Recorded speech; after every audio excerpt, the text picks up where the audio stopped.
what a home inspection is and the importance of a home inspection. All right.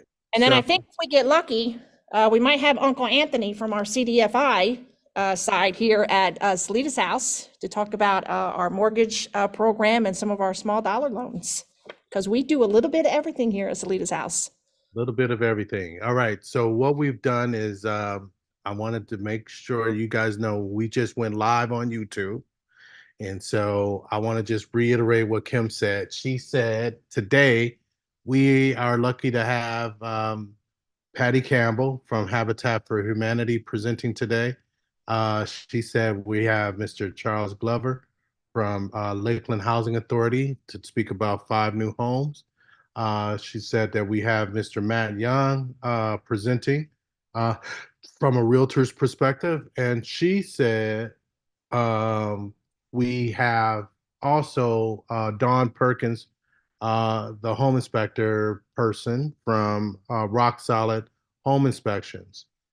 So this is all good. What a home inspection is and the importance of a home inspection. Oh, good. Okay. All right. All right. So then that's going. All right. So Kim, I just press play on YouTube and you got the tail end of what you said. But anyway. Listen, I didn't get dressed up for this for nothing today. I see. You're all good. All good. All right. So am I sharing my screen? So we see on the screen, I see your YouTube page. Okay, that's my bad. Housekeeping.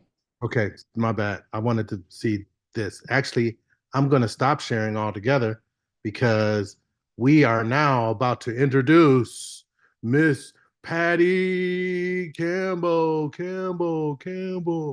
Now, Patty, you guys, is the guru that makes things happen over at Habitat for Humanity. She's going to give us updates on what Habitat is like. Oh, but you know what? My job is going to be to find that video that Kim sends me and broadcast that video. So let me find that. Let me find it. Patty, how are you doing today, by the way? Well, I can't believe we've gone so Hollywood. Live on YouTube, Anthony. Where have we come from? I know, right? I know. This is what I'm saying. I'm testing it because good for you. We've gone live on Facebook before and all that. And I would have preferred to go live on Facebook, but I'm not that good. But I wanted to see how that would have worked. But now I want to see how to find my, here, it's got to be my emails. So I'm going to find the email that Kim sent. And there is a video here. Bingo. Bada boom. Bada boom. A CRM show. So let me mute it for a second.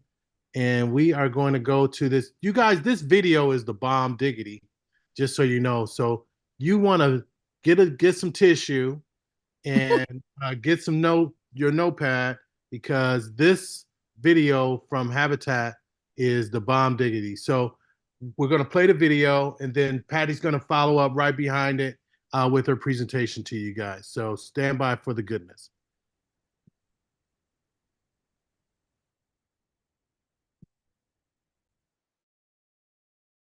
Rough. It was hard because being a single mother of 3 and being part-time, just trying to make ends meet by coming home late. And it's like a note on the door saying that next month the rent's gonna go up. I have 2 boys and I have a girl, and my little ones, they're twins, and I have them on the same bunk bed. And my oldest one, he has to be on the top bunk bed, and they all share a room. So it's like I got my daughter, my 4-year-old toys, and I have my 4-year-old boy toys, and I have my older one toys. It's like everything stacked up against each other, as well as I'm trying to put dressers in there for their clothes, and in the closets it's just so much clutter till you don't have no storage space. I don't want to say the floors are paper thin, and I understand like it's people that stand up under me, but it's like they're children. So how can I tell a 4-year-old, oh, you running too hard or you stumping too hard? To tiptoe around the house, you hear like a boom, boom, boom, like they'll take a broomstick or something and they'll hit like the top of the roof to let my kids know like they being too loud. They basically will probably go outside probably 2 times in 1 week. I don't know, it's like a lot of crazy stuff out here. People will just walk up, snatch people away. I don't send my kids to the playground by themselves due to the fact, I can't see them. If I can't visually see them, then I don't let them go. How I first heard about Habitat was one of my coworkers, she went through the program. And she was like, you should just go ahead and apply. I actually took my mom with me when I went to meet Patty. And it's like, I love her. She just already, like when she just told me, I just wanted to break down and cry. The joy was like so overwhelming because I never thought that I would be able to own a home, let alone be in a house. Once you get accepted and it's like a job, like, oh my God, it's overwhelming. It's a life change. It was a life change for us. I thought that I knew how to budget, but they was just like basically breaking it down to telling me like wants and needs, so I would be able to save.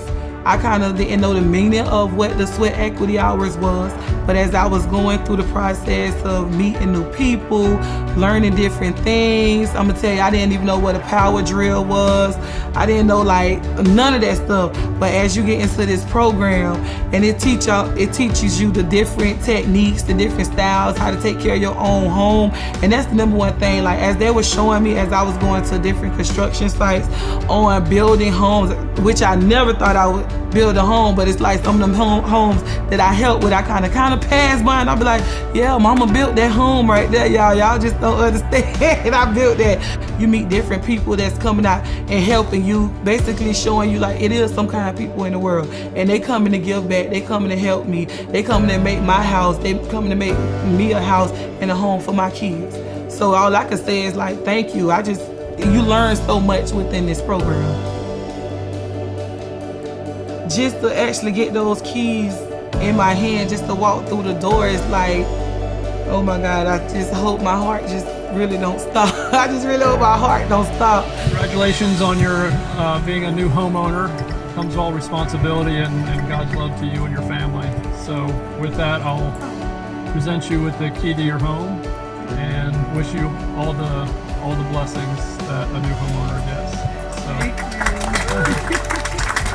Know that my kids have someone like a place to call home. This is amazing, and I just want to thank everyone that came out today. I really appreciate it. Thank you. I feel that it's a story that I hope I'm going to instill in my children, and they're going to instill in their children about things. I guess you appreciate things more as if you more hands-on. I want my children to see like, yeah, my mom, she built that. My mom did this. She a superwoman. She could do anything that she could put her mind to. And if she could do it, I know that I can do it. But just making it seem like, I want them to see like, my mama wasn't lazy. She was a hard worker. She put her mind to it. And guess what? She built the house for us. All this is what mommy was trying to tell you. Hard work will eventually pay off.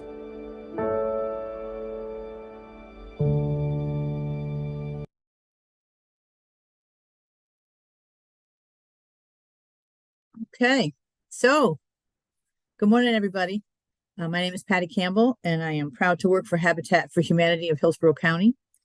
And we have a little presentation for you today. But that video, I'm a very learner, and that one really pretty much sums up exactly what goes on in the program. A lot of people think we give away houses. A lot of people think we build substandard houses. And I will tell you up front, this program is not for everybody because it requires an awful lot of work, but there's so many benefits that come from Habitat homeownership that this is really one of the programs out there that I've been in finance my whole life, low to moderate income housing, down payment assistance stuff. I've never seen a situation like Habitat, and I got to say, for everybody out there, it's something to consider. So, who are we? What do we do? I'm assuming that pretty much everybody has heard of our brand, right? We're an international brand. We work in over 70 countries. We tithe to sister countries to help them build, Haiti being one of them. We have over 54 affiliates just in the state of Florida. Typically, they're by county. Some of the counties have merged. So if you're on this call from anywhere but Hillsborough County, Pasco, Polk, please feel free to Google your area and you'll find the Habitat website in your area, which will give you pretty much the same stuff I'm going to give you today. We believe in working to build strength, stability, and self-reliance. And as you saw in the video, that's basically what happens. You know, as Lanisha said, from day one, it was like a second job. And then toward the end, you know, you appreciate things when you're more involved. And that's exactly the Habitat mantra. That's exactly what we believe in. We also believe in, by doing this and working in other people's homes and your homes in your community, it's going to help stabilize your community, bring you closer to everyone, and also, you know, participate in your community, voting, you know, being a big advocate for home ownership. Who else is the homeownership advocate? When you vote, vote your conscience. So that's all I'm going to say about voting. Next slide, please.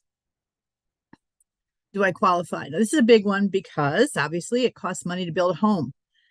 And we underwrite just like any other bank. So we're looking at debt to income ratio and everything else that goes along with underwriting, because we sell these loans on the open market to other banks. So you have to live or work in Hillsborough County for at least 12 months. That's to prevent flipping. Most of the habitats are going to, I would say 100% of the habitats are all going to have this same caveat, especially now and especially in Florida with everybody moving here. So live or work for the past 12 months in Hillsborough County. Housing need, you have to have a housing need. What does that mean? Overcrowded conditions, unsafe or unsanitary conditions, substandard housing. And I would suggest the majority of you on this call today, unaffordable rent. It was just said that 50% of the country basically almost is paying more than they can afford for their rent. So I would suggest that, especially in Florida, where all the people are moving, making it more crowded, making it more less sustainable, you're paying more than 30% of your gross monthly income toward your rent. Next slide, please. Ability to pay. Obviously, you have to have an income of some kind that's going to continue into the near future in order to pay a 30-year mortgage, right? So we also require U.S. citizen or permanent legal resident. Obviously, the income to meet the guidelines, which is coming up very shortly. Closing costs. We do have closing costs. Again, we do not give these houses away, but what you won't see with a Habitat home is a huge down payment, right? So you're going to have some money. And also we work with all the down payment assistance programs. So they require you have so much money as well, right? And you're going to hear from all kinds of folks today about what's available in your area. Obviously, do you have steady, reliable income? Like I mentioned, our underwriting procedure, like I say, we look at your debt, your credit history, credit score. A lot of the down payment assistance programs, the majority of them require a 600 credit score. So we're going to look for that. We're also going to look at how you spend your money, right? And then we're going to help you budget after the fact. Collections, non-medical collections, anything over $1,500 is not acceptable. $1,500 and under, when you apply, will have to be paid off before you close, but it won't stop you from applying to our program. Next slide, please. Willingness to partner. Now, you saw Lanisha say she never thought she would hold a power drill or a power saw or whatever she said. And, you know, that's another reason why the video is so appropriate, because you really get to see what happens. And 100 hours of construction out of the 300 for an individual sweat equity is what's required. So again, it is totally doable, but time management will be your friend in this program. If you're bad with time management and you have a chaotic kind of lifestyle, it's going to be tough. I won't lie to you. But I've got single moms. The majority of the folks in this program are single moms. However, there is no requirement to have children in order to be accepted into the program. But a lot of these ladies have children and they have no support and they're still knocking it out of the park. So my bar is set really high, and that's from watching them do it.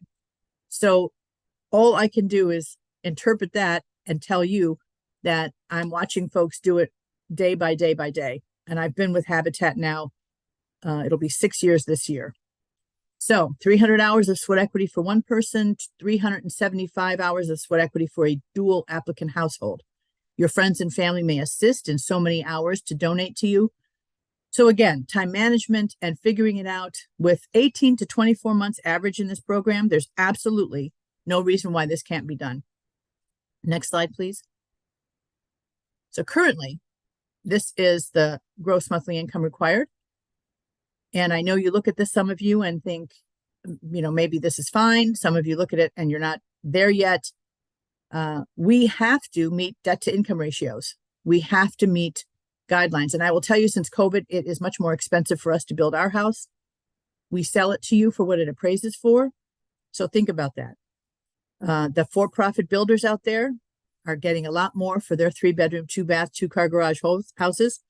And because they've got a profit built in. We do not. We sell them for what they appraise for. So it's very important that you understand why this is, right? We feel everybody should be able to have a home. However, we cannot build them as affordable as we would like. As you know, everything keeps going up, rent included. So we try our best. And right now, these are the current numbers necessary. We are a needs-based builder, right? We service 80% and under area median income. So again, the math is close. It has to work. And we do work with you on this. But again, getting into the program, applying, this is what you want to look for. Next slide, please. So as we progress, when I first started, like I said, almost 6 years ago, everything was single family housing on land. Now, with everybody moving here and more building and a lot of construction going on still, we are finding that multifamily housing is becoming more prevalent, right? So this is one of our villas. We call it a duplex villa. It's an absolutely stunning floor plan. I absolutely love this house. And it gives a good representation of what comes with the house externally, landscaping and the Florida drought tolerant. We also build for aging in place. We also build for energy. We're an Energy Star builder. That's important to you because it helps with your electric bills, 15 SEER air conditioners, things that make your bills a little less expensive, dual pane windows. This home is also cement block on both floors, right? So your cement block on top, cement block on bottom, as opposed to some of the construction out there where you see the wood frame on top and cement block on the bottom. Next slide, please.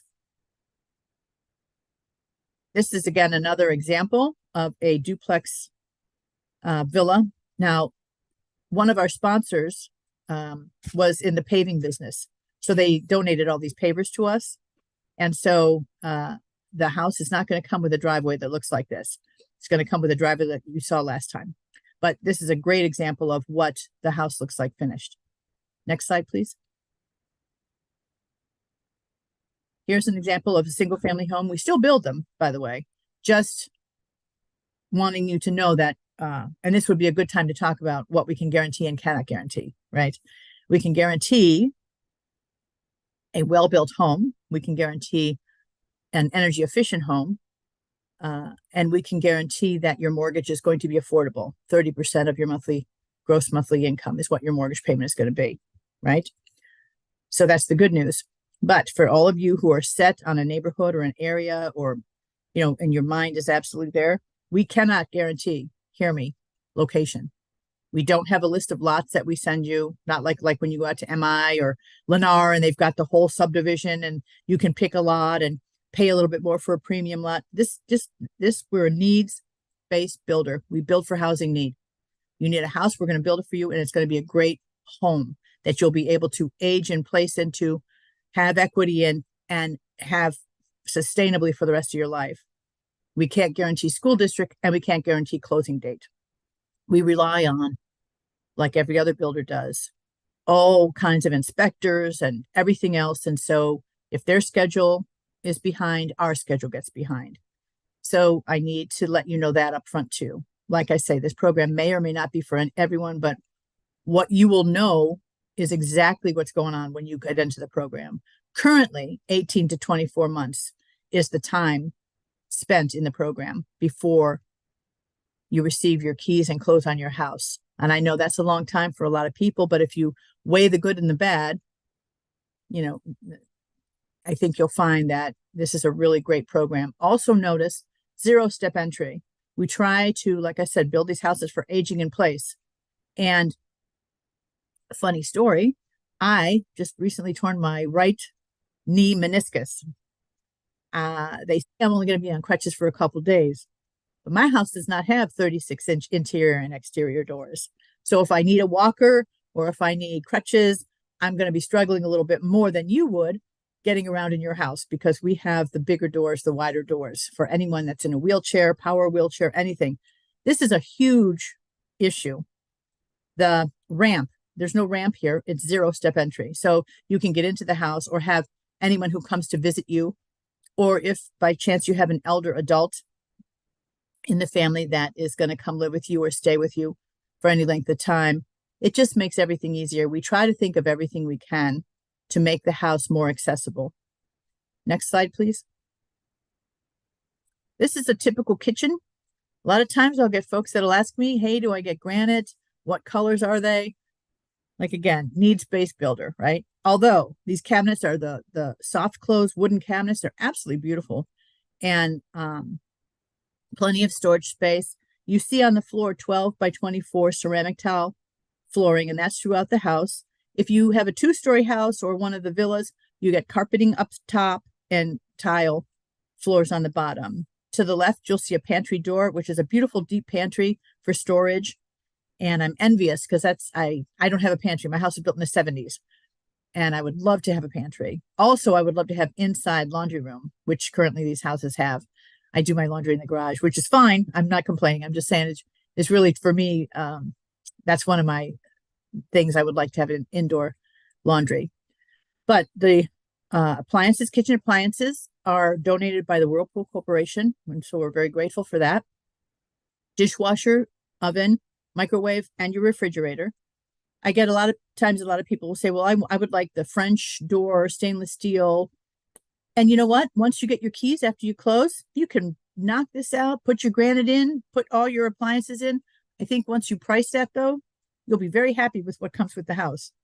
Next slide, please. So every single time I say this, and I don't get sick of it, this is one of my favorite homes that we've ever built. And I just love the way it turned out. I love the crepe myrtle in the front.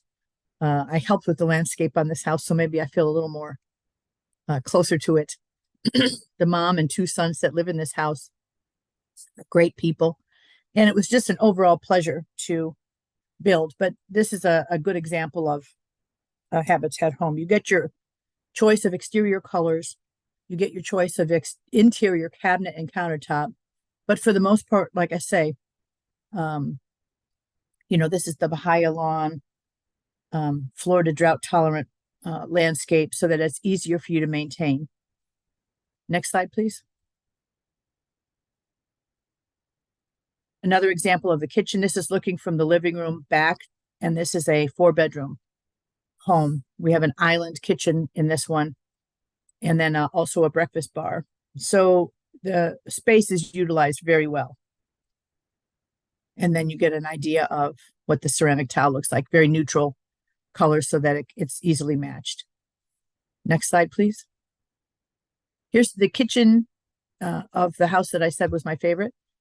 It's a back-ended house. So the bedrooms are up front and the living room and the kitchen are in the back. And for whatever reason, I did not take a picture of the beautiful French doors leading out to the backyard. This house had a beautiful backyard. And just let in a lot of light. I really, really love this floor plan. Excuse me. Next slide, please. So I put my information in the chat box as well. I've gone over what we can guarantee and can't guarantee. And like I say, I wish that for everyone,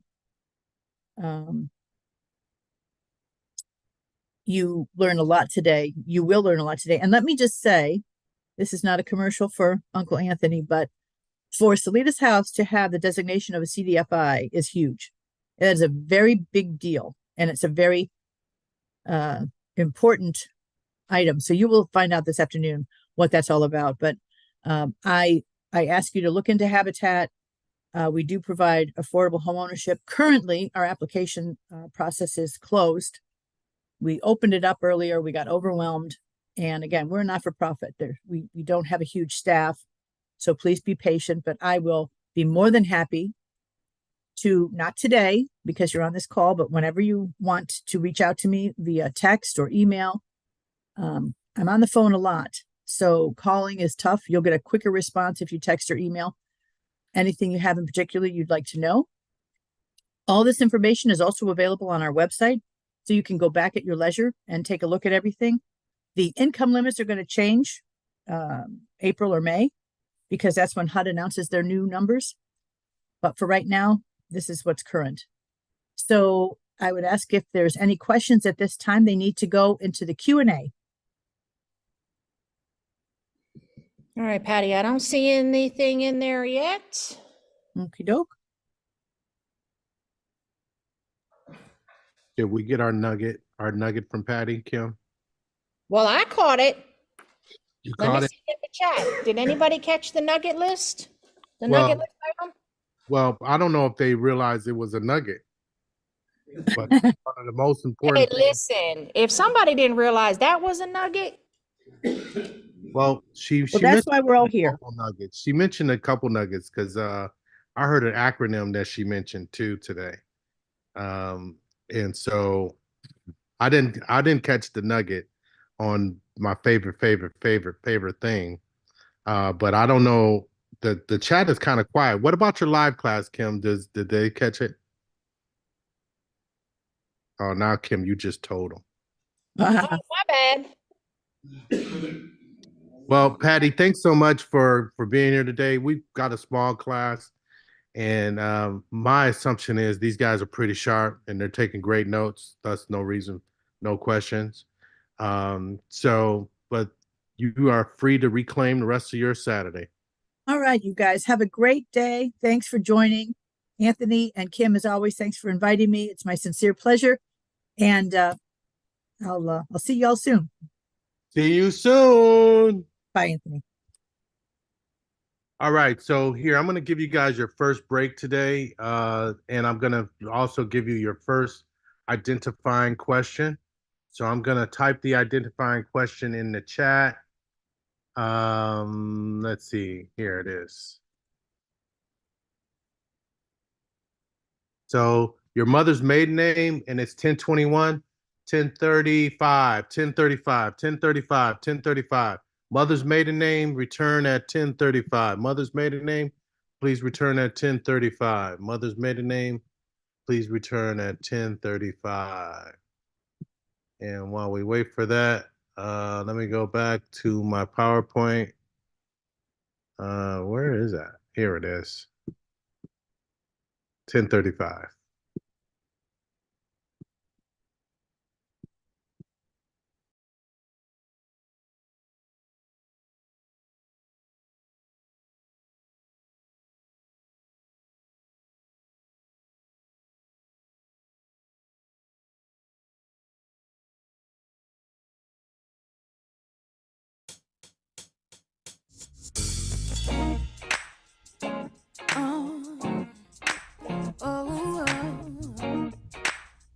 Go ahead, do what you got to do. Listen, ooh, whoa,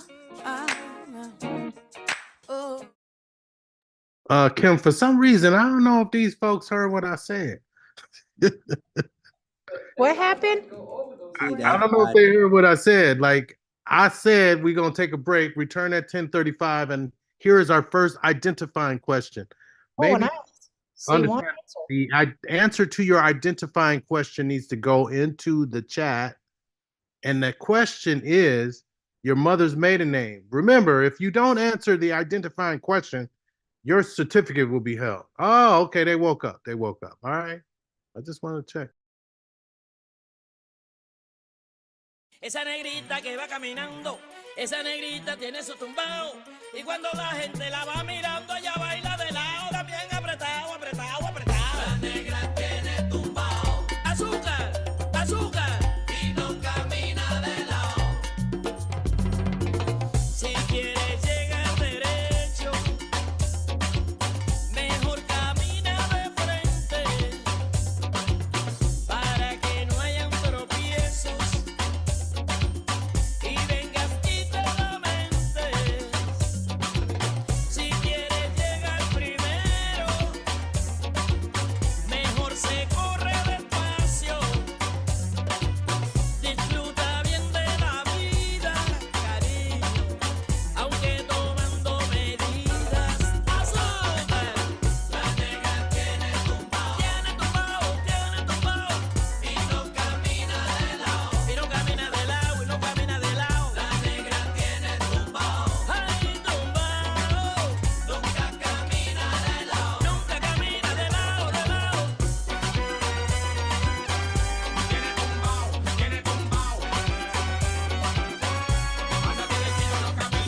camina de lado. Diosa de la noche, dulce como el melao. Otra como ella yo nunca he encontrado. Ven aquí para poder compartir, porque eres tú la negra linda que me hace feliz. Otra no quiero, eres tú la que me da inspiración. Sin ti me muero, me hace falta más que mi corazón. Otra no quiero, si no estás siento desesperación. Sin ti me muero, siempre amarte será mi vocación. Tienes tumbao, anda derechito, no camina de lado. Diosa de la noche, dulce como el melao. Otra como ella yo nunca he encontrado. Esta negrita tiene tumbao, todos la siguen por su caminado. Esta negrita tiene tumbao, todos la siguen por su caminado. La negra tiene tumbao y no camina de lado. Esa negrita que va caminando, esa negrita tiene su tumbao. Y cuando la gente la va mirando, ella baila de lado, bien apretado, apretado, apretado. Bazooka. La negra tiene tumbao, Tiene tumbao, tiene tumbao. y no camina de lado. Tiene tumbao, tiene tumbao. Ay, tumbao, nunca camina de lado, de lado. La negra tiene tumbao, Tiene tumbao, tiene tumbao. y no camina de lado. Nunca camina de lado, de lado. La negra tiene tumbao, Tiene tumbao, tiene tumbao. nunca camina de lado, de lado.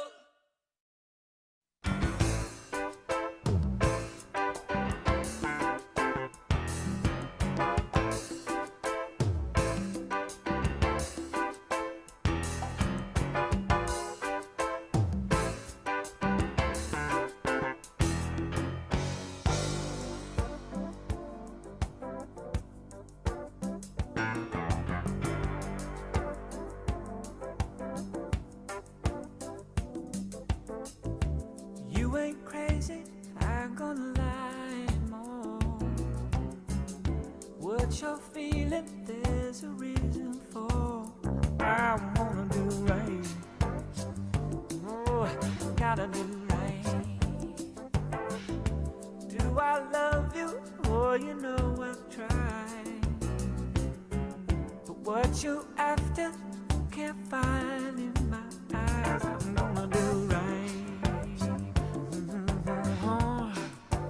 Darling, tell the truth. Don't turn away. This is our last chance to touch each other's heart. 'Cause anything lasts forever. I don't know. Maybe we're near the end. So darling, no. How can we go on together? Now that we've grown apart, we'll be on the way to start. It's heart to heart.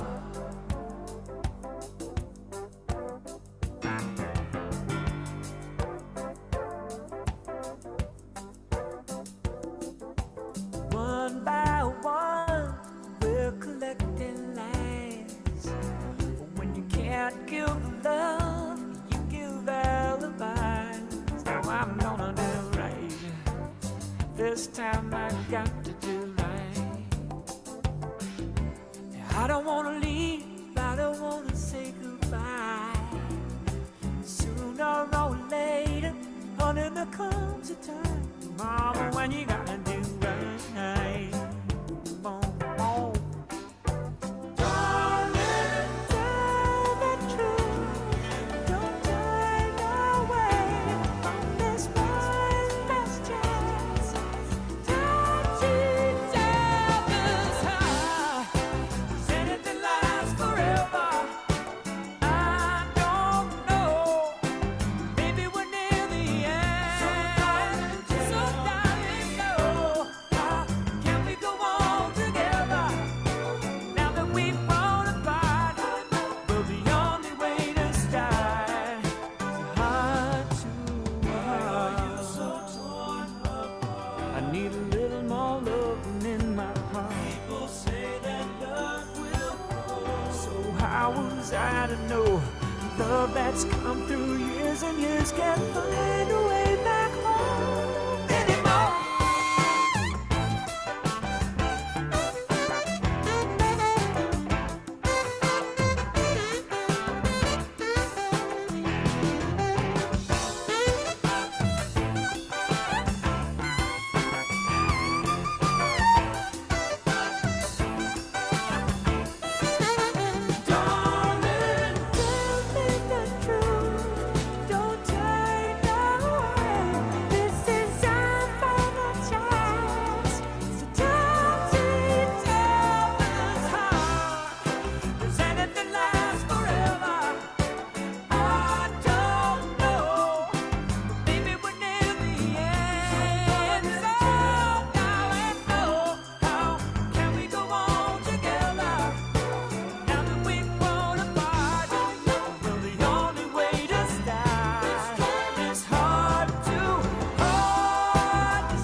Hey, Kim, you know who made that song?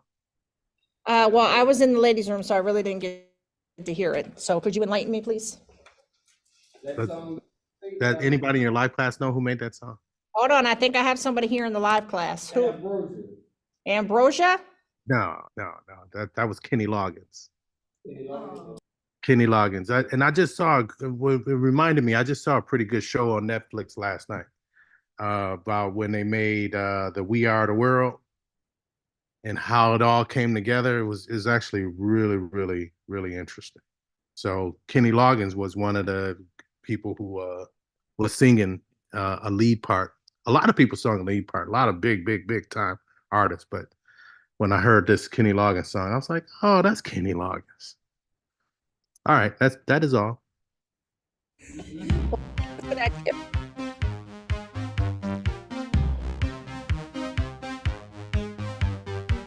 Sweet dreams are made of these. Who am I to disagree? I travel the world and the seven seas. Everybody's looking for something. Some of them want to use you. Some of them want to get used by you. Some of them want to abuse you. Some of them want to be abused.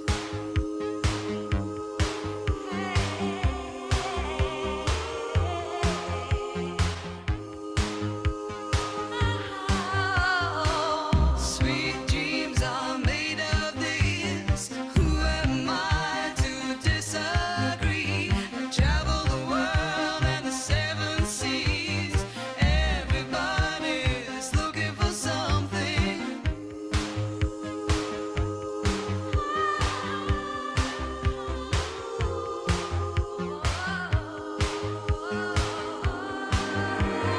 Hold your head up, keep your head up, moving on. Hold your head up, moving on. Keep your head up, moving on. Hold your head up, moving on. Keep your head up, moving on. Hold your head up, moving on. Keep your head up.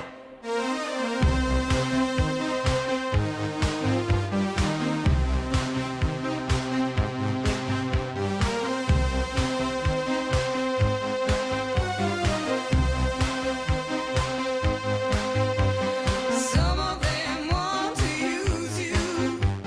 Some of them want to get used by you. Some of them want to abuse you. Some of them want to be abused. All right. We should be back. It is 10:35. 10:35. So we should be definitely back.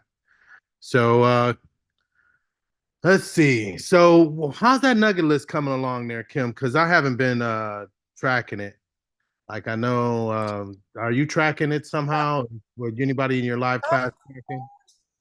I am, because I'm the bomb home buyers education coordinator. All right. So I did make a slight mistake, and the Habitat for Humanity 0% interest rate was nugget number 3. Okay. I said nugget number 4. So what I have listed so far, actually, let's see in the chat box. Who can tell me what's on their nugget list? Chat has been pretty quiet. They've So I been gave away an answer. yeah, Boss Trading. Okay, good. Tamika, good. Tamika is woke. Yeah, my class got to be a good steward of information. Tamika, is that the second one? Yeah. And then what, Anthony, what was the acronym that Patty used that you got? CDFI. Oh, okay. Let me type that in the box. Now, I wanted to tell you guys about that, but that is, if you look right here, that's CDFI. That's who we are. And the CDFI stands for, I'm going to type it in the chat. As Community Development Financial. Oh, Kim got it. Damn, you quick. All right. Community Development Financial Institution. And so it's rare that you're going to even hear that term. But Salidas House is a CDFI. You won't hear people claim that they are a CDFI. But it's a big designation and certification to have. It allows us to be able to loan money. It allows us to be able to create programs that would help the community. So we do a lot under our CDFI, like our down payment assistance platform. And many people don't know that Salidas House is a lender. You know, like Bank of America, Wells Fargo, your credit unions. Like we loan money for you to buy a house. Do we have a lender today? Uncle Anthony. Oh, all right, there it is. All right, so we'll talk about that. And I think I might show my purchase renovation video today too. All right, so I think we're good, and we can move on and get into some of the meat of the presentation, so you guys can continue building on your nugget list. But I'd like to see in the chat, and you talk to your live class, Kim, about why they are here. What is the reason why you want to buy right now? What is the reason why you want to buy? What's the reason for home ownership?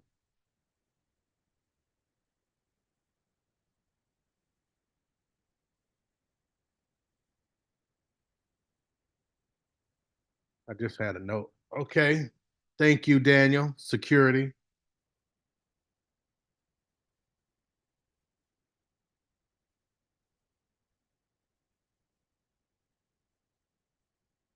Build equity. Brandon, my man.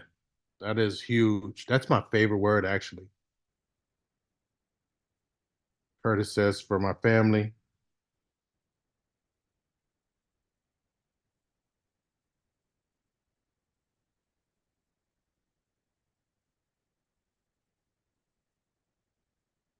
Okay, for the kids. So that's like I want to build a legacy, something like that. If it's about the kids, something to call my own and stop paying rent. I think it's Derica, about the kids and myself.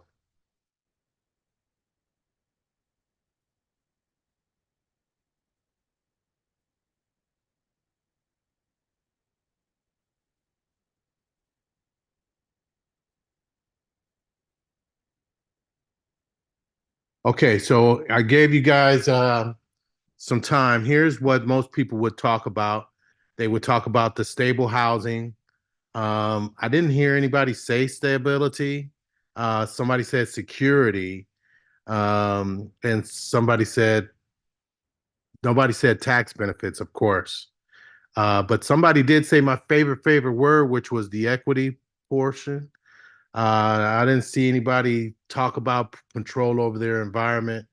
But the stable housing cost ties into like, hey, I'm tired of paying rent. And somebody definitely said that. And I just remember like there used to be a time where buying a house was less expensive than rent, hands down, less expensive. And I'm talking about from a monthly payment standpoint. From a monthly payment standpoint, buying a house was less than rent.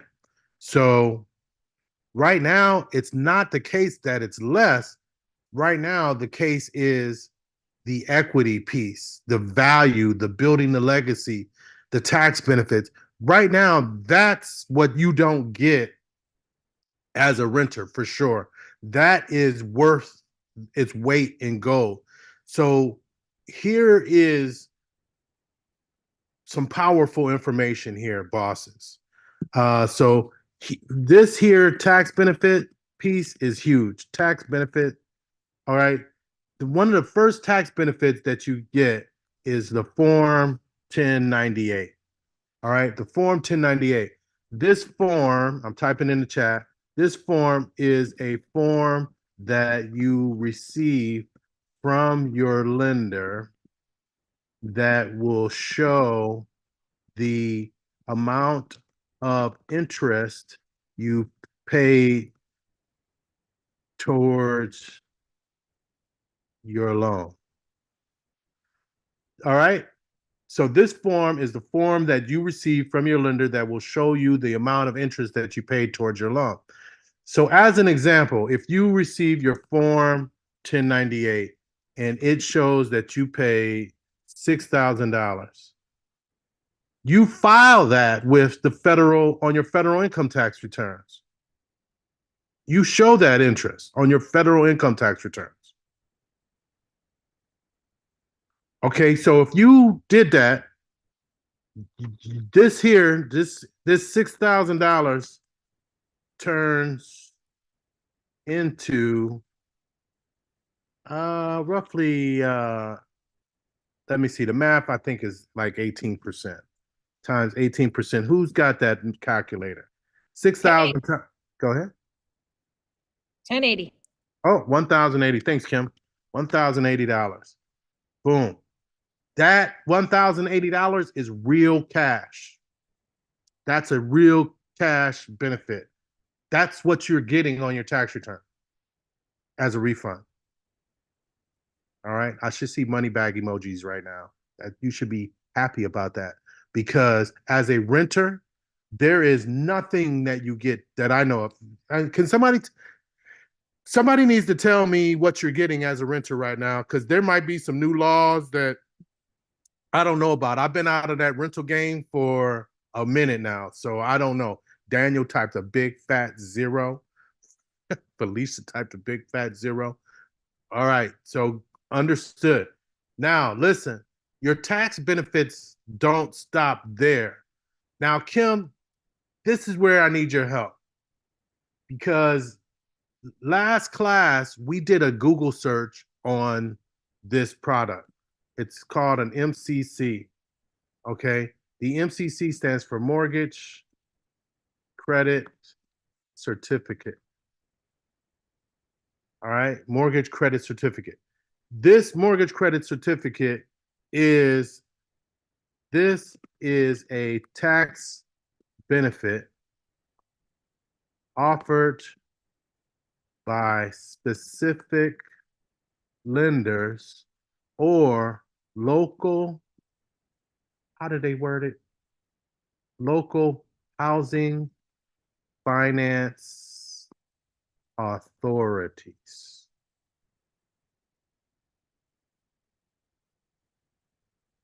Okay, this is a tax benefit offered by specific lenders or local housing finance authorities. Local housing finance authority equals HFA. And Hillsborough County has a local housing finance authority. Okay. And a lot of lenders partner with local housing finance authorities. So they partner and have programs with local housing finance authorities. So I'm going to dig a little deeper. This benefit allows you to claim 50% or a max of $2,000 of your Form 1098 each year you pay interest. All right. So this benefit allows you to claim 50% or a max of $2,000 of your Form 1098 each year you pay interest. That means every year you have a mortgage loan. Except there's one type of mortgage loan that you won't be getting a Form 1098 on. Does anybody know what mortgage loan that is? Because the interest is 0. You figure that out. All right. So then if your Form 1098, yeah, Kim, my chat box is real slow today. I know, they quiet. Yeah, they real slow today. This is I You just gotta want see- virtual people to know. I want the virtual people to know my virtual class, they clap back quick. They quick with it. They answering questions before I even get to finish out of my mouth. All right. I understand, Felicia. You are correct. I want you to take your notes because this is the best boss training you ever gonna have. All right, Chelsea, I got you. All right, I'm gonna take it easy on y'all. I just want some little quicker engagement. That's all. I'm sorry. All right. Well, I'm glad that y'all writing though. I am glad. Kim, they taking notes, so we gotta take it easy on them. So Kim, we gotta talk to your live class too and make sure that they engage. All right. So if your form 1098 is that $6,000 that we were talking about, and we have an MCC, then the math would look like this. It would be 6,000 times 50% equals 3,000. However, the rule is max of 2,000. This award would be 2,000. All right. So remember when I said that form 1098 read $6,000? 6,000 times 50% is $3,000, but the rule is a max of $2,000. So this person would have an award of $2,000. Now, if you've been paying attention, you understand that the math is don't forget about that 1,080 that you got plus the 2,000. This is now your return, $3,080. That is your return. That's the tax benefit of home ownership when you have the MCC. When you have the MCC, that looks beautiful. Now, where are my money bag emojis?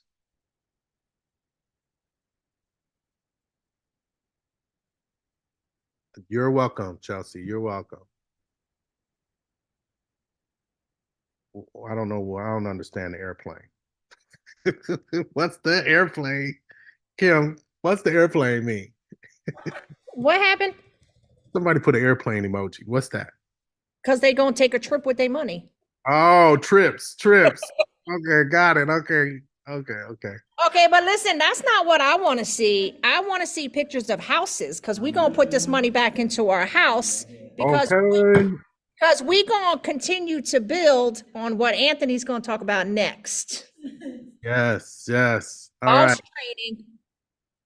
All right. So that tax benefit is an emoji, not emoji, like a nugget. And then we break down the tax benefit to the form 1098. That's a nugget. Then or it could be the form 1098 be the nugget, and then the MCC be the nugget. What do you think, Kim?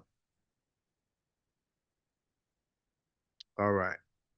So let's go to my whiteboard. Let me try to find it.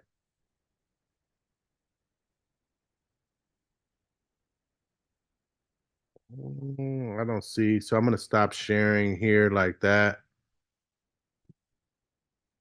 Oh, that didn't work. Let's stop sharing it again. Let me try clicking it. All right. So here's my whiteboard. Existing whiteboards. I'm going into my existing whiteboards.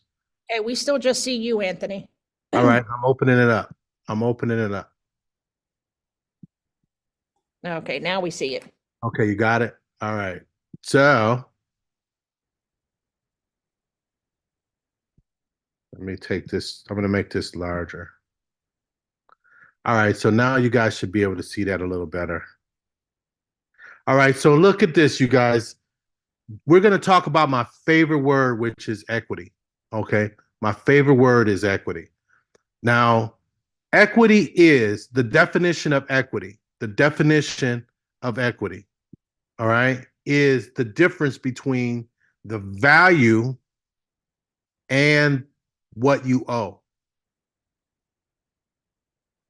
Almost everything you own has a value. Like here's my cell phone. You probably can't see it because I got that filter on. My cell phone has equity, right? My cell phone has equity. It's got If I don't owe any money on my cell phone, I have 100% equity. All right. But if I have a balance and I owe something, there is a certain percentage of equity. My polo shirt that I'm wearing, it has equity. I could sell this shirt for something, right? Everything has a value, but everything might not have a balance or you might not owe something on it. All right. So you guys should be with me thus far. The difference between the value and what you owe is equity. So let's say we have a sales price on a house at $100,000. And this bosses, this is something you need to know right off the bat. Your sales price and loan amount are two different things. Your sales price is what the seller is expecting, and your loan amount is what the lender is willing to provide you. Now, your lender is willing to provide you a loan amount based on a program or product that you selected. You know what? I want to pause for a second because I want to launch a poll and I want to find out your current status. Okay? So I just launched a poll, and this poll question is now live where you can answer it. Let me see where you are. Kim, find out for me where your 8 live class members are, because Anthony, I'm already on it. you're already on it. Okay, so that poll question, I've got 14 people responded already. All right, and I'm going to run it for about another 30 seconds. This is what I want to find out from you guys for sure. Let me get ready to document this because I want to know. Would you like my numbers while you wait? Yeah, what you got? So I have one individual who's closing in 30 days. And everyone else is brand new. All Two of right. them have a realtor, but they do not have a lender at this point. Okay. All right. So Pretty I'm gonna. much this is their first step. Okay, great. I'm gonna end the poll, and I'm gonna share the results. Okay. So my poll question was, where are you? Are you just beginning? Are you pre-approved by a lender? Are you pre-approved by a lender and looking at houses with a realtor? Or are you ready to close in the next 30 days? All right. So I don't have anybody in my virtual world closing in the next 30 days, but I do have 2 people that are approved by a lender and 2 people that are approved by a lender that also have a realtor. So that is 4. That is 4 people that I'm concerned about. Let me just take that in my notes. All right. Then the rest of you, I am not concerned about because you are going to be safe. Let me make a note. I need to make sure, because I don't have a housing counselor coming today. I'm going to make sure you guys get introduced to 2 of them by showing you my housing counselor video. And you guys are going to meet who I call your consiglieres. All right. All right. So now, the reason why I asked this question about your status is because I want to make sure who I'm talking to, and I want to make sure that I always bring attention to you 5 people, the 1 in the live class and the 4 in my virtual class, because you 5 might be needing to contact your lenders today. Already based on what you got from the nugget list already, do you have an MCC? Are you leaving? I just showed you every single year you pay interest, you are getting a check on top of your Form 1098 check. I just showed you that how to be a better boss, how to be a good steward of information. You probably should be thinking, I need to find out, do I have an opportunity to get the MCC, or am I leaving money on the table? And what kind of boss am I to lose money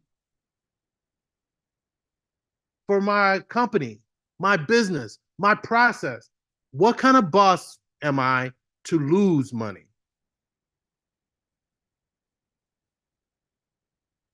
You don't want to leave money on the table if you can help it. Now, if your lender was offering you something else better, so be it. But if I'm you, I'm telling you, bosses, you guys are in boss training. You don't know what you don't know. So you need guidance. The guidance comes from your consigliere. Listen, that's my term. They're not called consigliere. But my favorite movie of all time is The Godfather. All-time favorite movie. All time. 1, 2, 3, 4. I love them all. All right? But Marlon Brando is the boss. Who's the other guy that played Michael Corleone? He is the boss. Okay? But my Robert De Niro, right? So these guys are the bosses, but they also have Tom Hagen, who was the consigliere. So whenever there is big moves to be made, they don't make the moves without speaking to their consigliere. But they have the final say because they are the boss. Type 1 if you understand, a 2 if you lost. Thank you, Kyle, for being first. All right. All right, so now, I think that my point in saying all of this is, number one, you need to understand who these players are. How you gonna play the game and not know who playing? If you don't see the field, you don't know the rules of the game. Boss training, this is where you should begin. Now, my 5 people, it doesn't mean like your thing is gonna be a disaster. However, I hope you take even better notes. And I hope you are even a better steward of information, my 5, because you are coming in late. And my person closing in the 30 days, ooh, bless your heart. May the force be with you. All right? Because I don't think in 30 days, if you're closing in 30 days, you don't want to do nothing to interrupt that. You just gonna have to take it like a man. You're gonna have to take it like a man, like a woman, whatever who you are. I don't know who it is. Oh, and you're working with NACA. All right. God, that's been a long process for Hannah. That's been a long process. I like the NACA program. I love it. But it's just they've gone through a lot of changes, a lot of staff changes, and it's capacity. They've got a good concept though. All right. So and then the thing is, I don't know if they still have their designation with the city of Tampa, which would be huge for them. But anyway, I'm going to go back to this equity piece. I wanted to make sure that you guys, I knew who you guys were. Now that I know who you are, I want to go back to making sure that you understand there's a difference between a sales price and what a lender is going to provide you. And I want to make sure you as the boss should know you are in control of choosing and selecting that lender and that loan program. You, as the boss, are in charge of selecting that lender and the loan program.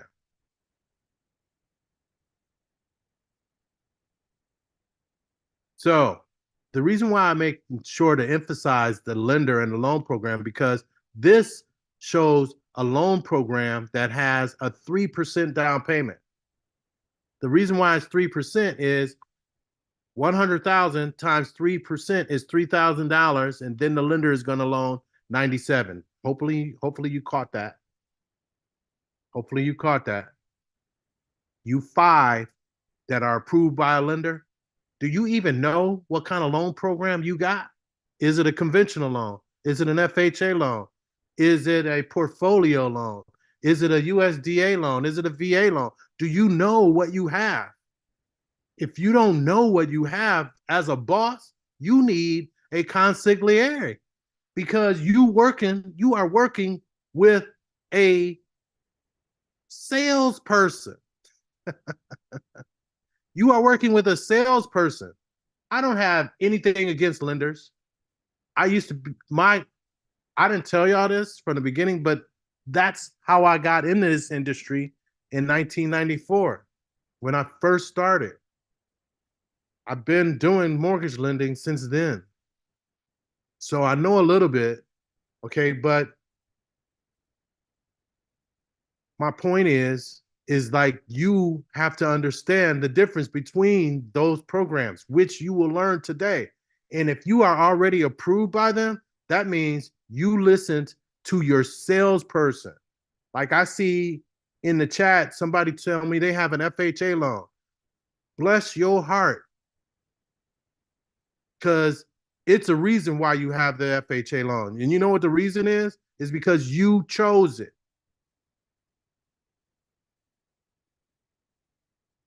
And I'm going to show you today the difference between FHA and conventional.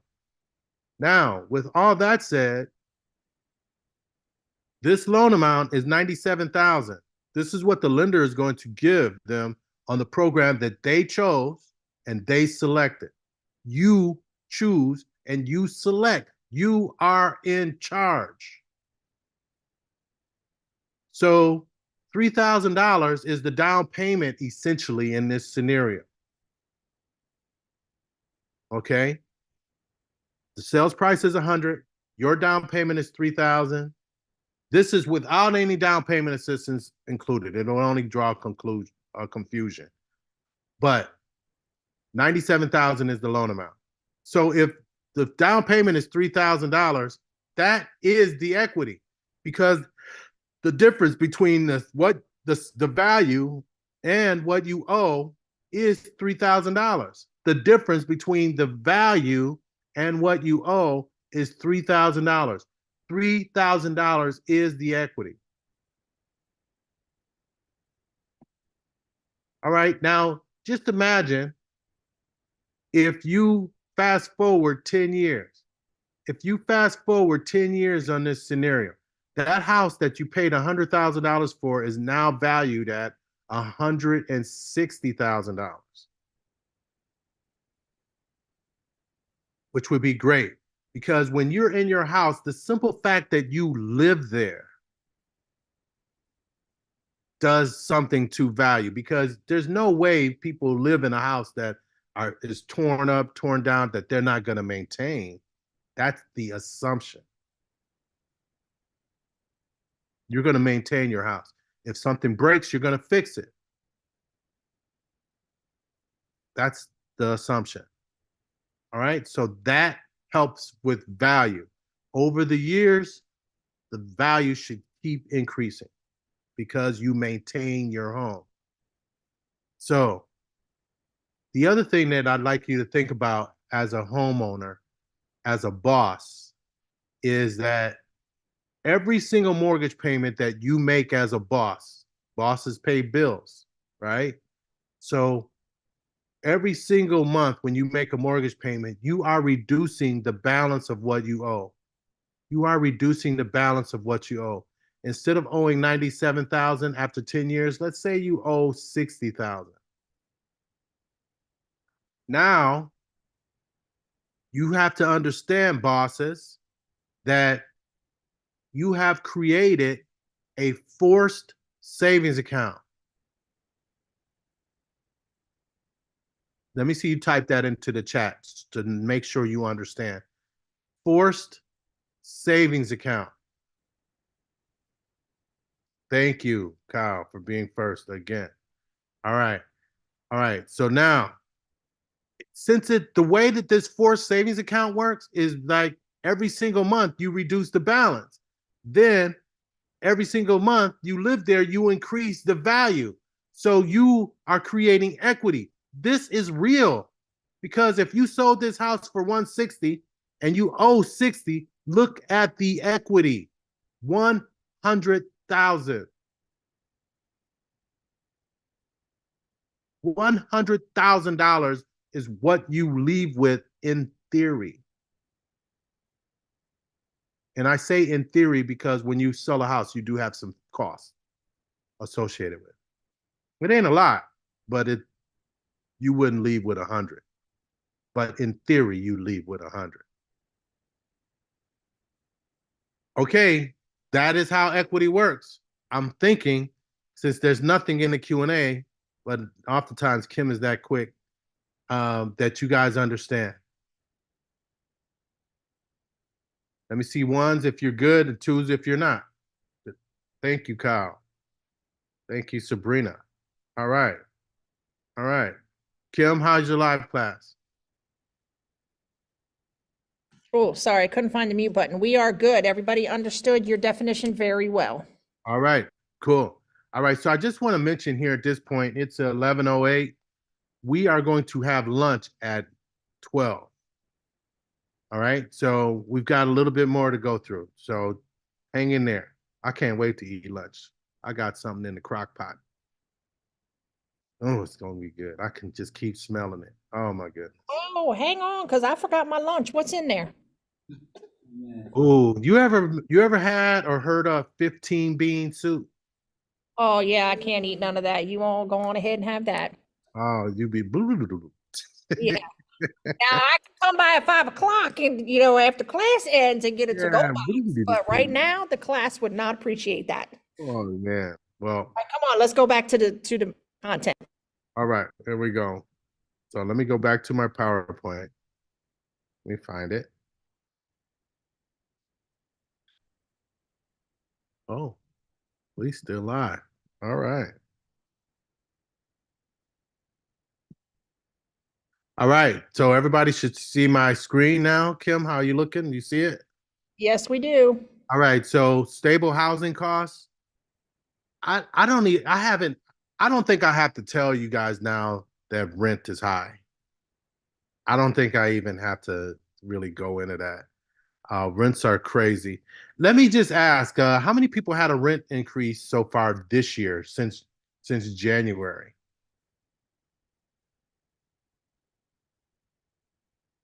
Wow. Can we type in what just the amount of the increase? Kim, can you poll your class? I want to just see what the amount of the increases are. 100. Okay. 3 in the live class, 200. Okay. All right. So 100, I don't think is that bad. 200, 300, 225, 300. You got a 300? Oh my God, I feel for you. All right. All right. So then the tax benefits, you guys, the Form 1098 and the MCC, hopefully you understand that. Equity, you got a new understanding of.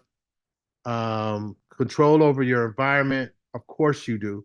But the thing with that comes with responsibility for maintaining your home. Okay? Maintaining, okay? And then of course you have the stability. However, I don't know if y'all know, bosses, that with your first home, the average stay is 7 years. Most people stay in their first home on an average of 7 years. I know you might have probably thought like you're going to be there forever. 7 years is the average. All right. So I am going to my next screen. Let me ask you guys this question. Why, or what rather, what makes you most nervous? What makes you most nervous about becoming a homeowner? What makes you most nervous? Thank you, Tamika. I see you. Thank you, Felicia. Oh, Felicia and Raven, and you guys all feel the same. Maisha feels the same. Kyle feels the same. Not getting approved. What? Let me say. Listen, Shonda, everybody's gonna get approved. We ain't gonna stop till we get that. That's automatic. You at Salita's house, girlfriend. It's gonna happen. Short sale. Sharice, I don't know what you mean by that, because that shouldn't be possible with the backing of our agency. listen, I don't know if y'all know, like, I don't know if y'all know, like, all the services that we do here at Salitas House, but we do foreclosure intervention, we do home ownership, we do pre-purchase counseling, we do home buyer education, we do lending, and I guess our thing is we don't want it more than you want it, but as long as you want it, we want it for you. I don't think that I've ever had a client at yes, Shonda, we got you on that department also. I don't think that we've ever had a client, or I haven't, that I've left in the dust wondering what's going on. As long as we can, as long as I got a cell phone, they know how to reach me. I know how to reach them. It's like guidance throughout. Like unless you just then put yourself in a position that's unrepairable, I don't see how that could be though. Everything is repairable unless you go to prison. I mean, if you locked up, I mean, home ownership is delayed. That's the worst thing I think could happen. I mean, other than that, I mean, unless you died, I mean, like, other than that, I mean, everything. Okay, I'm gonna get off the subject, Shonda. My bad. All right, so let me go to disadvantages of home ownership. So these are the things that make people nervous. Monthly costs, no guarantees. There's you guys maintenance and repair thing. Decreased mobility, fewer features included. Kim, you said live class is concerned with homeowners insurance. Homeowners insurance is huge lately. Property taxes are not that big of a deal. We should talk about that. Let me make a note of that. I want to talk to you guys about those property taxes.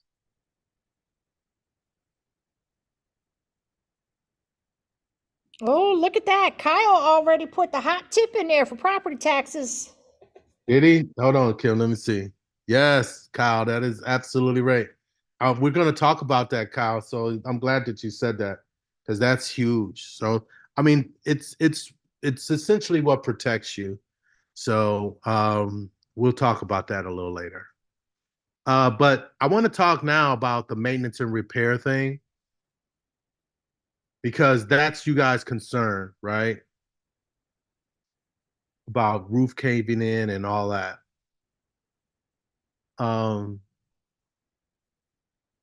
Let me ask you guys this question.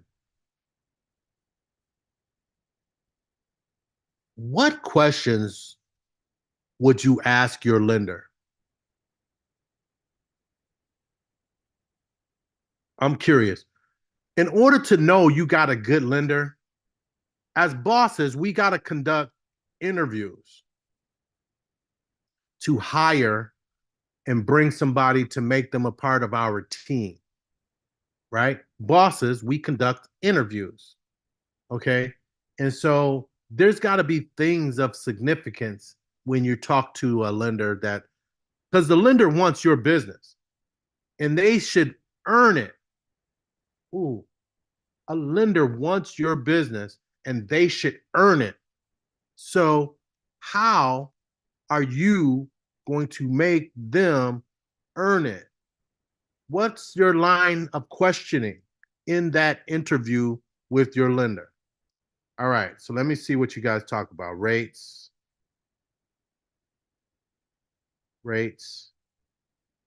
lender fee. Good one, Sabrina.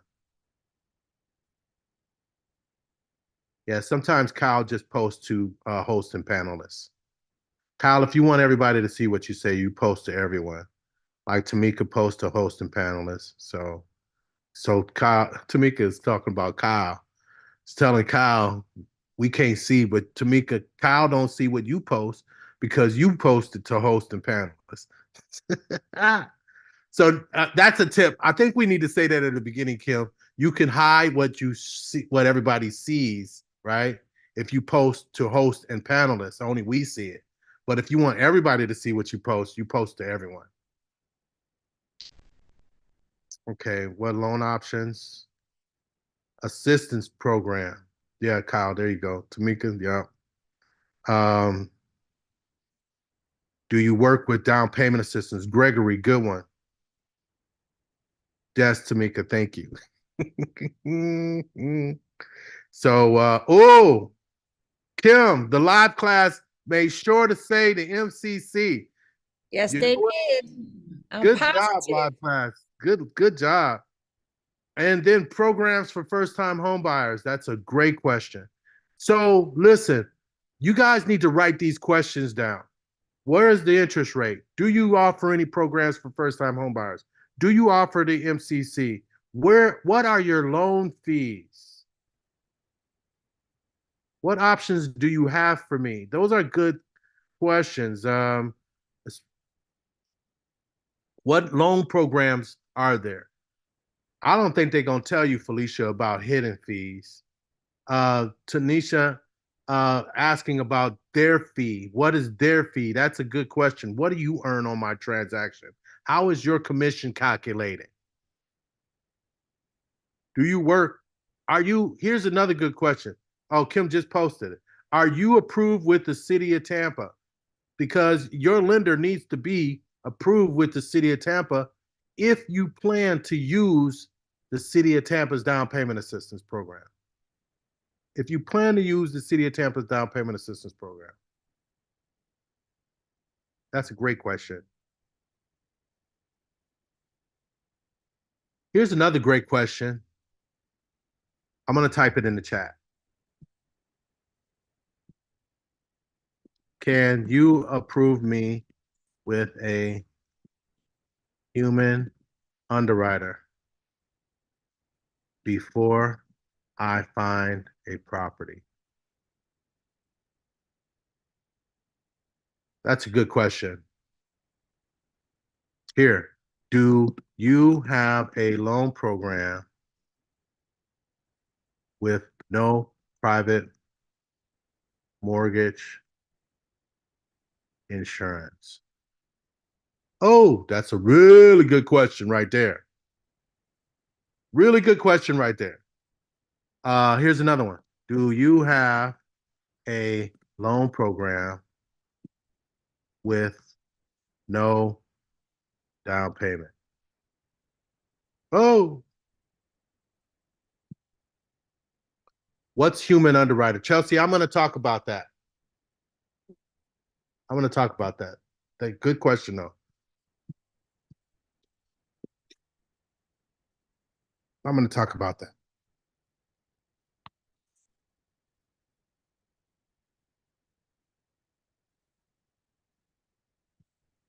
So these are good questions, you guys, and I'm hoping that you guys are writing them down, because those questions are going to help you identify what lender you should be working with. I mean, especially if you're logging it and tracking it. All right. So write down the questions that a lot of people said, because they're going to be helpful later. And those of you, even though you have a lender right now, you're not committed to the lender. You don't have a property. Our live person that has a property that's closing in the next 30 days, it's a little bit difficult for them to wiggle out, but they still can. If they decided that the program isn't for them, the NACA program is great now that you have it. So I would keep it, but I would still want to find out about things that I can layer with NACA. My live person in my live class, I would still find out what type of other assistance could I layer with NACA. All right.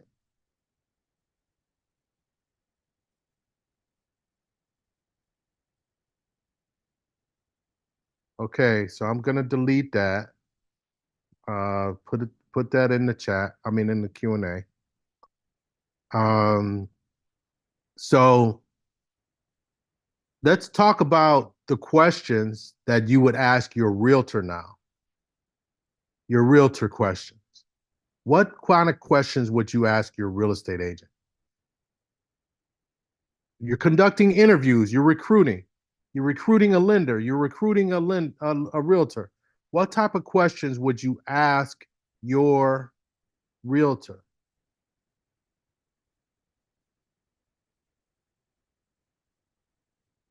Availability to view homes. Okay, so Kyle, yeah, my realtor is also the VP of the lender. That is interesting. It might be even a little messy, but you don't know that yet. How long have they been a realtor? Are you the buyer's agent? Experience in the area. All right.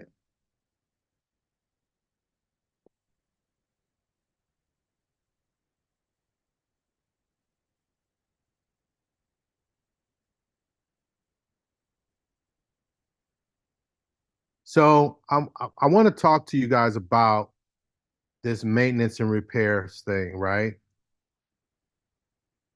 Okay. Maintenance and repair thing. You guys listening, right? So when you write a sales contract, and your sales contract is what you're going to be writing with your real estate agent. When you write a sales contract, you should negotiate something called a home warranty. Oops, home warranty. Okay, you should ask for a home warranty. Your home warranty covers items such as your roof, electrical, plumbing,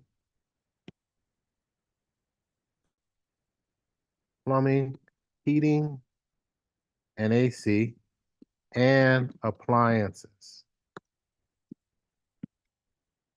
Definitely a nugget, Daniel. Definitely a nugget. That is a nugget. Home warranty. You should negotiate a home warranty in your sales contract. Home warranty. It covers you for these, it covers these items for 1 to 2 years and renewable.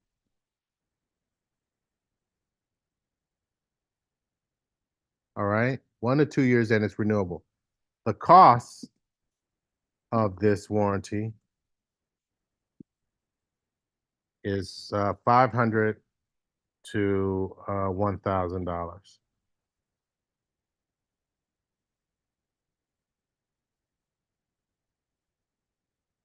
Now, I need you guys to understand, you should be asking your seller to cover this. This is what we're asking you to remember. This is a huge, huge nugget.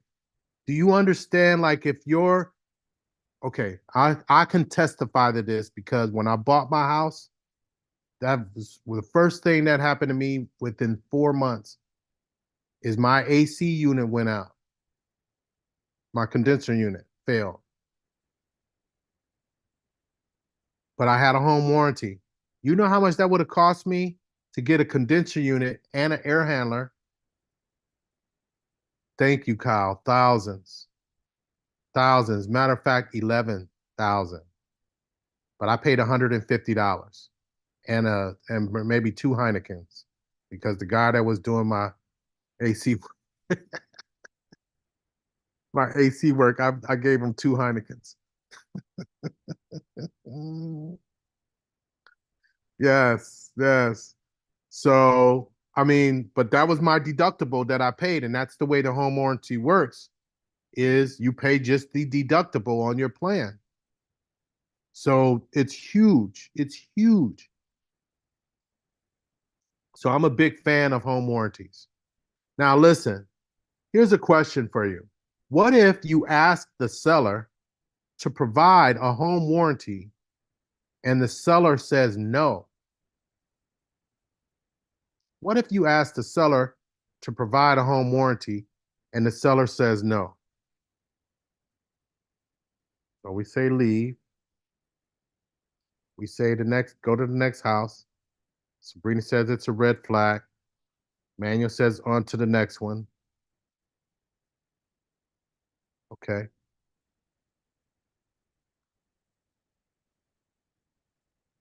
So here's what I want you guys to think about. No deal. I want you to think about like all the things that are going on right now today. Right now, you are buying a property based on income, debt, rates, and inventory. These are the things that you're dealing with. Two of these things you can control, but they're not easy. Controlling your income and your debt is not easy. Rates you can't control. Inventory you certainly can't control. So if you spent time to write a sales contract, that means number one, you like the house. Number two, you can afford the house.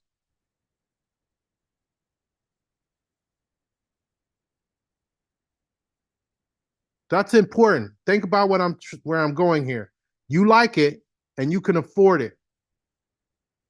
And if those 5 people right now, I'm assuming 3 of those 5 have been looking.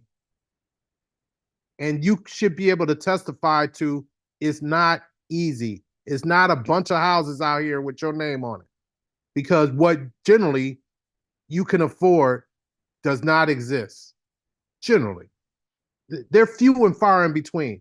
So my point is, if you found a property that you like and that you can afford, you want to lose it and jeopardize it over $500 to $1,000? You're going to walk away? I don't think so. I don't think that would be good advice from your consigliere. I don't think so. If I'm you, I would look. You've asked the seller, Felicia, and the seller said they're not going to pay for it. So that must mean like you've got other options. And you do have other options. Your first option would be for you to pay for it. No, I want the house. I wrote a sales contract. I like it. I can afford it. I don't want to be back out here looking for houses again. This is the house I want. So I'm not going to jeopardize it and walk away from it over $1,000. So the seller, if the seller says no to paying for a home warranty, I want you guys to understand this. If the seller says no to paying for a home warranty, it's because it impacts their bottom line. The seller might be going to buy another house when they leave this transaction, or the seller might be just going to retire somewhere. But for them to lose $500 to $1,000, I'm not really mad at them for that. Because if I'm selling my house, I want all my coins too. I don't want to be contributing to your case. I don't want to be paying your closing costs and your home warranty. I don't want to do all that. I want everything. I've worked hard for this house. I've given you House 10 TLC. I'm giving you a great product at a great price. This is my mentality. And I think it would be yours too. So, bosses, you need to make a boss decision and say, okay, I think I'm just going to go ahead and spring for the $1,000 out of my own money. Here's the other thing. Remember what the questions that I asked you, what would you ask your realtor? Here's the question. If we write a sales contract and ask the seller to provide a home warranty, and the seller says no, would you provide that on my behalf?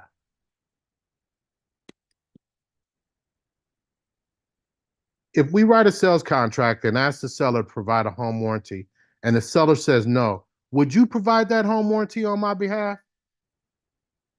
Great question to your realtor who's begging you to use them as a realtor. You would be contributing to that realtor's livelihood.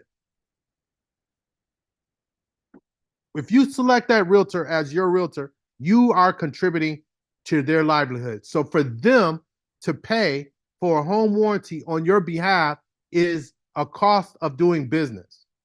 They now have a choice. They now have a choice.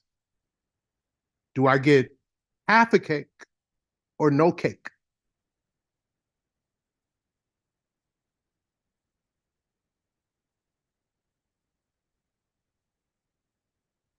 You should add that to your questions of what you'll talk to your realtor about.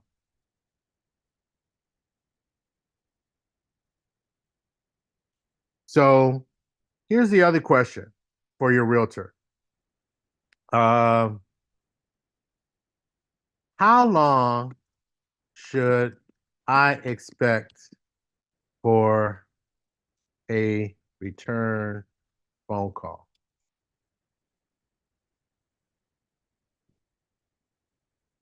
All right. Here's another question. Are you on the City of Tampa approved realtor list?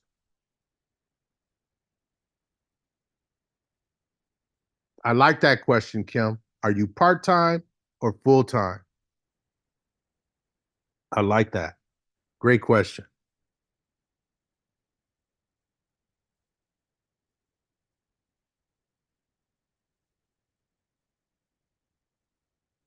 All right. So I love that. I hope that all makes sense on the advantages of disadvantages. Jennifer, I see your question. Do we help and assist with HELOCs? Okay, so just in case people know what HELOCs is, I'm going to delete that. Q&A. HELOCs are home equity lines of credit.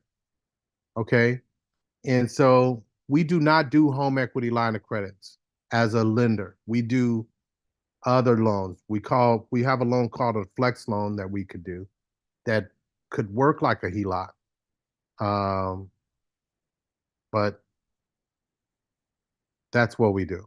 We don't do HELOCs per se. We do what we call a flex loan. Okay. So Sharice, I see your question in the Q&A. If they're not on the list, can they get on it? Yeah. They just need to contact the City of Tampa, Sharice. Now, I want to just tell y'all, like, this is me and my pettiness. I can be petty. I can be petty. I don't think I'm the only one. I think there's at least 2 other people in here like me that can be petty.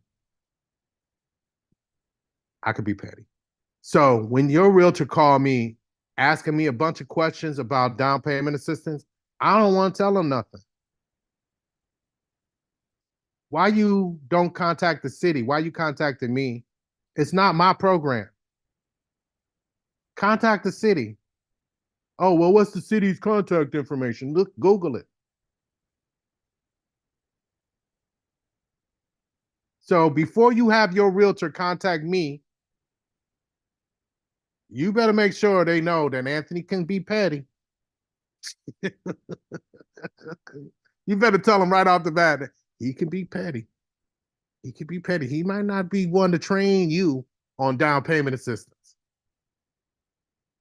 Even my own down payment assistance. I got a big sheet and it spells out everything. And after you read that sheet is when I want you to call me. It's like the same thing with Kim's email that she sent. Kim's email is long as I don't know what. But the reason why it's so long is because y'all ask so many questions and we want to make sure we kill all of that in the email. Because when we got to stop what we're doing to answer questions, it takes away from helping clients. Even though in your mind, we helping you, but we sent you the information. I want to tell you, like, at the same time, I don't like reading long emails. So if I got the email from Kim, I would send it to my wife.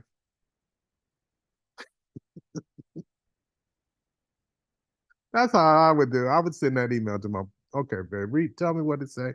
I don't want to read all that. But I totally get it. I would probably skim through it though. I would skip through it. It's the same thing from when you guys call me. I'm telling you right now, I can be petty. So if I went over it in class, I'm going to ask you, do you have notes from class? But I'm going to answer your question, but I'm going to make sure you know I know you was in class, and I'm going to ask you, what happened to your notes from class? Did you check your notes before you call me? I could be petty. I'm just telling you. I'm just telling you, like, so don't be mad at me. I still want the best for you, though. I promise you. I promise you. Okay.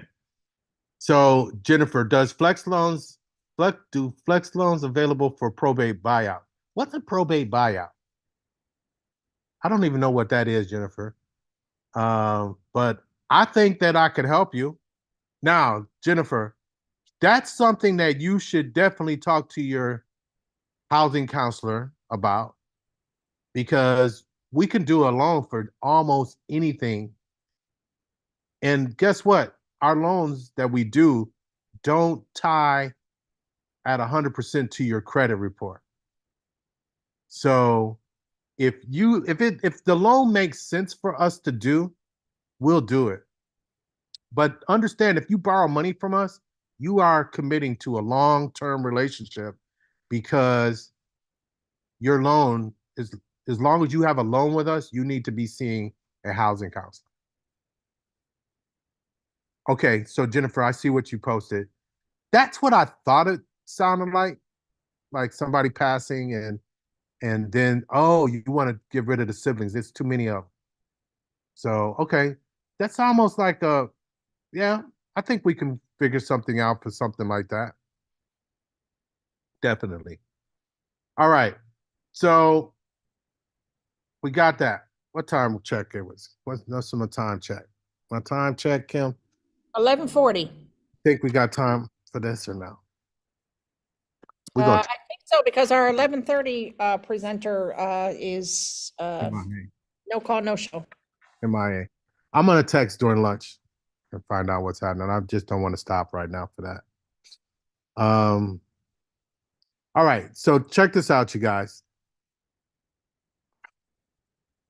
All that you see here, right, is a part of the process, right? It's steps in the process. All of this is steps in the process. And Kim just posted what number 10 reads. All right. So she just posted what number 10 reads. These are not in order. They're not in order. What I want you to do is I want you to take them in order and put them in order like this, you know. So they're going to go in order like, oh, shucks. I did that to Kim. Hold on, let me copy it and paste it and send it to everybody. Boom. So I want you guys to put them in order like that. And I'm going to give you a few minutes. And as I see them posted in the chat, I'm going to know where you guys are. All right. So do that for me. I'm going to play some music while you guys do that. Are there any questions on that at all? Or you guys got it? If you understand, type 1. If not, 2. All right. So we got 1s. Okay. So you guys work on that, and I'll see you in a song and a half or 2.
story goes.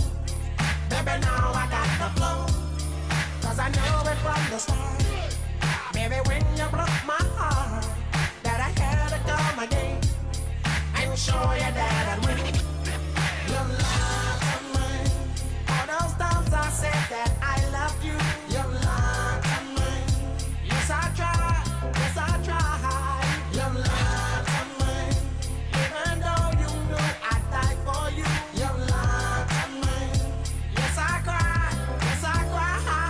Return of the man. It is. Return of the man. Come on. Return of the man. Oh my God. You know that I've been there. Here I am. Return of the man. Once again. Return of the man. Top of the world. Return of the man. Watch my flow. You know that I've been there. Here I go. So I'm back up in the game. Running things to keep my swing. Letting all the people know that I'm back to run the show. Cause what you did, you know was wrong. And all the nasty things you done. So baby, listen carefully while I sing my comeback song. You lied to me. She said she'd never turn on me. You lied to me. But you did. But you did. You lied to me. All this pain you said I'd never be. You lied to me. But I do. Return of the man. It is. Return of the man. Hold on. Return of the man. Don't you know? You know that I've been there. Here I go. Return of the man. A little girl. Return of the man. Once more pearl. Return of the man. Up and down. You know that I've been there. Round and round. Mark, stop lying about your big break. You lied to me. She said she'd never turn on me. You lied to me. But you did. But you did. You lied to me. All this pain you said I'd never be. You lied to me. But I do. Return of the man. It is. Return of the man. Come on. Return of the man. Oh my God. You know that I've been there. Here I am. Return of the man. Once again. Return of the man. Top of the world. Return of the man. You know that I've been there. Don't you know? Return of the man. Return of the man. Hold on. Return of the man. Be strong. You know that I've been there. Here I come. Return of the man. My little man. Return of the man. What's my baby?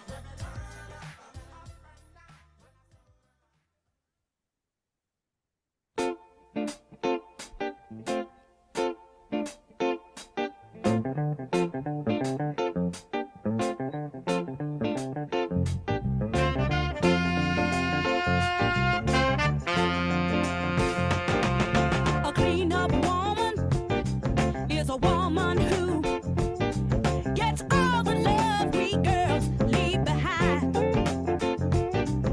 The reason I know so much about her is because she picked up a man of mine. Jumping slick was my ruin, 'cause I found out all I was doing was making it easy for the clean-up woman to get my man's love. Oh yeah, just making it easy for the clean-up woman to get my baby's love. Uh-huh.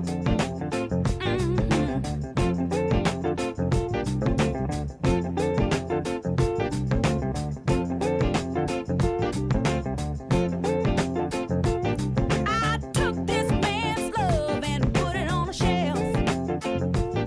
And like a fool, I thought I had him all to myself. All right. So, okay, so I'm thinking about if anybody wants to come on camera or not. I don't know. I asked the question in the chat. Nobody said nothing. All right. So let's just go through them there. Let's just go through them.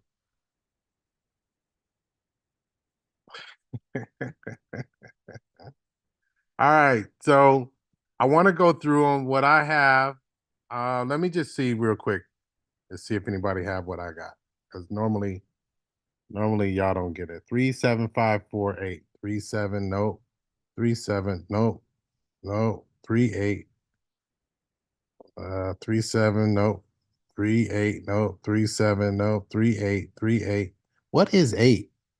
Oh no. 375. Oh, wait. 3754 8 2 1 9. All right, Tamika. You killed it. You killed it. Good job, Tamika. Tamika, you got the look like you're the one that got them all right. At least based on what we would say. So here's what we would say, you guys. Attend the class, which is step number 3. That's step number 3, right?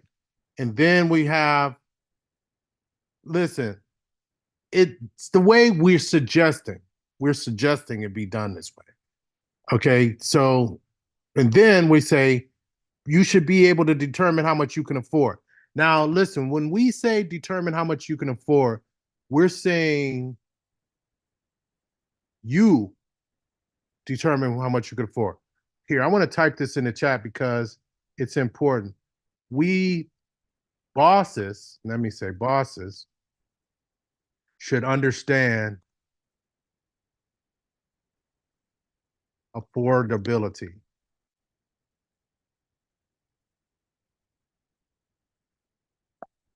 All right, bosses should understand affordability, which means understand ratios. Okay, bosses should understand affordability, which means understanding ratios. Okay.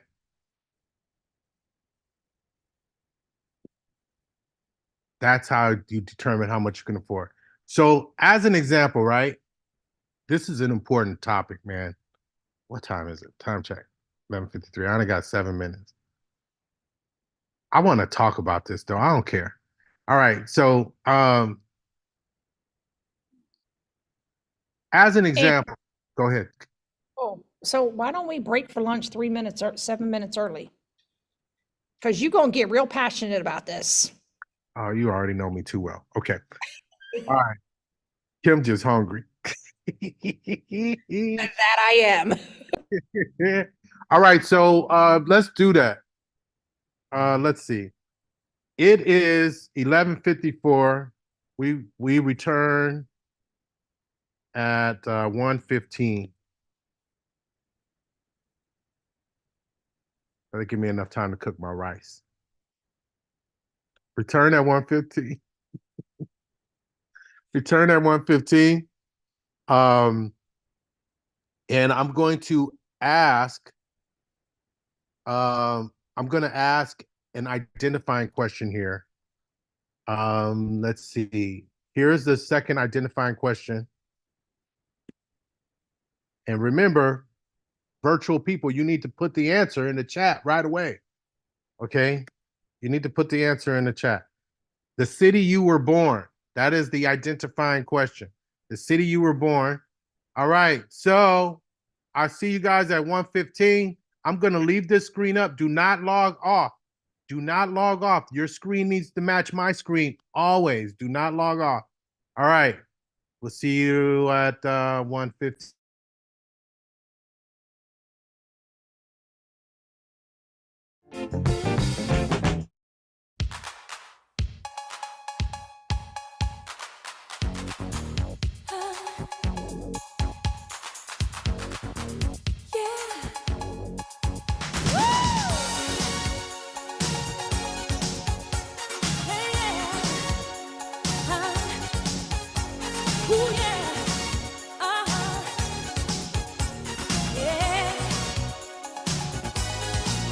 Won't you dance?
can be you but you.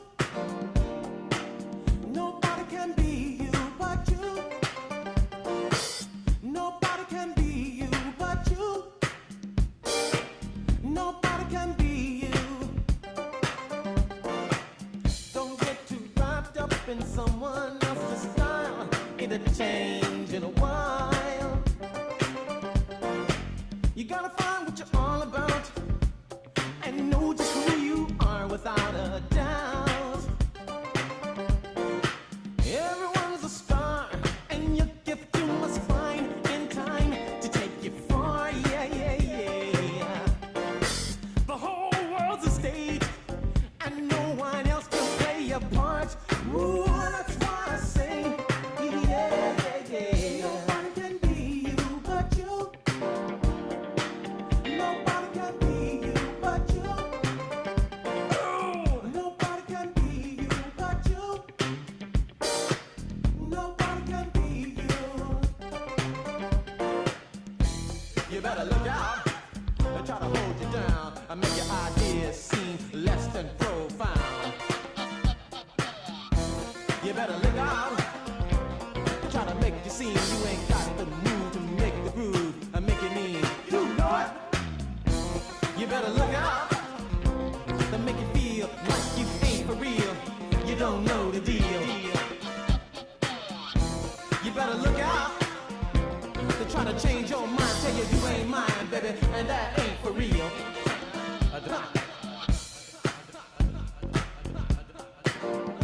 Come on, baby. Now look here. Nobody can be you but you. Nobody, no, no. Nobody can be you but you. All this negative got to go. Nobody can be you but you. Nobody can be you. You got to move your behind. If you're gonna catch up, you got to use your mind. If you wanna go to the top, baby, you gotta do what you do best. I don't mean maybe. Take your feet from the rough. Make yourself stand up for what you got. Ooh, straight ahead. Don't let yourself stand in your way. That's what I said. Yeah, yeah. Nobody can be you but you. Nobody can be you but you. Nobody can be you but you. Nobody can be you. You better look out. They're trying to stop your hold on your pot of gold. You better look out and try to make it feel like your way out. You ain't got no clout. You better look out. They'll tell you anything and make you feel pretty lame, but you know all about that game. You better look out. TV on me, I got my own mind to bring my mean thing. Look at you, Lord. You know it.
No, no, no, no.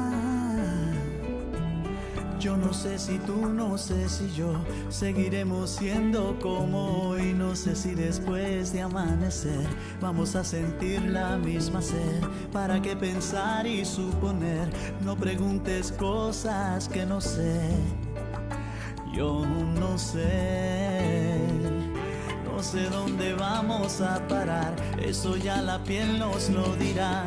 ¿Para qué jurar y prometer algo que no está en nuestro poder? Yo no sé lo que es eterno, no me pidas algo que es del tiempo. Yo no sé mañana, yo no sé mañana si estaremos juntos, si se acaba el mundo. Yo no sé si soy para ti, si serás para mí, si lleguemos a amarnos, odiarnos. Yo no sé mañana, yo no sé mañana quién va a estar aquí. De un café pasamos al sofá, de un botón a todo lo demás. No pusimos reglas ni reloj, aquí estamos solos tú y yo. Todo lo que ves es lo que soy, no me pidas más de lo que doy. No, yo no sé mañana, yo no sé mañana si estaremos juntos, si se acaba el mundo. Yo no sé si soy para ti, si serás para mí, si lleguemos a amarnos, odiarnos.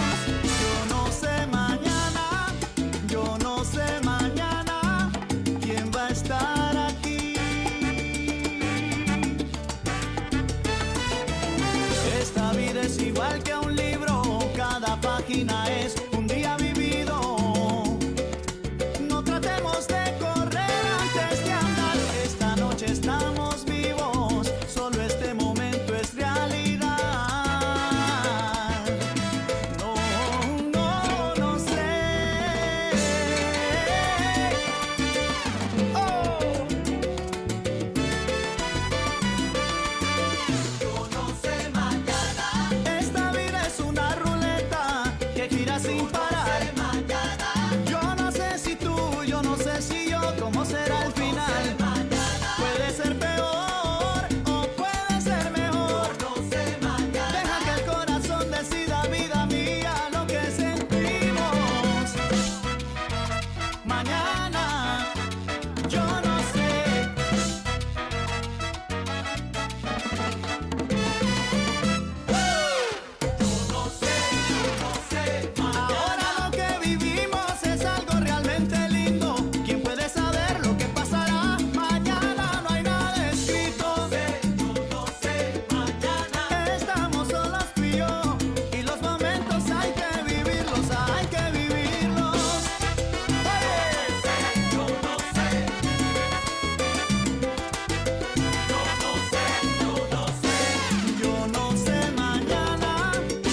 about your worries, thinking about your problems. Don't lay awake at night, thinking about your worries. Keep looking. Don't lay awake at night, thinking about your problems, thinking about your troubles. Don't lay awake at night, thinking about your problems. Keep looking.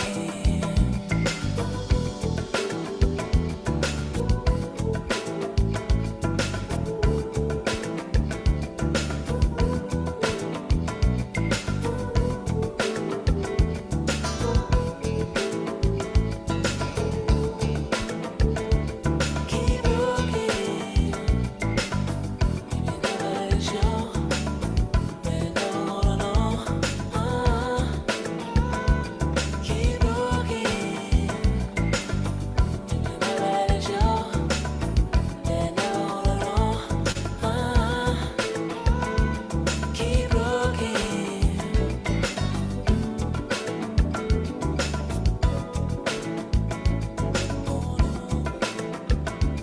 Keep looking.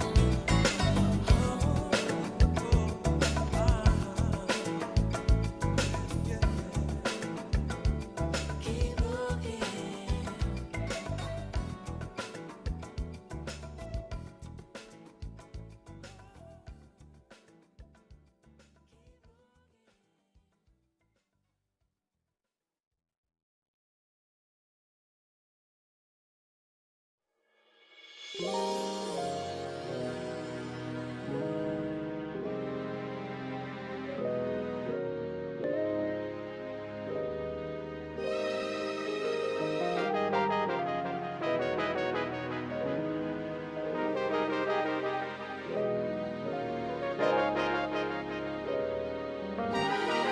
You represent all that I want. In every way, sure love is possible. Erasing the doubts I had in my mind. Gave me a reason to wanna try it again.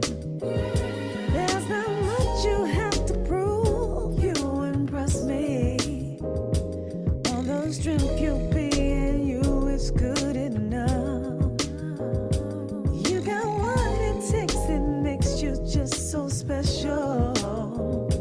And everything that you do is enlightening. So don't ever change just who you are. Just who you are. Don't change for me. Don't change for me. Not anyone. Don't ever change just who you are. Who you are. Don't change for me. Not anyone. Your imperfections, I love it all. I accept every part of you, even your flaws.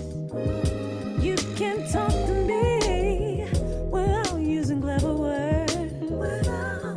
'Cause I already know what you mean before you say it. How good it is to know I can depend on. 'Cause you gon' do what it takes to make it alright. Even through good days, in between days, our love remains. I believe in you and I believe in us. Don't change just who you are. Don't change for me. Don't change for me. Not anyone. No. Don't ever change just who you are. Just who you are. Don't change for me. Don't change for me. See, I don't care what they think or what they say. 'Cause I know where you've been. Pain that you've seen. You come so far. You're so strong. Let them speculate, insinuate. 'Cause they don't say what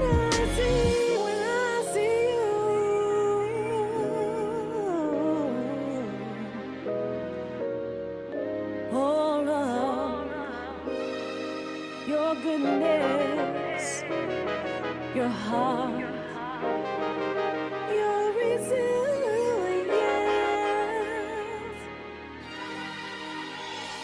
Don't take one for me or anyone.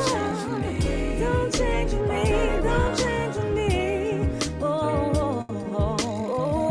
Don't ever change us. 'Cause I love you just the way you are. Oh, don't change me, don't change me. Don't change me, don't go change me. Not for me or anyone. No, don't ever change, don't ever change. 'Cause I love you, baby. Don't you go change it.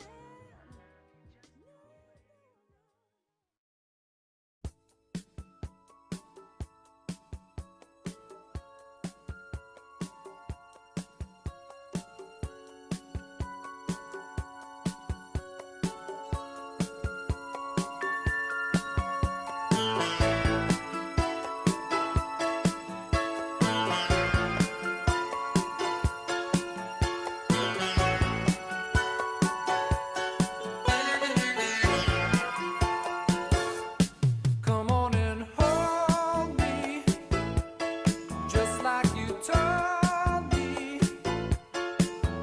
Then show me what I want to know. Why don't we steal away?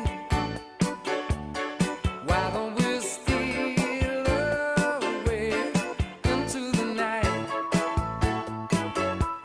I know it ain't right. Don't tease me. Why don't you please me? Then show me what you came here for. Why don't we steal away? Why don't we steal away into the night?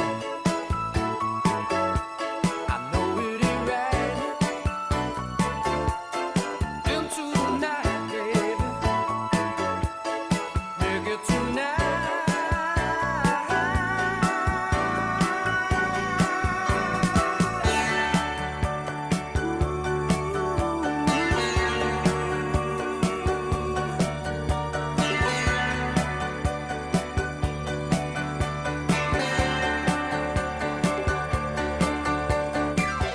I caught you glancing my way, and I know what you're after. No second chances tonight.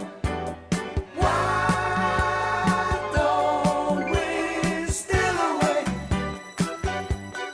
Why don't we steal away? Why don't we steal away? Why don't we steal away into the night? I know it ain't right. Into the night. I know it ain't right. Why don't we steal away? No, it ain't right. Into the night, baby.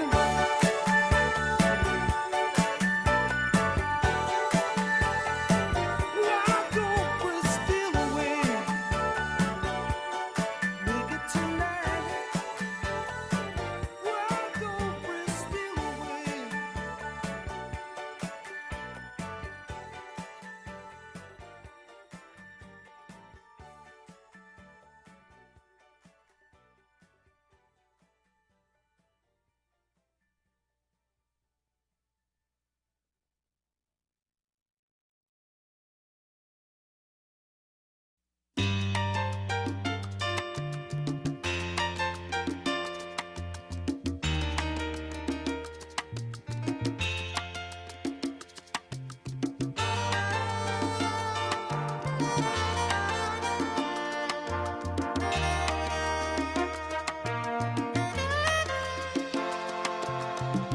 Ella tiene la magia de un instante de amor y su mirada un toque de misterio.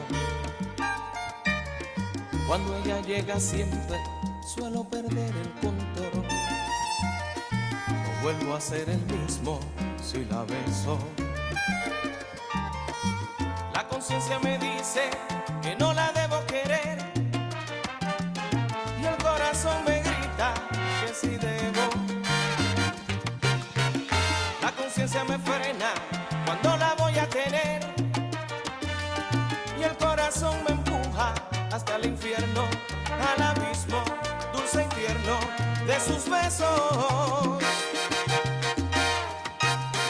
Cuando se aferra un querer al corazón y la conciencia no tiene la razón, no valen los consejos.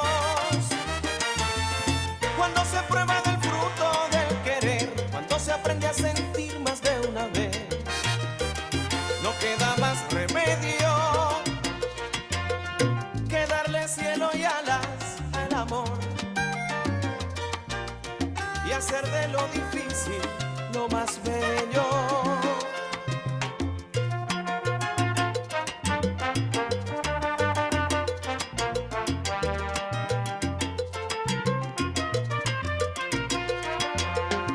La conciencia me dice que la debo olvidar y el corazón me grita que no puedo.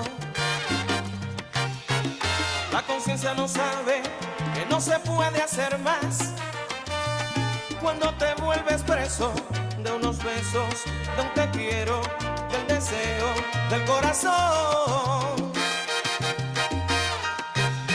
Cuando se aferra un querer al corazón y la conciencia no tiene la razón, no valen los consejos. Cuando se prueba del fruto del querer, cuando se aprende a sentir más de una vez, no queda más remedio que darle cielo y alas al amor y hacer de lo difícil lo más bello.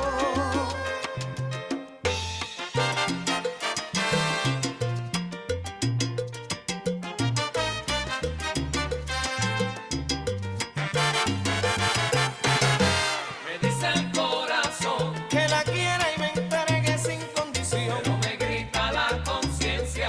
que lo piense bien, que no cometa esa imprudencia.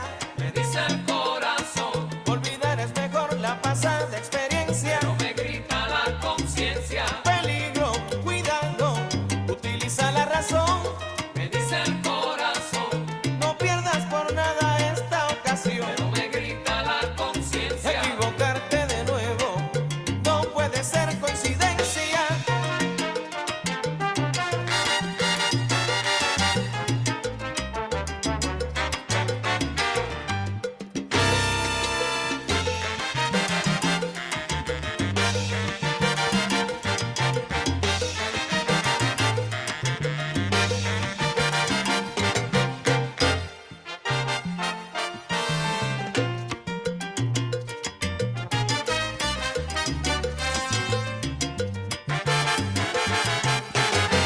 Me dice el corazón, Dale paso al amor que está tocando tu pero puerta. me grita la conciencia. Te va a hacer llorar, te va a hacer sufrir, traerá decepción. Me dice el corazón, Ríndete que el amor te venció. pero me grita la conciencia. Parece pero no es, eso pasa con frecuencia.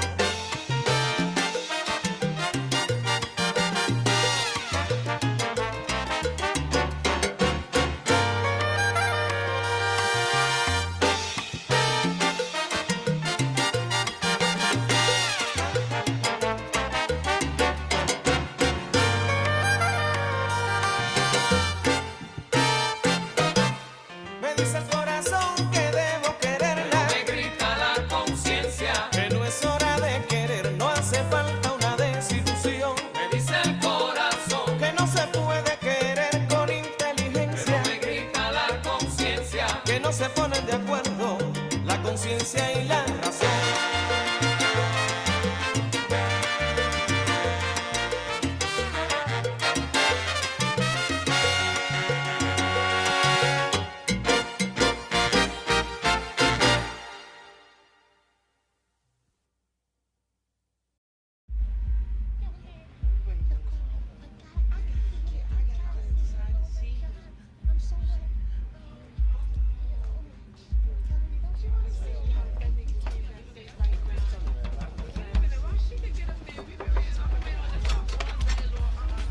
Yes? Hello, Kwame. Oh, not the other one. Sorry, I'm not a fan or anything like that. I'll let you know now. Kwame left some tickets Yeah, for he me. left some tickets. He left no tickets, Are miss. you sure? There are no Can you tickets please in check this. the list? I'll check the list. He has no one on his list tonight. she's all right. Come on. She's okay. See, Okay. I told you. I'm Go ahead. Go ahead.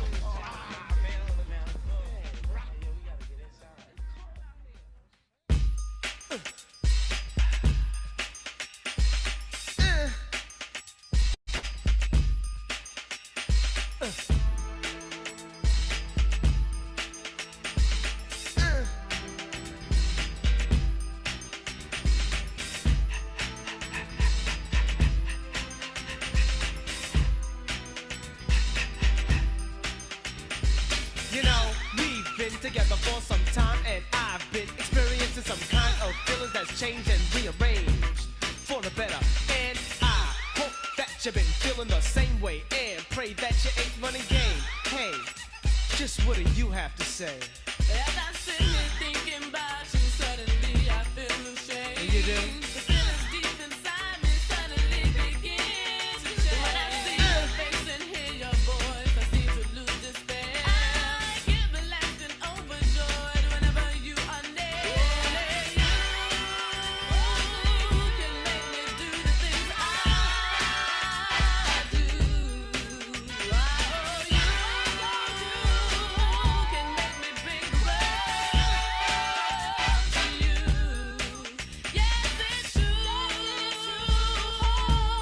It's you and only you.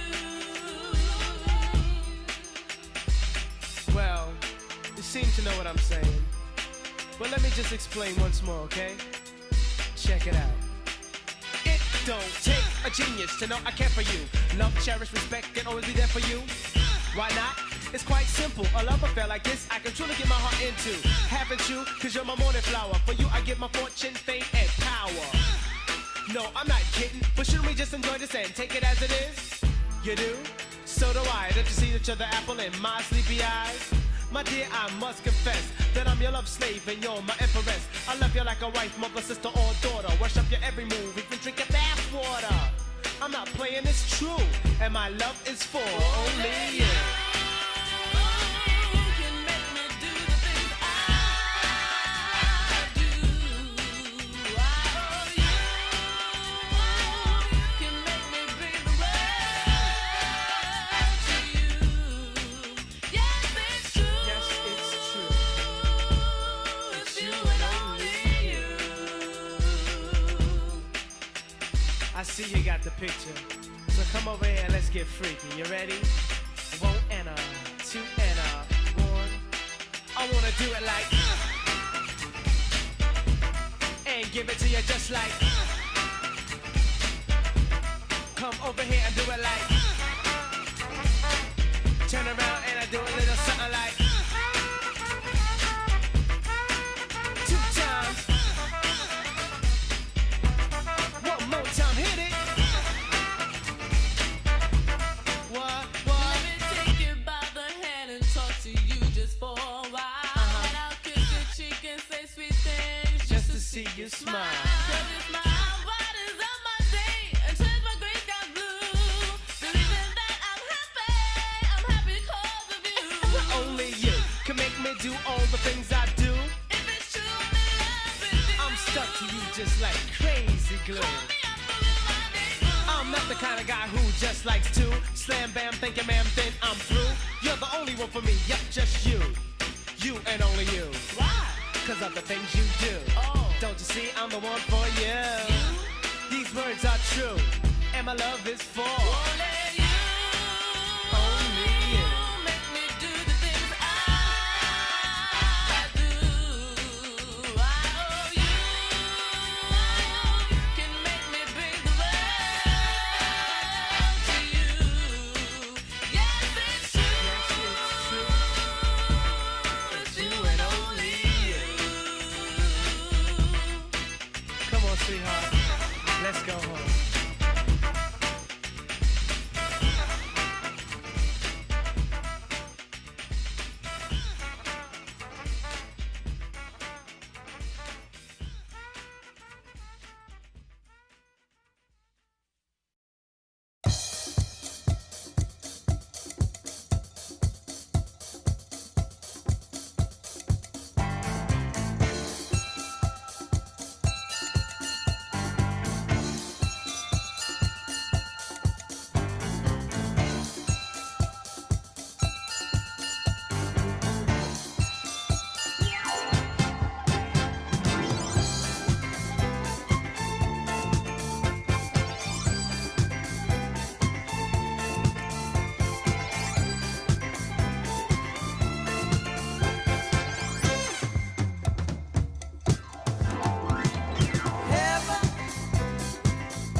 story about control. My control. Control of what I say, control of what I do. And this time I'm gonna do it my way. I hope you enjoy this as much as I do. Are we ready? I am. 'Cause it's all about control. And I've got lots of it.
Hey, y'all ready to hang?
Make your bumper flip like a flippergram, flip it like a flippergram. Girl, wind up on my body, girl. Wine like it's a carnival. Girl, me love the way you wine for me. Girl, your wine is so emotional. So wind up on me body, girl. Me want you come wine your waistline for me. Baby, you're bubbling, bubbling, bubbling, baby. Girl, you a party animal. Girl, you active, no, you no lazy.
9 minutes, she come back for more. She take off the shoes and pound the dance floor. Then she start to broke out like a sword. The night is hazy, I'm feeling lazy. But now that you walked into, I'm about to get crazy. The way you walking, the way you dancing, you got me moving and doing things that I've never done.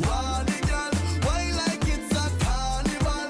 Girl, me love the way you wine for me. Girl, your wine is so emotional. So wind up on me, body girl. Me want you come wind your waistline for me. Bailalo, bailalo,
Ladies and gentlemen, gentlemen, this is a Jazzy Fizzle production. Miss A, the princess is here. Sierra. This beat is Automatic, supersonic, hypnotic, funky, fresh. With my body so melodic, this beat rolls right through my chest. Everybody, Martin, Poppy came to party. Grab somebody, work your body. Let me see you 1, 2, step. Rock it, don't stop it. Everybody get on the floor. Bring the party up. We about to get it on. Let me see you 1, 2, step. I love it when you 1, 2, step. Everybody 1, 2, step.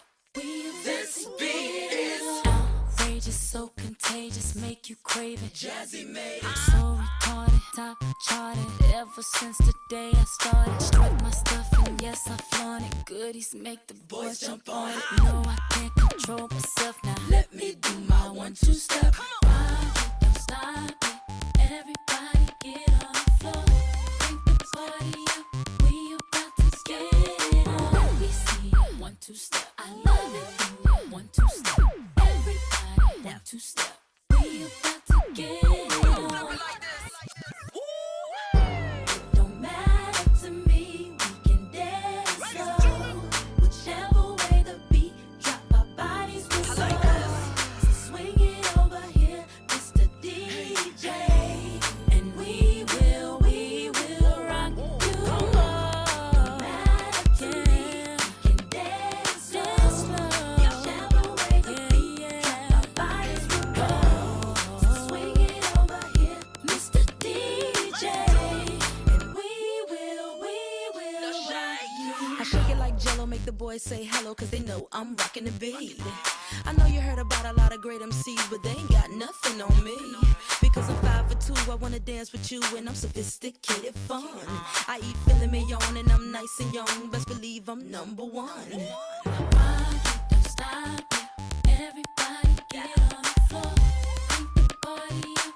We about to get it on. Let me see you 1, 2 step. I love it when you 1, 2 step. Everybody 1, 2 step. We about to get it on. Rock it, don't stop it. Everybody get on the floor. Bring the party up. We about to get it on. Let me see you 1, 2 step. I love it when you 1, 2 step. Everybody 1, 2 step. We about to get it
drop top back, where we're gonna go, don't know, wherever. Woo. Maybe to the park, or we'll just roll down the highway. Just you and me, riding to. Fellas, I'm ready to get up and do my thing. I want to get into it, man, you know. Like a sex machine, man. Moving, doing it, you know. Can I count it off? 1, 2, 3, 4. Get up, get on up. Get up, get on up. Stay on the scene. Get on up. Like a sex machine. Get on up. Get up, get on up. Get up, get on up. Stay on the scene. Get on up. Like a sex machine. Get on up. Get up, get on up. Stay on the scene. Get on up. Like a sex machine. Get on up. Wait a minute. Shake your arm. Then use your palm. Stay on the scene. Like a sex machine. You got to have the feeling. Sure you're born. Get it together. Right on, right on. Get up, get on up. Get up, get on up. Get up, get on up.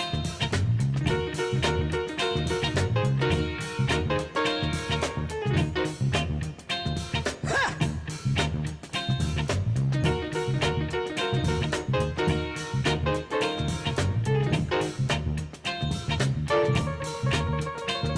Get up, get on up. Get up, get on up. Get up, get on up. Get up, get on up. You said you got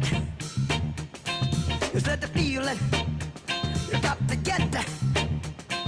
You give me fever and a cold sweat. The way I like it is the way it is. I got mine. Don't worry about his. Get up, get on up. Stay on the scene. Get on up. Like a sex machine. Get on up. Get up, get on up. Get up, get on up. Bobby. This is something new, the Casper Slide Part 2, featuring the Platinum Band, and this time we're gonna get funky. Funky. Everybody clap your hands. Clap, clap, clap, clap your hands. Clap, clap, clap, clap your hands. All right, now, we're gonna do the basic step. To the left, take it back now, y'all.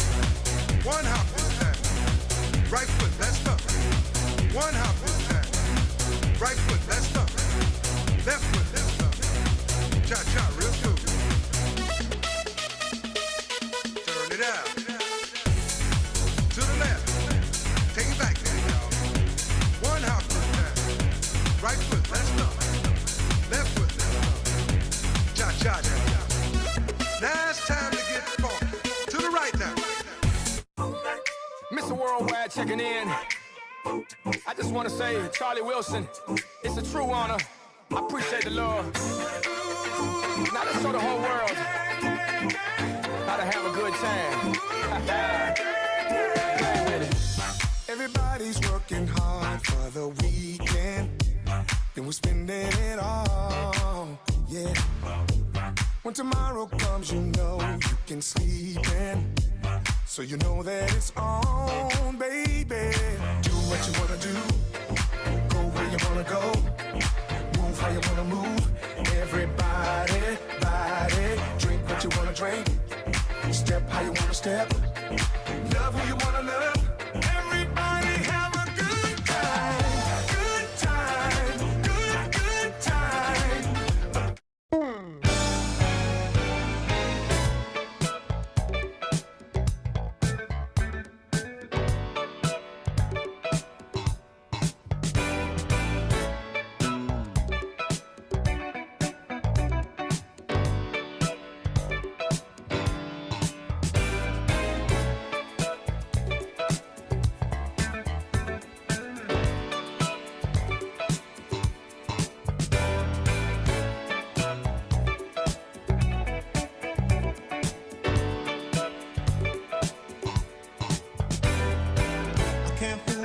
I don't want nobody else to ever love me.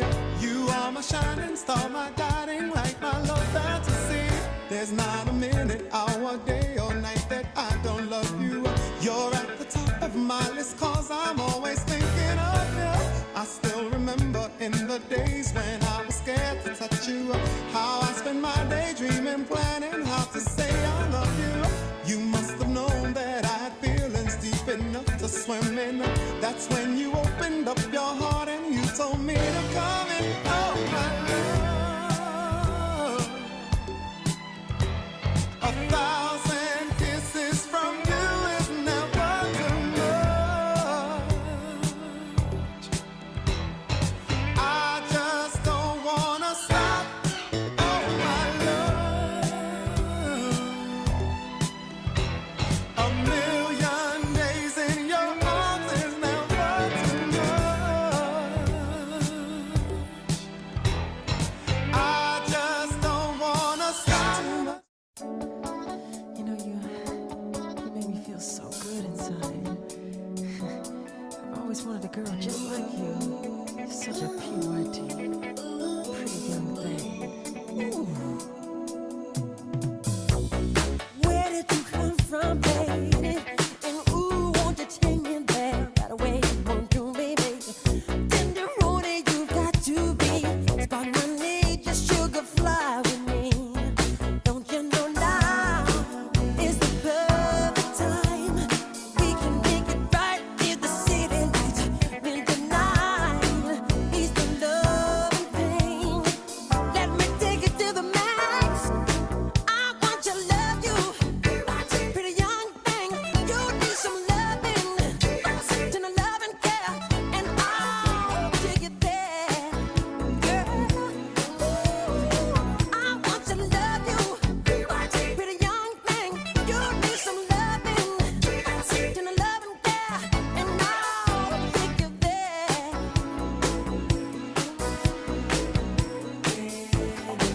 Yes, I will.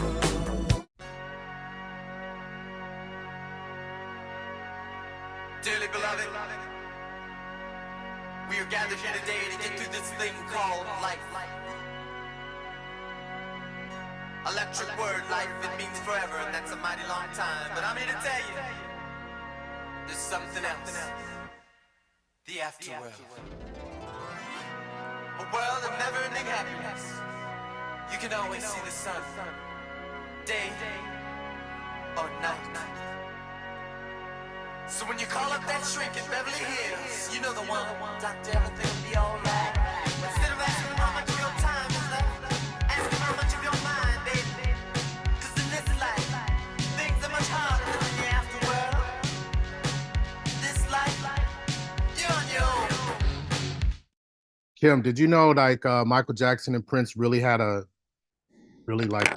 real hatred for each other? I did not know that. How do you know all these strange facts? Why do you look like you have no neck? Because I'm actually laying down. Oh, okay. I thought we discussed that.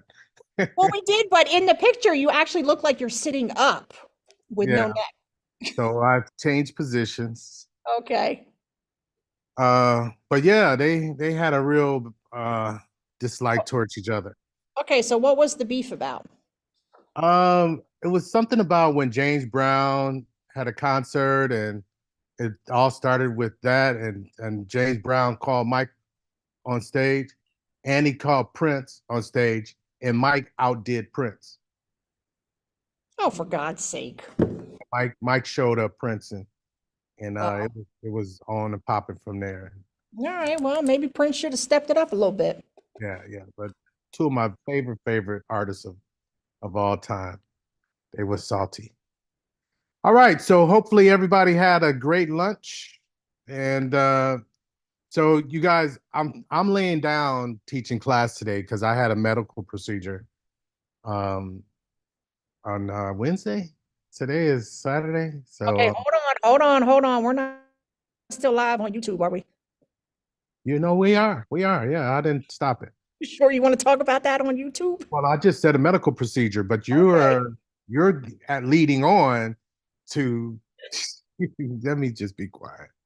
All right, so I just wanted y'all to know why I'm laying down. I had a medical procedure, but anyway, I am here and ready to go. I had a great lunch. I had my 15 bean soup. Oh Lord, it was so juicy and scrumptious.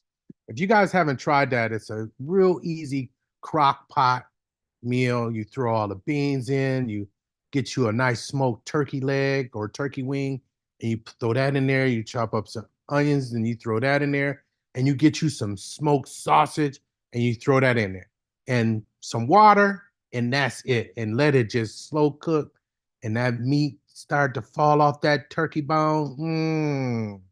Once that meat start falling off that turkey bone, you know you got you a meal. Tamika, you had 15 bean soup before? Oh my God, it's so good. Okay, it's so good. It is so good. I recommend it. The beans are inside of Publix. It's a real easy, hearty meal, and it's good for you. It's really, really good for you. All right. So hopefully everybody had a good lunch. That's what I ate. So anyway, we are back and we're still live on YouTube because I forgot to stop it. So welcome back, everybody. All right. So before we broke for lunch, we were talking about the home buyer process. And let me go back to my notes here. And I was talking about the steps. And the steps, step 3 is attend the home buyer education. Step 7 is determining what you can afford. So far, you would have these two, right? Yeah, that's right, Chelsea. I'm about to get passionate, as Kim so calls it. But determining how much you can afford is kind of interesting because I want to put this way. Like, really what you guys are paying for rent right now might not be what you can afford. So when we think about determining what you can afford, I want you to do it like this, right?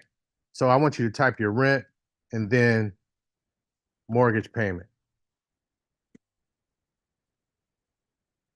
So I want you to type in what you pay for rent and then what you want your mortgage payment to be. All right. So my rent is $1,300 and I don't want my mortgage payment to exceed $1,700. That's the way I type that. So in the chat, I want you to type your rent / mortgage payment. So let me see what you guys got. All right. Thank you, Felicia, for being first. Thank you, Sydney. I see you. Daniel, you didn't do exactly as I asked, but you're all right. Uh-oh. Tiffany, Sabrina. It's interesting. I'm glad that you guys did that. Oh, Jennifer. So I got 3 people like that. That is really good. 3 people. That is really good. So check this out. I want to talk to you guys. The people that are not paying rent. I want you to understand, like, when you go for loan approval, your lender is going to have a concern. Unless they see a lot of money in your savings account. And so I want you to know why. Because if you're not paying any rent right now, and then all of a sudden you go to $1,500 a month on a mortgage payment, that's what they call payment shock in the industry. So if you're not paying any rent, and then all of a sudden you're going to $1,500 on a mortgage payment, that's called payment shock. So the lender is going to be concerned, and the only way they're not going to be concerned is if you have a lot of savings, meaning you've been saving $1,500 a month. But if you've been like maybe paying off debt or something like that, and you can show them that instead of having the money in a savings account, that might work, but you got to bring receipts, and it's going to need to make sense. So I get it, Tiffany. You just paid off the car. Okay, got it. I understand.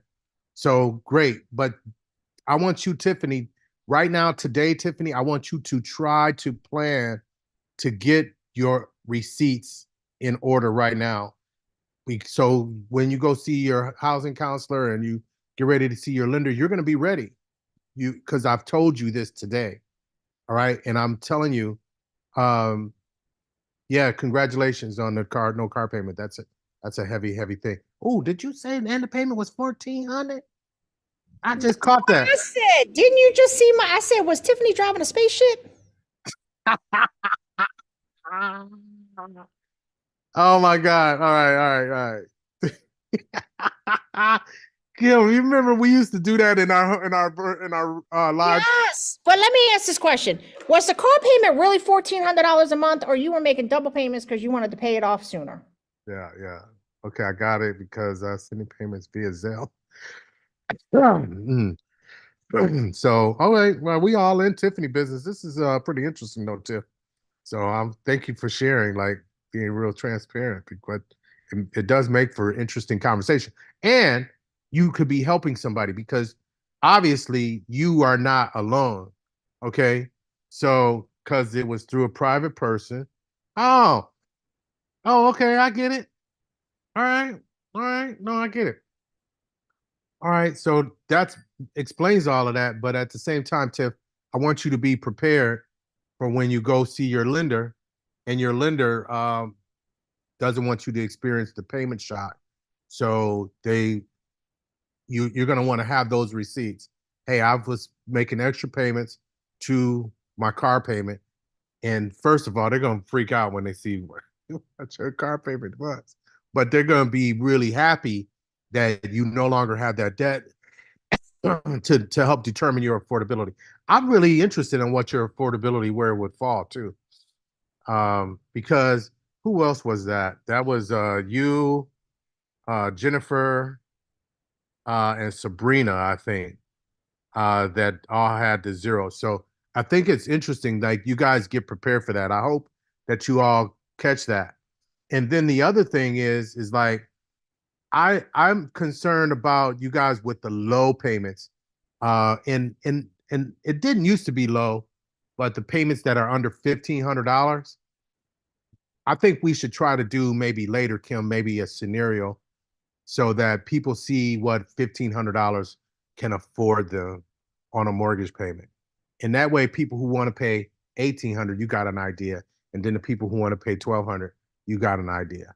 So you remember when I said earlier, like, why would you walk away from a house? Number one, you can afford it. And number two, you like it. Like if you found a house that the payment came out to $1,200 a month, you definitely don't want to be walking away from that house, because that's somewhere like maybe $125,000 easy with these rates. Understand what I'm saying to you. You don't have a whole big mortgage loan amount if your sorry about that. If your mortgage payment is $1,500 a month. I'm just preparing you mentally. And here's the other thing. Here's the other thing. We've got a Facebook group, and I love this group. We've got a Facebook group where we take the clients from our housing counselors that we deem are mortgage ready, and they can work independently. And those clients go to our Facebook group called the Mortgage Ready Crew. We call them the Mortgage Ready Crew. So we have Zooms twice a month. We do videos and we do a lot of posts. I think it's a really cool way to stay engaged and to ask questions on a regular basis.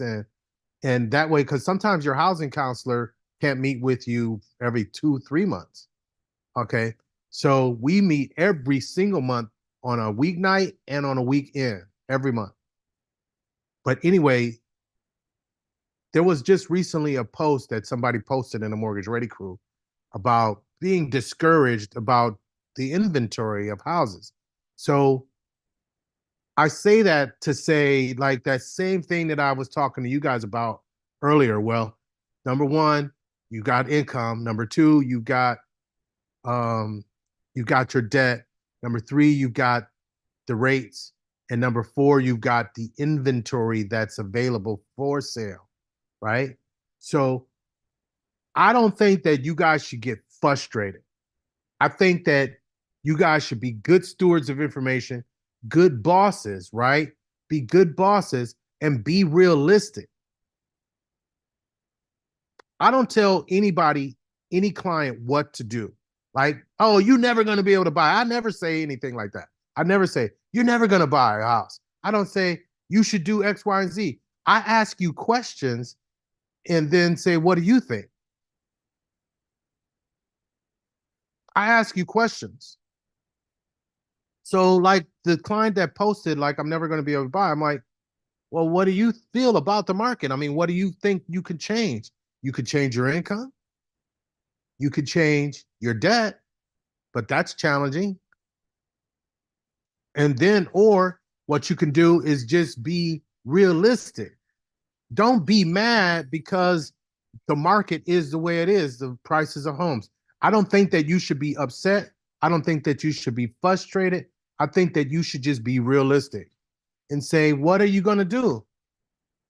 Is it worth the wait, or should you just stay ready? Like, what if somebody right now came and gave you a house for $80,000 right now, but they say you need to close within 30 days? You're not ready. If you don't have a pre-approval done, you're not ready. So when we say stay ready so you don't have to get ready, that's what we're talking about. Having a DARE reservation, having your down payment assistance reserved, having a loan approval, all of that is important. In being realistic, you just do your part and let God handle the rest. I mean, if you're into God, if you're into that, but I am. So I just want to be ready. I just want to be ready and be a good steward of information. And so knowing what I can afford and being realistic to what I can afford is crucial. Like, I think like what you guys posted, right? I think that like Joanna, $1,395 is the rent, $1,500 is your max mortgage payment. Joanna, I think that you should remember that you posted that. I think as your boss, you should stand firm on your $1,500. But here's what happens. Here's what happens. Once you get your realtor showing you properties, then you go and find out what that looks like. Instead of going in this process that we're about to go through now with understanding your affordability first. First, understanding your affordability. Here's a quick tip, something quick that you guys can always do, right? I'm going to type this in the chat. You can look at your income and you could take your hourly rate times your number of hours per week. Anthony, hold on. Can you change that? Because you sent that just to me. Oh, my bad. I'm going to, that could stay. That could stay. I'm going to type this here. I said your hourly rate. It's your hourly rate. Hourly rate, 40 hours a week by 52 weeks in a year, divided by 12 months. This is going to equal your gross monthly income.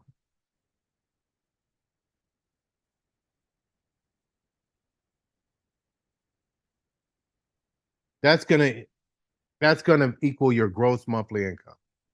Okay? So I want to give you your minute to do that calculation.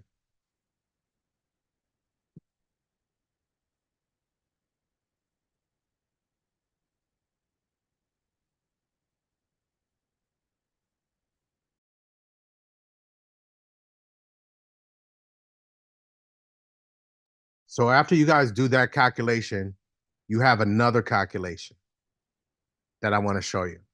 Let me know you're done by typing a 1 in the chat.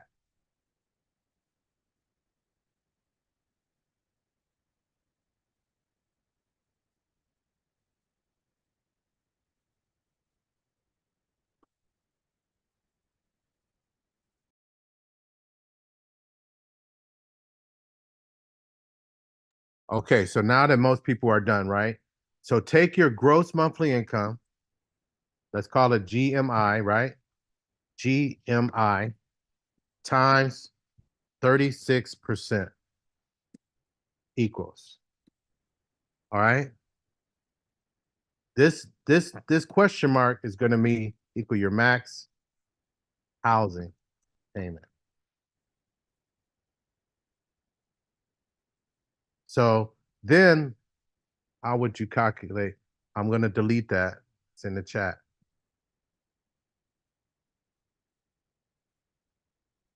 All right. So then what I want you to do, right, is I want you to go back and I want you to type your rent and then your 36% number. Oops, it's rent. Oh, I'm sorry, I made a typo. It's your rent and your 36% number. So if your rent is $1,300 and your rent is $1,500, that's the way it would. Oh no, Felicia, it can't look like that. It can't look like that. That's 11,980. So it's 36% of your gross monthly income. Okay, Cerise, you see that number, Cerise? You see how big what your affordability is compared to your rent? That is very good. Tamika, you see what your number is? Your affordability is less than what you're paying in rent. You pay too much in rent. Just try it again, Felicia. Just try it again. So Manuel, I see you. Your affordability is higher than what your rent is. Sydney, you're real close based on what your affordability is. Kyle, I see you. You pay a great rent amount. Sharice, you said you don't want to pay that. I believe you. I believe you.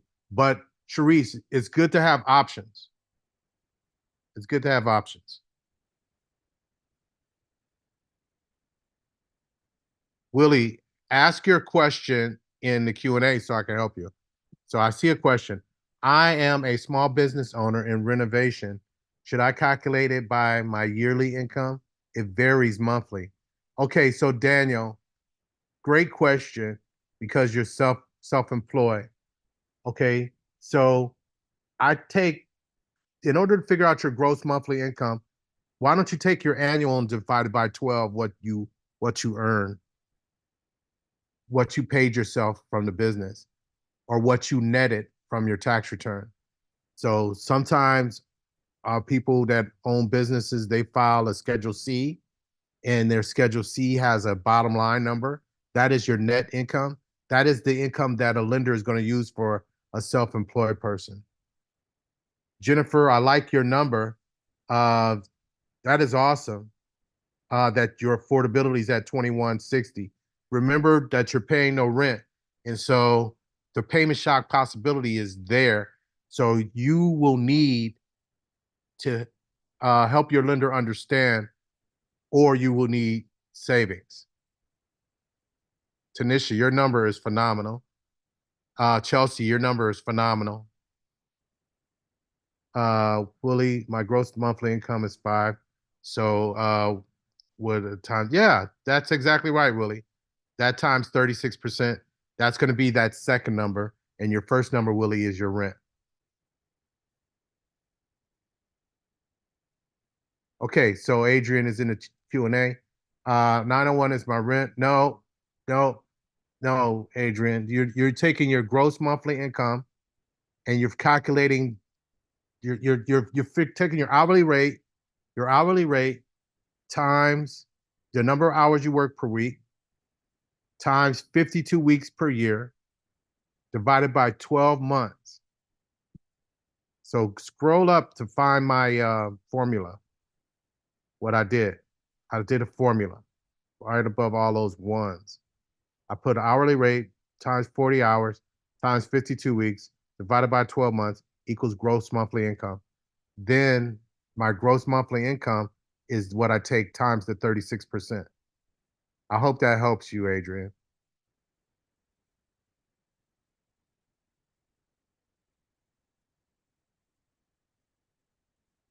All right.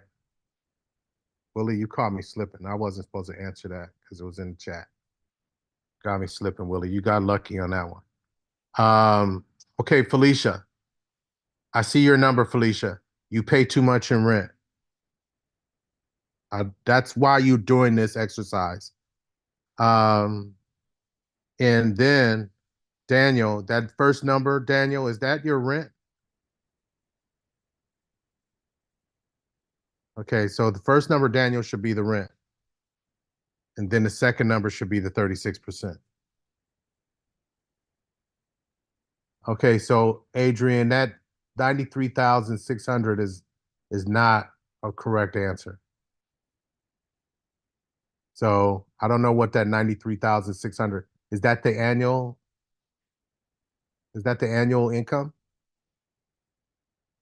I'm gonna type it in the chat again. It's your hourly rate. Oh, dude, holy again. It's your hourly rate times hours per week times 52 weeks divided by 12 months equals gross monthly income. And then you take GMI times 36%. And that equals your max housing. Okay. And so then I'm asking you for your rent and then your 36% number. That's how I want the number. Your rent first and your 36%. Sable, is that 3,300 your rent? Sable? Okay. All right. So I'm trying to explain the best I can to you guys. Thank you, Daniel, for making the correction. All right. So Daniel, if that number, thank you, Sable, for making your correction. That number is your affordability. Is that 3,300? Daniel and Sable, you guys are really close to each other. But your rent is what it is at that 1,750. So you've got room to buy a big house if you can afford 3,300. All right, that's really good. It's phenomenal. Okay, Shonda, your number here is showing that you pay too much for rent. Brandon, that's showing like you got room to grow, my friend. All right. So what you guys have just done, listen to me. Listen to me for a second. And Kim, is your live class have any questions, Kim? Okay. So I'm actually answering one right now. okay, no worries. So listen, you guys, if what you have just done is determined your maximum affordability, I need you to understand and remember what you just did. You just calculated your maximum affordability. That second number is the number that you can afford on a mortgage payment. Okay? Adrian, so let me look what you put in the Q&A. Okay. Okay. So Adrian, that 2,600, that is your, I'm assuming that's your gross monthly income, and that is what gets times 36%. And I don't think you meant to say $15 is rent. I think you meant to say $15 is your hourly rate. That's what I think you meant to say. Okay. But I think what it's important for you guys to understand is the main thing that I want to drive home right now is that you guys just determined your maximum affordability. However, I need you to listen to this part. That maximum affordability is without taking your debt into consideration. What you calculated, like Tiffany, you got $1,941 that you should be able to afford on a mortgage payment. That's allegedly until your debt is calculated into the equation. This is the first step a lender will do, but it's giving you a gauge. My guess is the folks that have the large payments, they also have large monthly debt. Okay? But this is a great start. This is a great start. So tell me if I've lost anyone on determining how much you can afford. Tell me, give me a 1. or 2? Okay, good, good, good. Ones. How's your live class, Kim? How they feeling? We are good, Anthony. Good, good. All right, so check this out. I'm going to bounce to the next line here. And the next line is, after you feel comfortable with that number and you know that number, I think what you should do is apply for a mortgage loan. This could happen while you're in counseling. It could happen before you're in housing counseling. But it might be a good idea for it to happen while you're in housing counseling so that your consigliere can tell you who's on the approved lender list. They can maybe send out to 3 or 4 lenders that they know. It's easy to shop for a lender on your own. I want to see, hold on a second. I want to see something.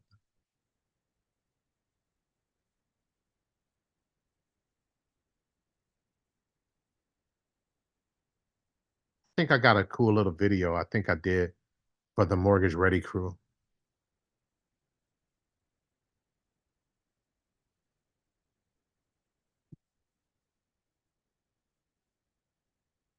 This is the Mortgage Ready crew page. And I want to just see if I had a video of it.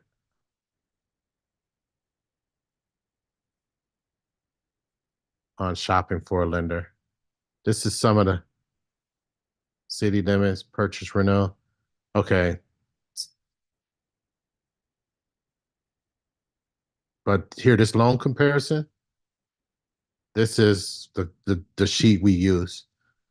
Like one of the sheets at least I shared with the Mortgage Ready crew.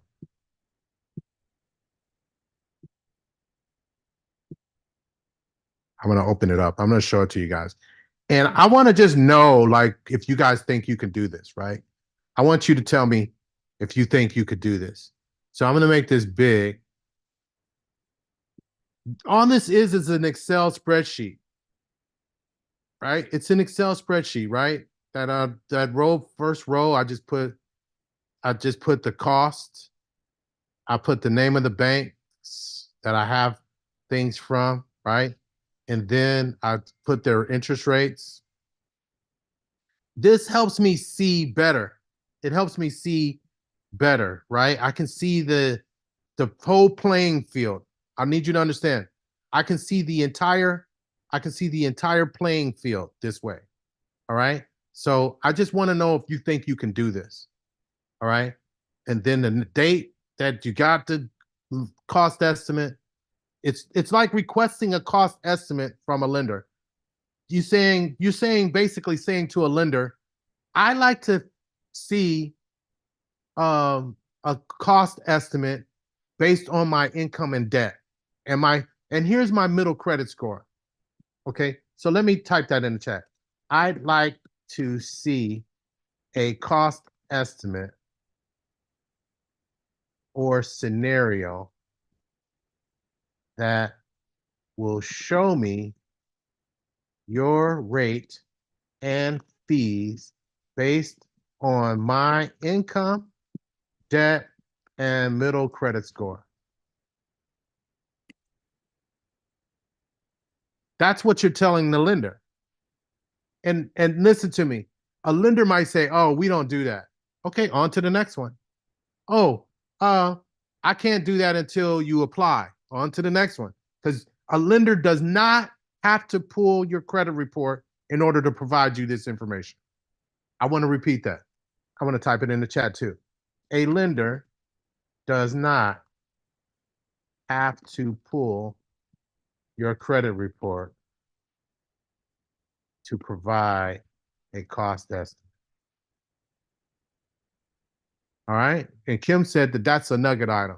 So make sure that y'all add that cost estimate to your nugget list. So let me get your feedback, because if you wrote, I'm not an expert at Excel, right? But I think I created this for me when I was doing housing counseling and working with my client. So I could tell the client, this loan looks the best. I mean, this loan has a 4.125% interest rate, and it's got a 0 fees. This loan has a lower interest rate at 4%, but has $620 in fees. Now, if I had that lower interest rate, listen to me. If I had this lower interest rate, I would take this cost estimate from this lender and give it to this lender and say, I'm thinking about using this lender. I need to know if you can match their interest rate and still have me at 0 fees. Did you catch that? I need to know if you can match this interest rate and still have me at 0 fees. That's what I would do as a boss and person that's a good steward of information. All right. So now, with all that said, tell me, type a 1 in the chat if you think you could do this, and type a 2 if you think you might need help. 2. Okay, 2s. So most people type 2s. All right, so I need you guys to remember that all the people that type 2s, you should be talking to your consigliere and asking them to help you do this. And if you have one of my counselors tell you they can't do it, you should text me immediately because I'd want to know why. All right, I definitely want to know why. And if you are a person that says, you know what, I think I can do this, then great. If you are a person that says, you know what, Anthony, send me yours, I'd send it to you. I'd send you this.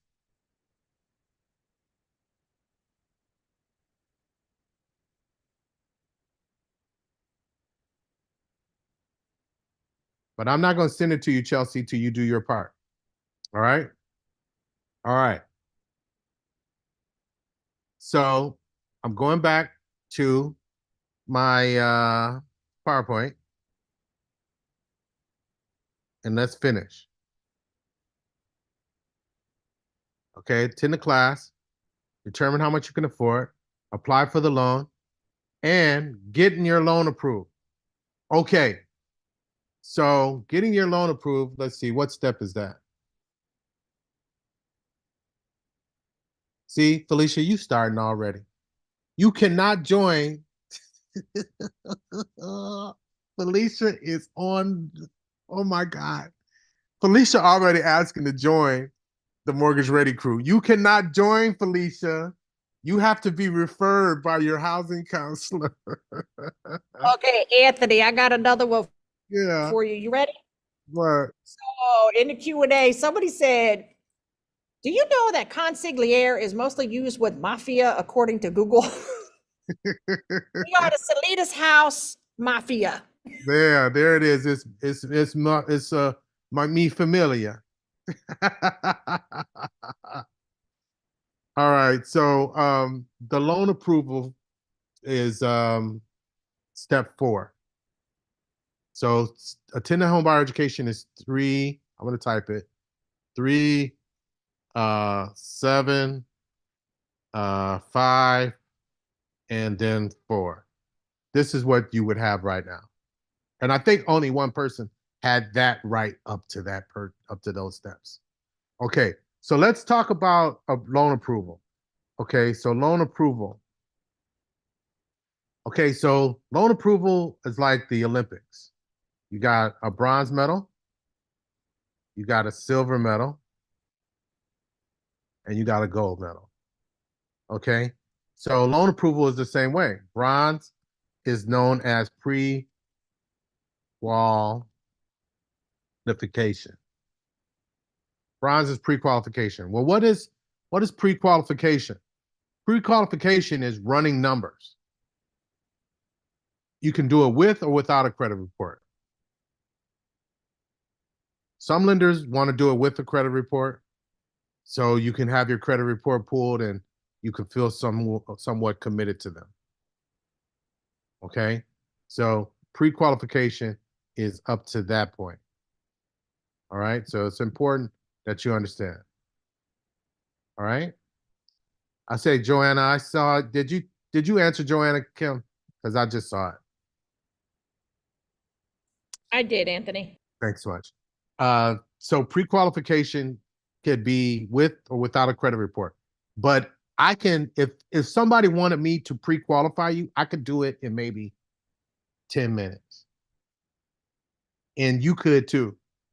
Because I just showed you how to calculate your gross income, right? And I just showed you how to take 36% of that gross income. Just doing that, you guys, you are halfway there. You are halfway there already. All right. So pre-qualification is that. And then your silver level is called, let's call it pre-approval. Okay. So pre-approval has different levels. We call it point of sale. I'm going to type 1, and we're going to call it point of sale. And 2, we're going to call it human underwriting. All right. Under pre-approval, you got 2 levels under there. Point of sale approval is really cool. It's where the lender asks you your name, your address, where you're banking at. Then they ask you your social and date of birth. And then they click a button and it will import a credit report. Right? And once it imports a credit report, the lender says, all right, here, I'm going to determine your interest rate. I'm going to determine your scenario. I'm going to create a cost estimate. And then I'm going to do that according to your ratios. Okay. So once I do that according to your ratios, then I click another button. And when I click the other button, the computer underwrites what I've input. When the computer is underwriting your income, your debt, from your credit report, your assets, based on the scenario that the lender inputted, it's going to give an approve or decline. An approve or decline. Okay, so those systems, I'm going to type in the chat. Those systems are called the point of sale systems equals called LP for loan prospector, or EU for desktop underwriter. Okay, so if you even remember that, I'm impressed. Like if you approach the lender and you say, when you ask your questions as a boss, you're interviewing, do you offer point of sale approvals? I'm impressed. Because first time buyers don't ask that kind of question. Because they forget. They learned it in home buyer education, but they forget. Because there's so many things. Like, if you even ever pick up your notes again, I'm impressed. After today, if you ever pick up these notes that you wrote today, I'm impressed. Because most people don't. You jump right in, head first, and you ready to go. No looking back. Okay?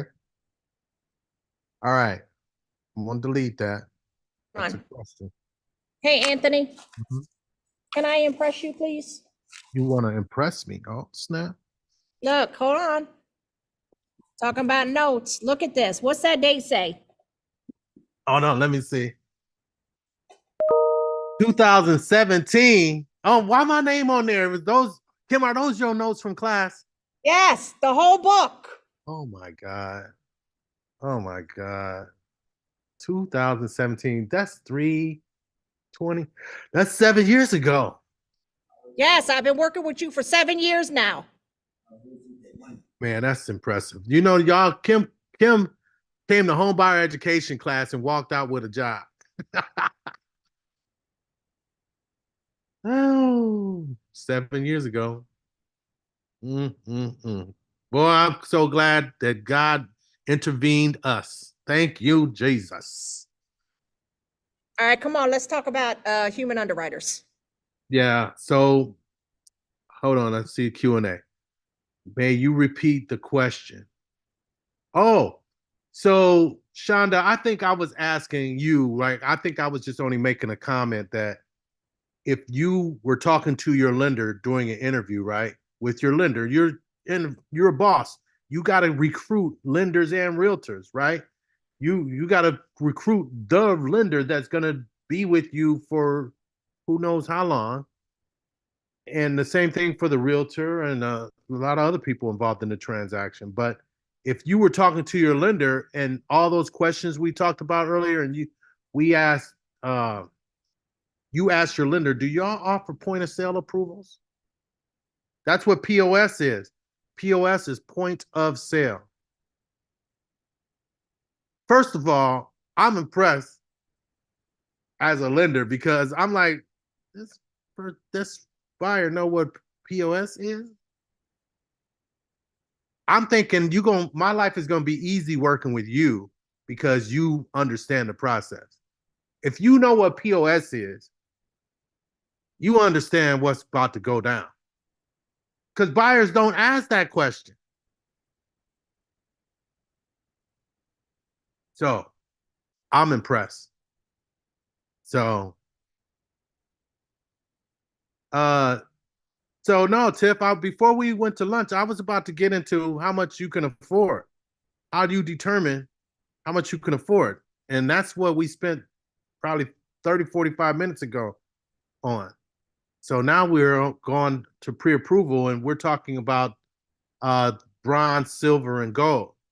And so under silver, because we talked about bronze, under silver, we're talking about point of sale underwriting, which is the computer generated underwriting, or human underwriting. There's a big difference between the computer and a human. Like the computer doesn't know how to look and analyze your bank statements to realize that is a large deposit. A computer doesn't know how to look at your job and employment history and say, what they do now is not related to what they did before. So I want to type this in the chat right now. You always want to work with a lender that can offer you a pre-approval by a human underwriter before you find a property. Okay, so you always want to work with a lender that can offer you a pre-approval by a human underwriter before you find a property. And it's only because the human underwriter is also probably doing a DU or LP decision. And then they're validating it by the documents that you submit. Like the documents like your pay stubs, bank statement, W-2s, tax returns. All of that information is looked at by a human and reconciling it to what have been inputted manually by your mortgage loan originator. I hope I'm making sense here because, like Kim says, that is a nugget item for you to always want a pre-approval by a human underwriter. That is a nugget. That's important. All right. So I need you guys to type a 1 in to let me know you understand the bronze, silver, bronze and silver part. All right. Okay. So I don't see any 2s. Okay. So I'm on. Who's the iPhone 10, Kim? Oh, I don't know. I didn't see that before. But listen, Anthony, before you get to gold, I have a good question because some other people, I'll reach out to that person. Some other people may have the same question. is say we haven't done any of these steps so far, including shopping around, but we rushed to apply for a pre-approval.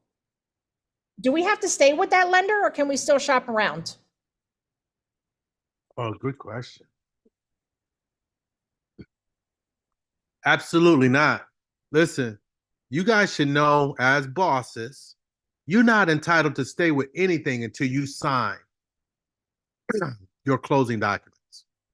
Once you're at the closing table and you're signing your promise to pay, that's when you're committed. Never before then. Even my friend that's in your live class that's with NACA right now can fire NACA on the spot. They can fire NACA on the spot and select a whole different lender, whole different program, and not miss a beat. But they would need the seller willing to wait. And that's the fear that most buyers have, is not knowing if their seller is going to wait to give them an ability to get a different loan product or program. That's it. All right. So great question, but you're not obligated to a lender once you got, and just because you have a pre-approval, you're not committed to them. Okay, so Kim, I'm gonna change that name for you. S-Y, no, S-I. No, it's iPhone.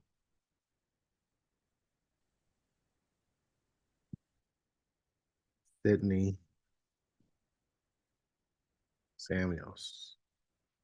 All right, we got the name changed. So Sydney, yeah, we got to do that so we don't see you as iPhone, because we don't issue a certificate to a person named iPhone.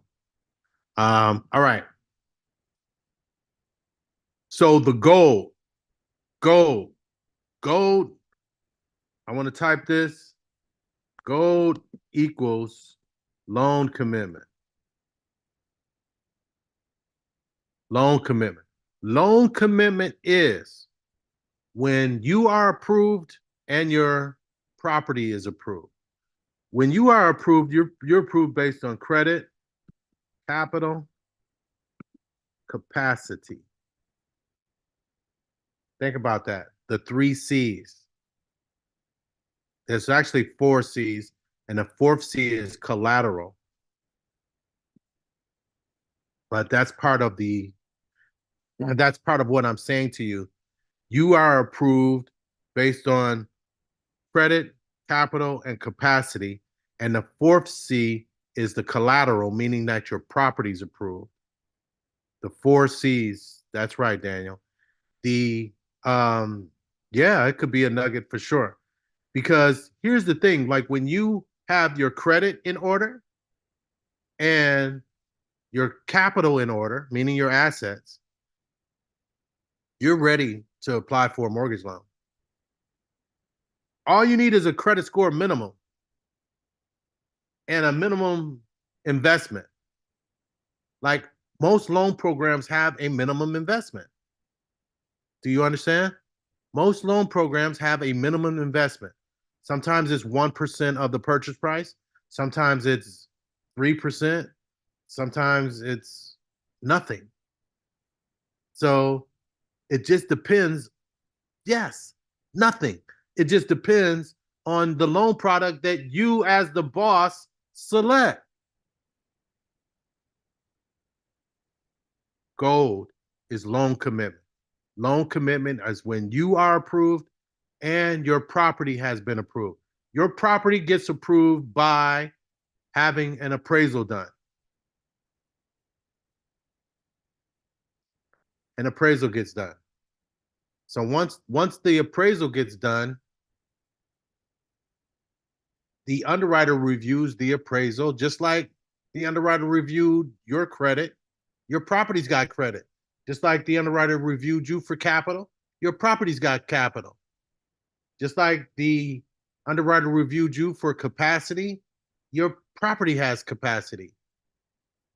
So once you are approved for credit, capital, and capacity, your property, the collateral, is also approved based on the credit, capital, and capacity. So I hope you guys are with me on that. All right, I see Q&A. Let me go. Can we receive pre-approvals for rental loans through your organization or foreclosure since it's my line of work? I'm able to renovate my own home. Okay, so Dan, you are not able to renovate your own home on a purchase renovation loan. They do not allow that.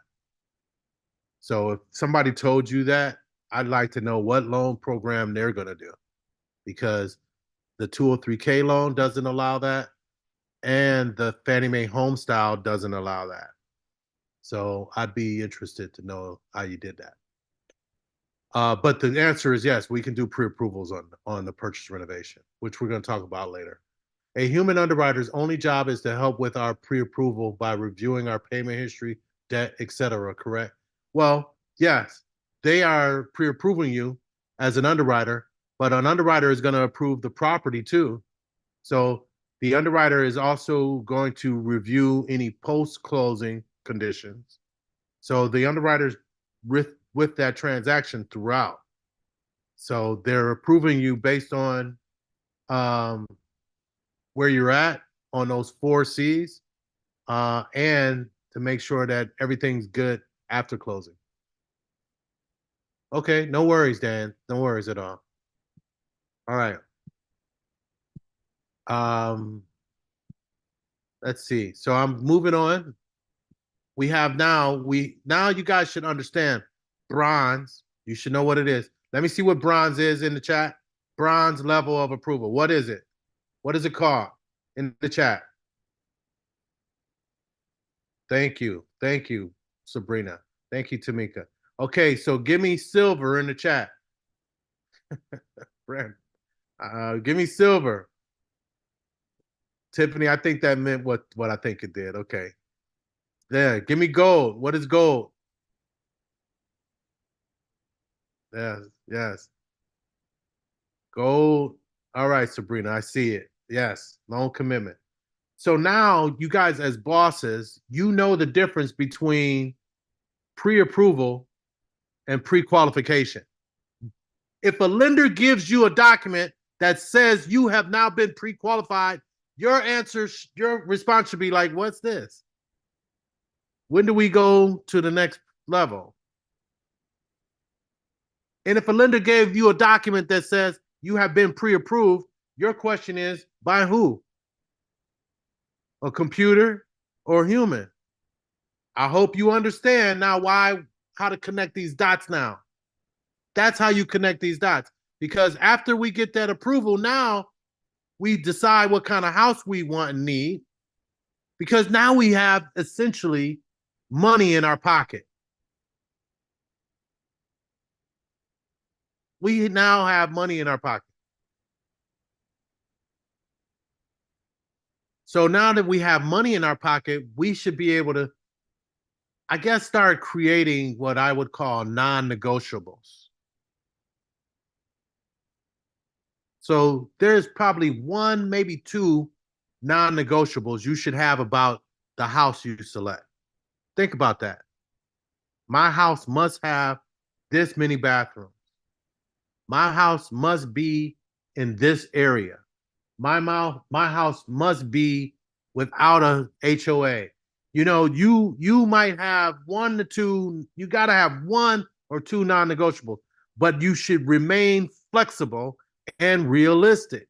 I hope that makes sense to you. Because there's not a whole lot to choose from that you like and you can afford, right? There's not a whole lot. But when that happens, you got to be, you know what? It's got my non-negotiable met. I got the number of bathrooms I want, or I have the number of bedrooms I want, or it's not an HOA. I have, yes, exactly, Shonda, have standards, but don't settle. Don't just give away everything. Your non-negotiable is so that you don't settle. You get your priorities in line. All right? And so now that you know what you want and you need, now you need to start interviewing because it's time to shop. Who do you need to start interviewing now that it's time to shop for a house? Who helps you with that? Thank you, Kyle, the realtor. And now you guys remember all of those questions that you guys talked about on the questions to ask the realtor. So no matter what, we got a realtor coming up here next. I see you, Matt. We're going to finish here, Matt, in a second. We're going to bring you on and put you on the hot seat. With this weather, I can handle it. All right. So shop for the house, get the realtor. Boom. Realtor's ready to go. Realtor finds a house. You're ready to make an offer. I know what you guys selected. You selected get a home inspection before you decided to make an offer. No, you can't go around town on every house that you like, start paying for home inspections. You have to make an offer, lock the property up first, and make it contingent. Remember that word, contingent, upon a successful home inspection. The word contingent, let me type this in the chat. Contingent.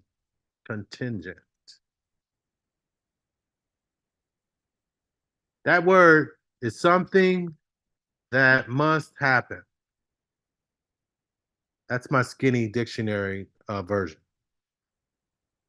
So your house, your sales contract can be contingent upon a bunch of things. Your house could be contingent upon a satisfactory home inspection, home warranty, down payment assistance, interest rate. I had a sales contract, I swear to God, early in my career, that the buyer asked the seller for all the Playboy magazines in the bedroom closet. In the sales contract, the seller left them. The seller left all the Playboy magazines he had because the buyer asked. Somebody should try and ask for the dog. Kim, what would happen if you were selling your house and you had to leave Brooklyn? Oh, that'd be a hell to the no. Now, Kai is questionable. He may be able to go. What if you wouldn't counter? You wouldn't counter? Make a counter offer? No, man, they're my babies. I love my babies. All right, you won't counter offer. All right. Now, I might give up the kid. Yeah. I might give up the kid. Okay. So the home inspection is a contingency. So the offer should be done first. When you make the offer, just think about that. You've locked the home up, and now anybody else coming behind you would be secondary to you. You have to mess that up to lose that opportunity. You have to mess it up to lose that opportunity. Now that you locked the house in, you made the offer, you wrote a contingency for your home inspection. And after you get the home inspection, you get inspections for your insurance, anything else. Like sometimes your home inspection, I want to say this too. And Matt, you might be able to agree and provide some input or insight. When first-time home buyers get their inspections and the inspection comes back with some issues, y'all get mad and upset. Why? That's what you paid for. You paid to let me find out what's wrong with this house. And then the inspector tell you, then you mad. Now it's time to negotiate and pray that your seller is flexible.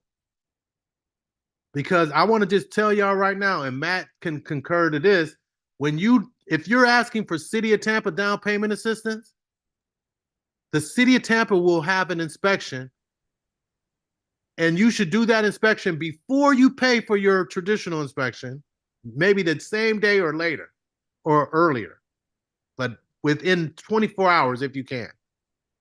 But your city of Tampa inspection is going to fail. I can tell you that right now. It's gonna fail. Matt, how many times have you seen a city of Tampa inspection pass? 70% of all inspections were first-time home buyers. 70% pass or 70% fail? 70% fail. Fail. Yeah. It's gonna fail. I'm just want to prepare you for it right now.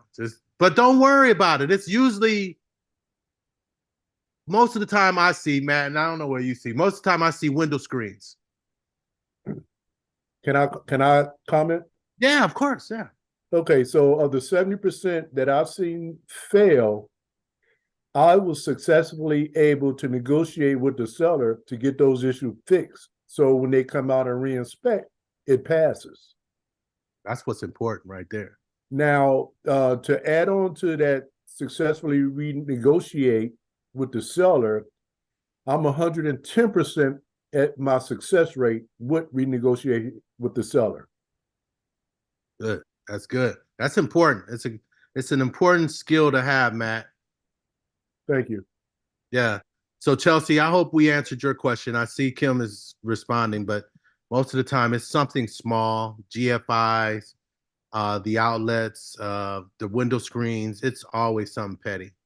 Y'all think Actually, it is. Y'all think I'm petty. Try them city inspectors. Oh, yeah.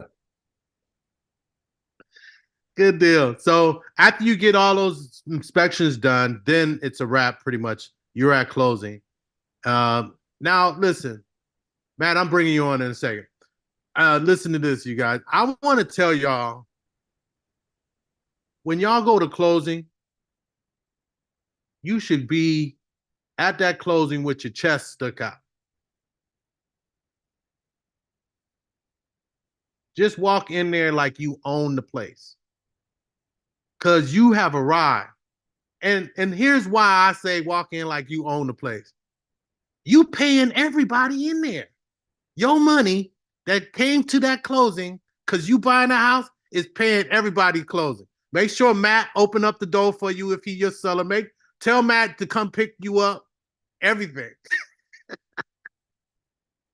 And when you get to closing, right, you don't walk in the table where they tell you to sit. You just walk into the boss office and throw your feet on the desk and say, we closing in here.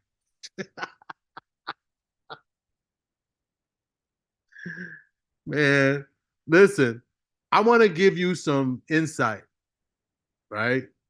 I want to give you some insight that if you think about it, right? If you ever, once you buy your house, right, and you go to look on the Hillsborough County Tax Collector's website, and you look on your property tax bill, and look what your money contributes to. Think about what you pay for when you pay real estate taxes. You pay for all the city workers. You pay for all the schools, police officers, fire, all of that. You contributing to so many jobs. Listen, it might not seem like a lot, but you heard that song, I Got 5 on it.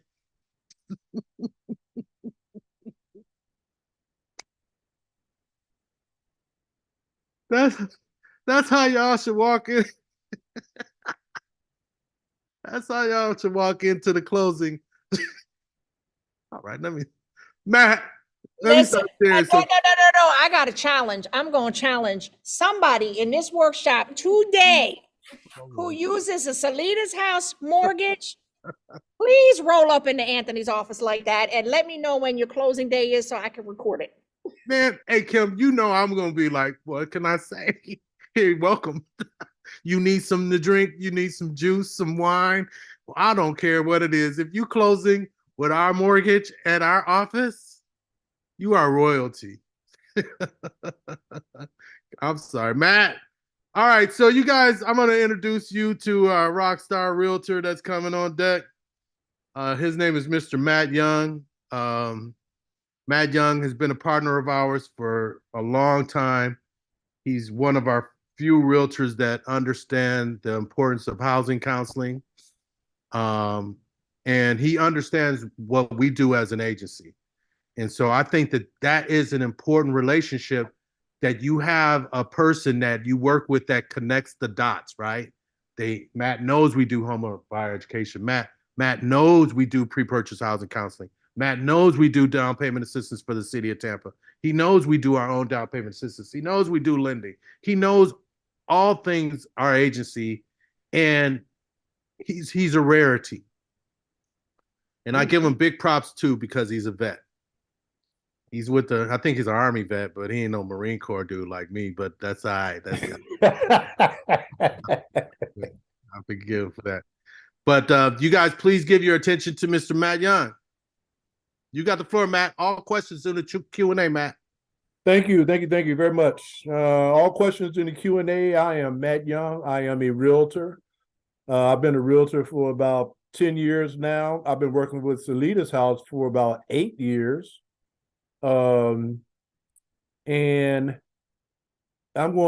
have a presentation slide that I'm gonna probably skim through, because what's more important, Anthony is pretty much giving you information on things that I was going to inform you on. It doesn't matter. I see that, Sharice. It doesn't matter. LOL #1 Marine. That's all right. We all fought for our country, and I'm proud to serve. So, Kim, if you want to go ahead, let's get started. We're shopping for the home. Okay, so the first decision in making the decision to buy a home is those 4 things that Anthony talked about. I need to change this because, more importantly, prior to the home education course, somebody out there, I'll ask them, have you been to a home education course? If not, attend, because you can get down payment assistance. After you attend the course, you get your certification of completion. The next step is to find a loan officer to get pre-qualified, get pre-approved for a mortgage. Once you get pre-approved, then you choose a realtor. And as a realtor, we'll help you through the process of purchasing your home. Next. Okay. So you ask yourself, why do I need to use a realtor? The reason why I say I'm going to skim through this, because I want to show you some things that I have access to that the general public doesn't. Another reason why you want to use a realtor, we have market knowledge. You know, we know the market well. A lot of times somebody asks me about a property, I will take the time to go ride through the neighborhood to see if it's something worth me showing you. Even though you may say, hey, I saw this on Zillow. I assist with guiding you through the process, and Anthony can tell you that I am a hound when it comes to me helping a home buyer and getting with everybody involved with that process. I assist with that paperwork, and my incentive to succeed is when you close on the house, the seller pays my commission. You don't, the seller does. Okay, next. Kim, where you at? All right. So, how will you find a house? Next. Of course, you can shop online. Listing sales, you got the realtor.coms, the Zillows, the Trulias. You got Facebook Marketplace. You can ride around neighborhoods and see for sale signs. You got open house events. You got word of mouth. And of course, you got me, a realtor or a real estate agent. Either or, I'm the same. Next. So the relationship that I form with potential home buyers is I'm loyal. I maintain your confidentiality. I disclose any and everything. You can skip the obedient because I was a bad child, so I'll probably be bad working with you. I do reasonable care and diligence, and I try to maintain accounting to the best of our ability. Next. Okay, pretty much I just talked about this. I guess we can move forward. Okay, so, and I'm quite sure Anthony already talked about it, but I'm gonna bring it up again. So can we type in chat some benefits of home ownership? Let me see what we got popping up in here. Tax benefits, stable. Yep. Space. That's if you don't want a townhouse or a condo. Equity, good answer. Equity. And let's do a couple of more and then we're going to move on. Control of the environment. That's right. That's your house. All right. All right. Go ahead, Kim. Let's go. Let's move on. You build your wealth, tax savings, the pride of home ownership, security, and they help you build your credit. Next.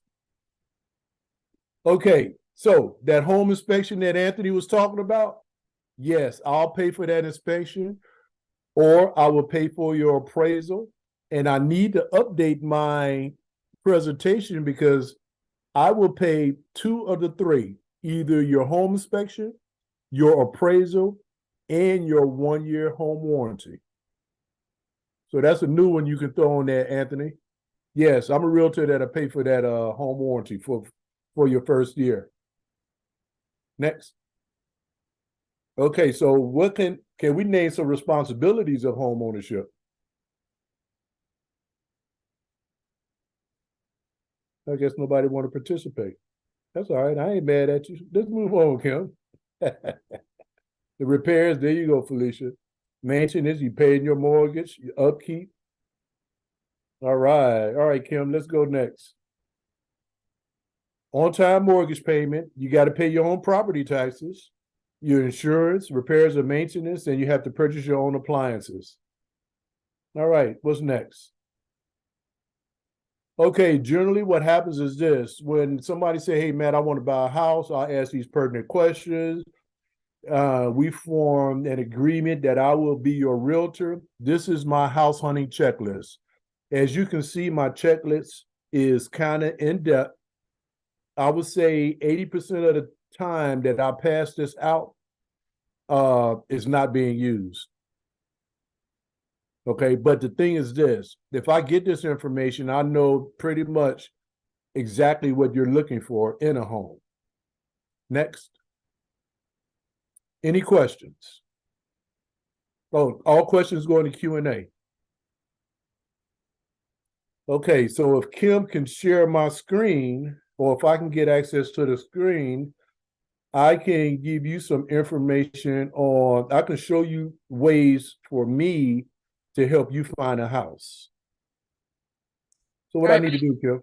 Yeah, look on your toolbar. You should be able to see like down where the chat and everything is. You should say share screen. I got it. I clicked on it.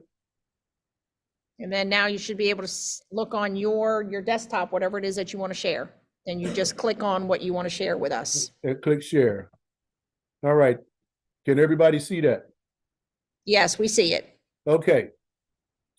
Okay, so here's the deal. This is my MLS. This is information. I get information that Zillow doesn't find, Realtor.com doesn't have, and all of the site, and even Facebook Marketplace. So when you ask me to find a house, I can search a house. Just throw me an address, Kim. Any address? Any address. You can use, you can, who? It has to be a house. 3205, hold on, 30. What's the address? 3205, 22nd, is it like North 22nd or? 22nd Avenue. In Tampa. Yes, Tampa. Okay, so as everybody can see, when I start typing the address in, it gives me options. So I'm gonna click on this address right here, the top address. Now, when I look at the bottom, I'm showing that's active. When I look at the bottom, it gives me 10 matches. So there's 10 addresses close to this 22nd Avenue that's on the market. So when I click results, it'll show me all of the houses that's available in that neighborhood. That's close. So you say, okay, yeah. Which one is that? Okay, so yours wasn't up there, but let's go to let's look at this. Let's go to the one that's having an open house. 3211 East 25th Avenue in Jackson Heights. This is what I see that will not normally be shown on any other real estate websites. I have all of this information available to me. You know, they wrote a book on the description of the property because they're trying to sell it for $400,000. It also gives me the legal description. It gives me some interior information. It gives me community information if it's in a community. It gives me realtor information that's only accessible to realtors. And it also gives me realtor remarks that's only viewable by realtors. And it lets me know how I need to submit the contract and other forms that I need. Up at the top, as your realtor, I have some icons to click on. When I mouse over this, it tells me the attachments that's going to be associated with purchasing this property. Over here, when you're ready to see the house, this is the link that I use to schedule a showing. And if I'm ready, you see what happens when I put my mouse over down payment resources? Now I'm just going to click on it. I ain't going to stay too long because this is Anthony's area. It gives me a whole bunch of down payment programs that's available for that house. And I'm just going to scroll quick. I'm not a mortgage lender. Oh, there go Dare. You like Dare? I think I saw Dare in there. There we go. There you can get up to 40 grand. As your realtor, we'll find a lender that is eligible to help get that money. Right, Anthony?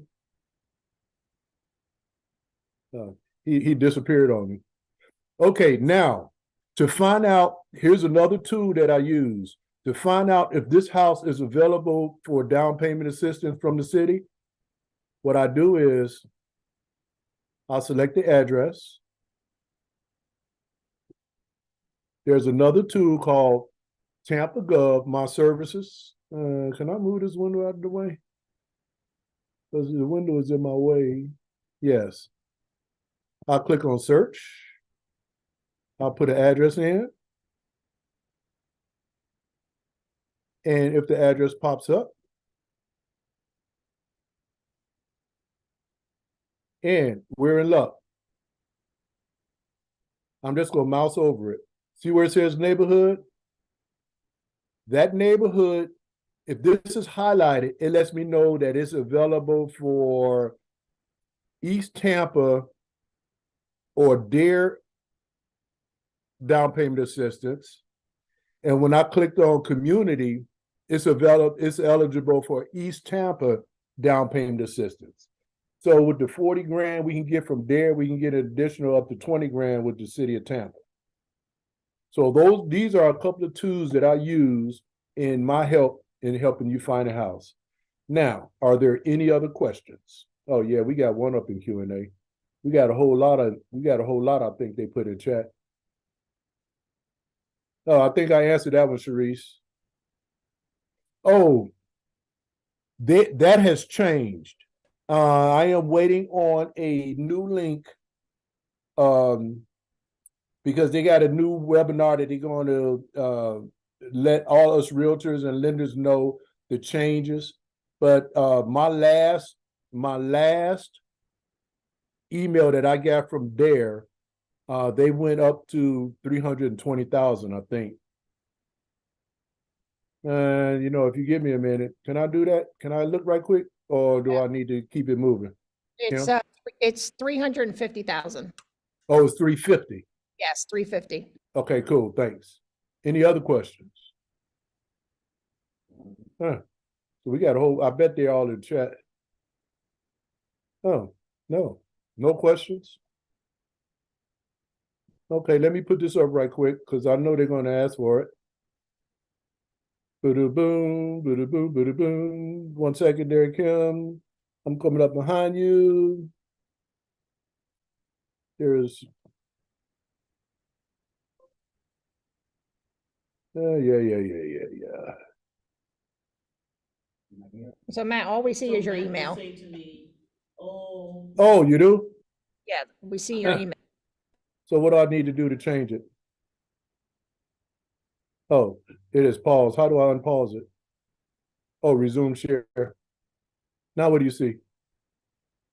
My email? Now you see me trying to shop for a home? What do you see now? Kim? I'm sorry, I have a live class, so I'm talking to the live class. What is it that I can help you with? I said, what is it that we see now? We still see your Gmail. So you have to stop share and then share whatever new that you want to share. Oh, stop share. Oh, new share.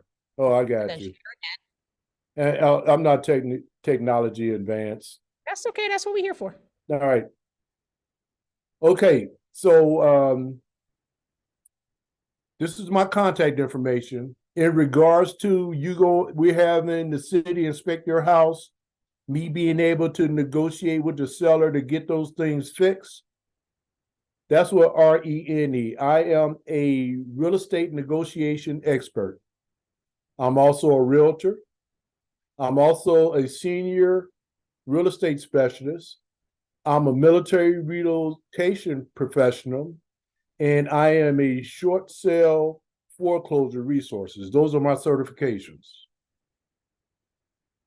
And if they and once Salida House get their act together, they can give me a certification for a first-time home buyer. So I could be a first FTHB certified realtor. Hey, Matt, can you please put your contact info back up? I had some people in the live class trying to take a photo of it. Oh, okay. I'm sorry.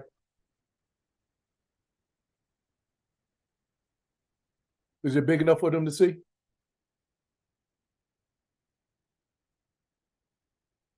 Kim? I guess it is. Hang on a second, Matt. I had to turn the lights on. Okay.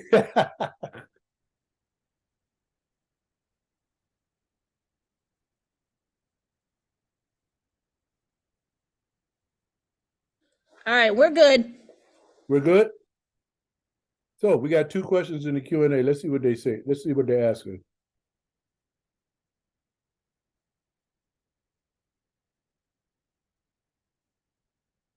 Okay, Cherise, if I can answer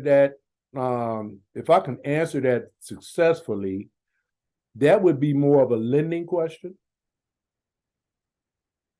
Because, they got like Anthony mentioned earlier, FHA has a program where you can borrow money to buy the house and use some of that money to fix the house up. And if Kim can pass that one on to Anthony, he may be able to answer it better. I could definitely find something like that, but we have to make sure that the money is available, whether it's through down payment assistance or the lender being able to provide you with some type of loan program to help you purchase that property. Yeah, that's actually a good question, and we'll have Anthony touch on the rehab loans for that. So I'm going to leave that one in the Q&A. All right. So for Daniel's question, what's the average cost for a home in Tampa? Where in Tampa? That's a good question there. That's a good question. I can't answer that. The average house for a home in Tampa, let's go to, I would say anywhere from 240 to 2 million. It depends on where you want to move to. Anything else? All right, Kim, I think they're done with me. Yeah, I think that's it. Yeah. I'm gonna have to brighten up my presentation, get more participation and cooperation.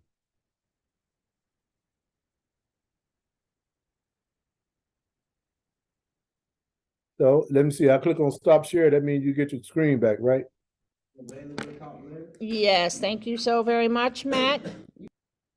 And like always, thanks for having me. I see another question pop up in there. Oh, yeah, it's self-explanatory. All right. Well, thank you, Matt. Since you tell me I did short noticed you? Thank you for being available short notice. But you know what though? I'm gonna make sure As you I can give you see, 6 even months in though advance. no, as you can see, even though you hit me at the last minute, I'm always there. I know. I was just out sick, so I'll make sure I give you enough warning next time. So thank you so very much for joining us. We do appreciate it. And, Okay, I see a lot of people asking for my email in chat.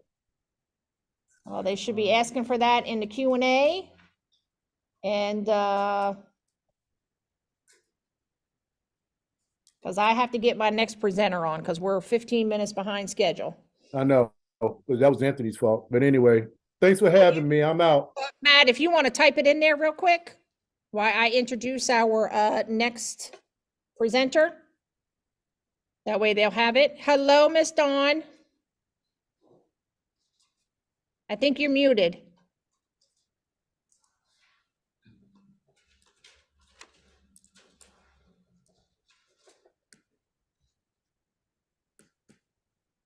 I still see you muted, Miss Dawn. And sometimes this technology. That's okay. That's what we're here for, Dawn. That's what we're here for. I'm gonna blame it on technology every time too. Wonderful, wonderful. Well, everybody, please, I know that we haven't quite taken a break yet, but I want to be respectful of Dawn's time since we are 15 minutes behind schedule. So I want to go ahead and introduce Miss Dawn Perkins.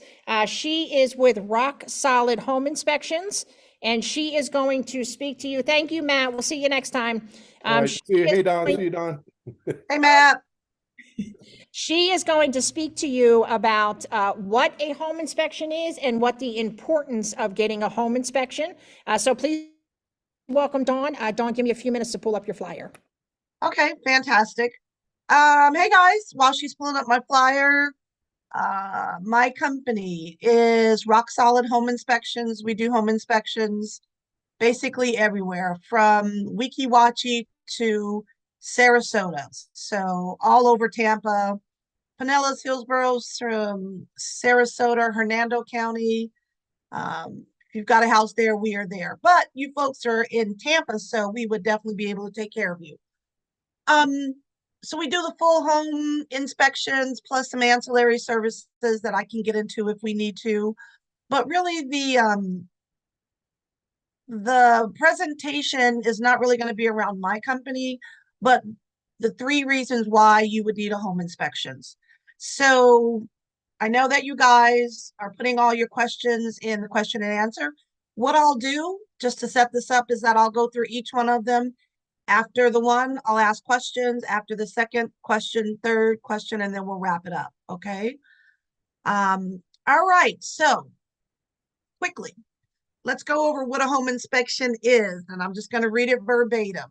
It's a limited, non-invasive examination of the condition of the home in connection with the sale of a home.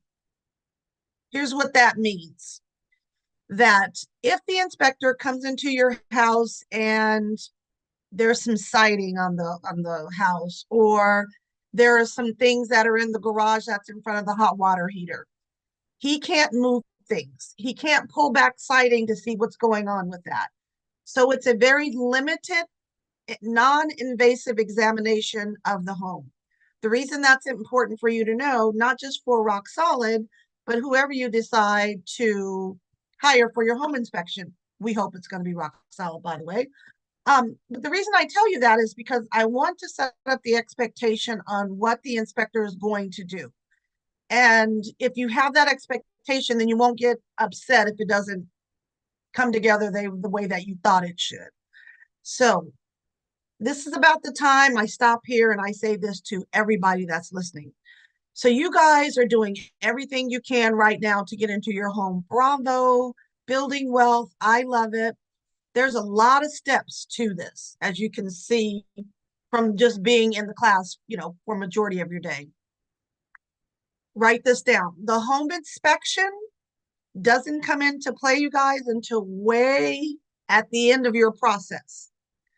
I'm telling you that because we're going to talk about it now. I'm confident you'll be engaged, probably have some great questions, and then the process is going to get started for you. So I tell you we're at the end of the process because I want you to remember this. These slides, you guys will get a copy of them, put them in your folder that you're keeping all your documents in, because you're going to want to refer to this more at the end of the process. When does the home inspection come into play? So right now you're taking your class, you guys are getting your credit in order, saving for down payment, hiring a realtor, hire a realtor, do not do this on your own.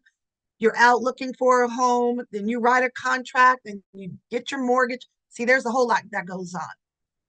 Once you write the contract, that's when we come into play. So you can see how far down the line we are. But it's not a piece of the puzzle you want to take lightly. In your contract, there's going to be a blurb in there that's going to give you the option to A, opt in to get a home inspection, or B, opt out. Never, never opt out of getting a home inspection. You want a home inspection, okay? So in that blurb, it's going to give you the opportunity to put the number of days that you have for your inspection period. And what that means is this: once your inspection period opens up, if you've given yourself a 5-day window for your inspection period, everything, that means the inspection needs to be done. You need to get the report. You and the seller will need to go over some things if you decide that these things need to be fixed. So you can see how that process comes together, okay? So since you know that there is going to be something in your contract that you're going to agree to, I'm going to tell you this. When it comes time for the number of days for your inspection period, do all you can to say, I don't want anything less than 5 days. 5 days. If you can push them to 7 to 10 days, excellent. But 5 days at the minimum. And again, I'm going to tell you why. Once we get the inspection ordered, we got to get you on a calendar. We've got to get an inspector out there.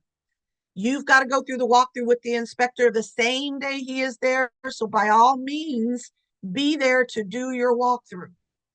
Okay. And lastly, what's going to happen is that, let's say the inspection came out and there was some things on the inspection. I don't know. Let's just say that the roof needs some patchwork. Then you and the seller can get together and say, hey, listen, this is what the inspection says. This is what I'm looking to get accomplished. So then you got some negotiating room there. So you want to know what's going on with this property, guys. So do not forego this inspection. Now, I'm going to give you guys permission, if you don't have it already, to speak up for yourself. There it is. Dawn gave it to you. Here's what I want you to remember why I want to tell you to speak up for yourself. A, anything that you do with this property, you guys, and buying your house and going through the process, you should be in the driver's seat as best as you can. Hire the appropriate people around you to give you wise decisions, but you're in the driver's seat. Because see what happens at the end of this, I walk away, your realtor walks away, the mortgage company has got you on the hook. Now you are on the hook for this property for the next 30 years. Okay. This is everybody's job. This is what we do. We do home inspections. The mortgage guy does what he does. The realtor, the appraiser, everybody does their job. But when you sign on the dotted line, we're all off to the next. So you don't want to have a moment of regret when you're sitting in there and saying, gosh, I truly wish I would have gotten a home inspection.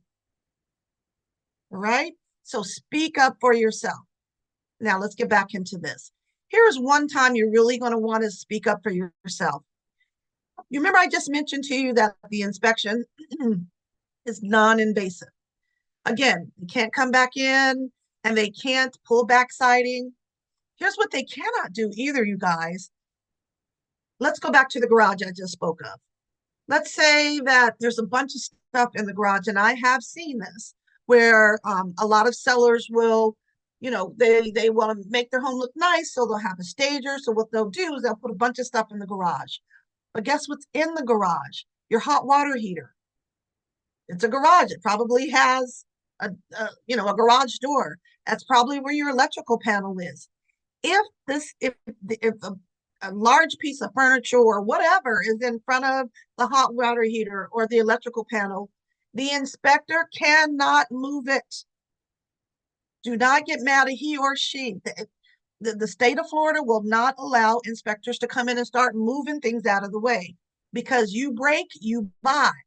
If the inspector comes in and he moves the refrigerator out from in front of the hot water heater and he knocks it over, guess who's on the hook to pay for that? That inspector. However, remember, I've given you the okay to speak up for yourself. What you can say, hey, Mr. Seller, I've got my inspection on Wednesday. We notice there's a bunch of stuff in the garage. We need that moved out of the way. I need this, and I need this hot water heater to be inspected. So hopefully that is making a lot of sense. Speak up for yourself. If you don't, no one will. And if you, no question is a ridiculous question, ask as many as you can and make sure you have the right people surrounding you to give you some wise counsel. Okay, so let's get into it. So what is a home inspection? We went through that and what they're going to be taking a look at. There's a list.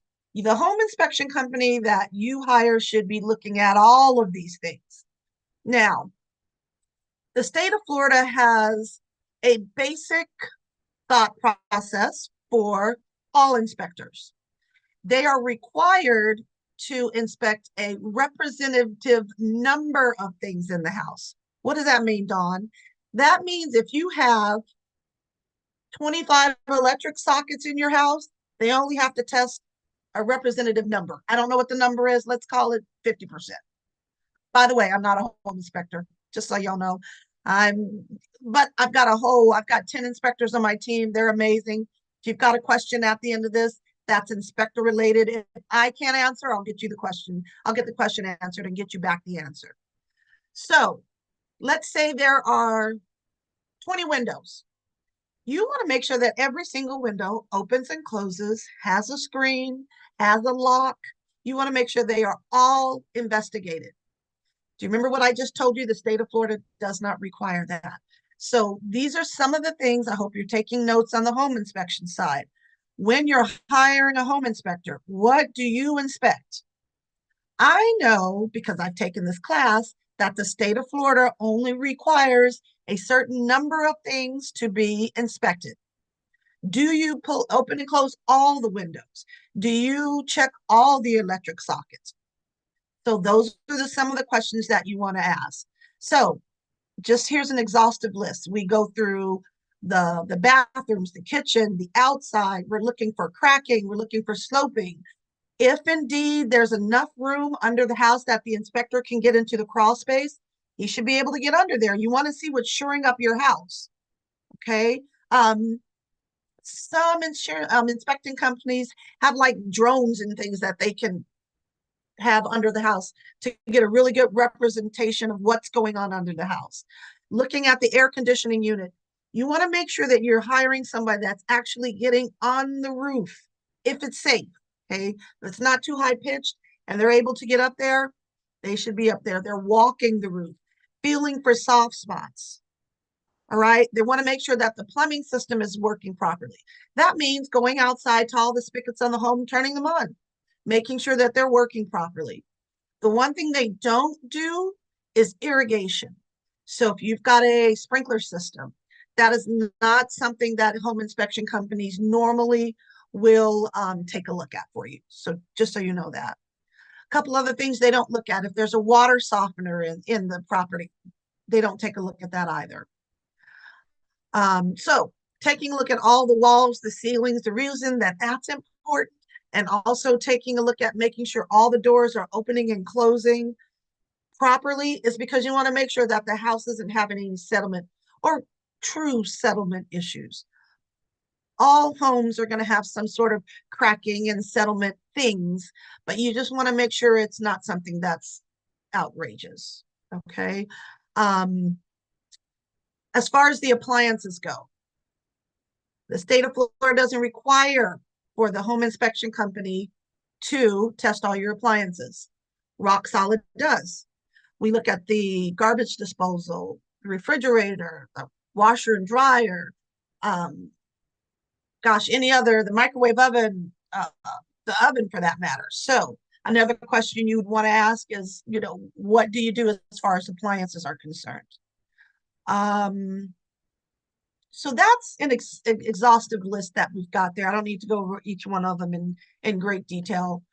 But that's what is being inspected. So let's see if we have any questions on what is being inspected. So I don't see anything in here yet. Yeah, that question I'm leaving for Anthony. We'll leave that one alone. Yeah, that's a lender question.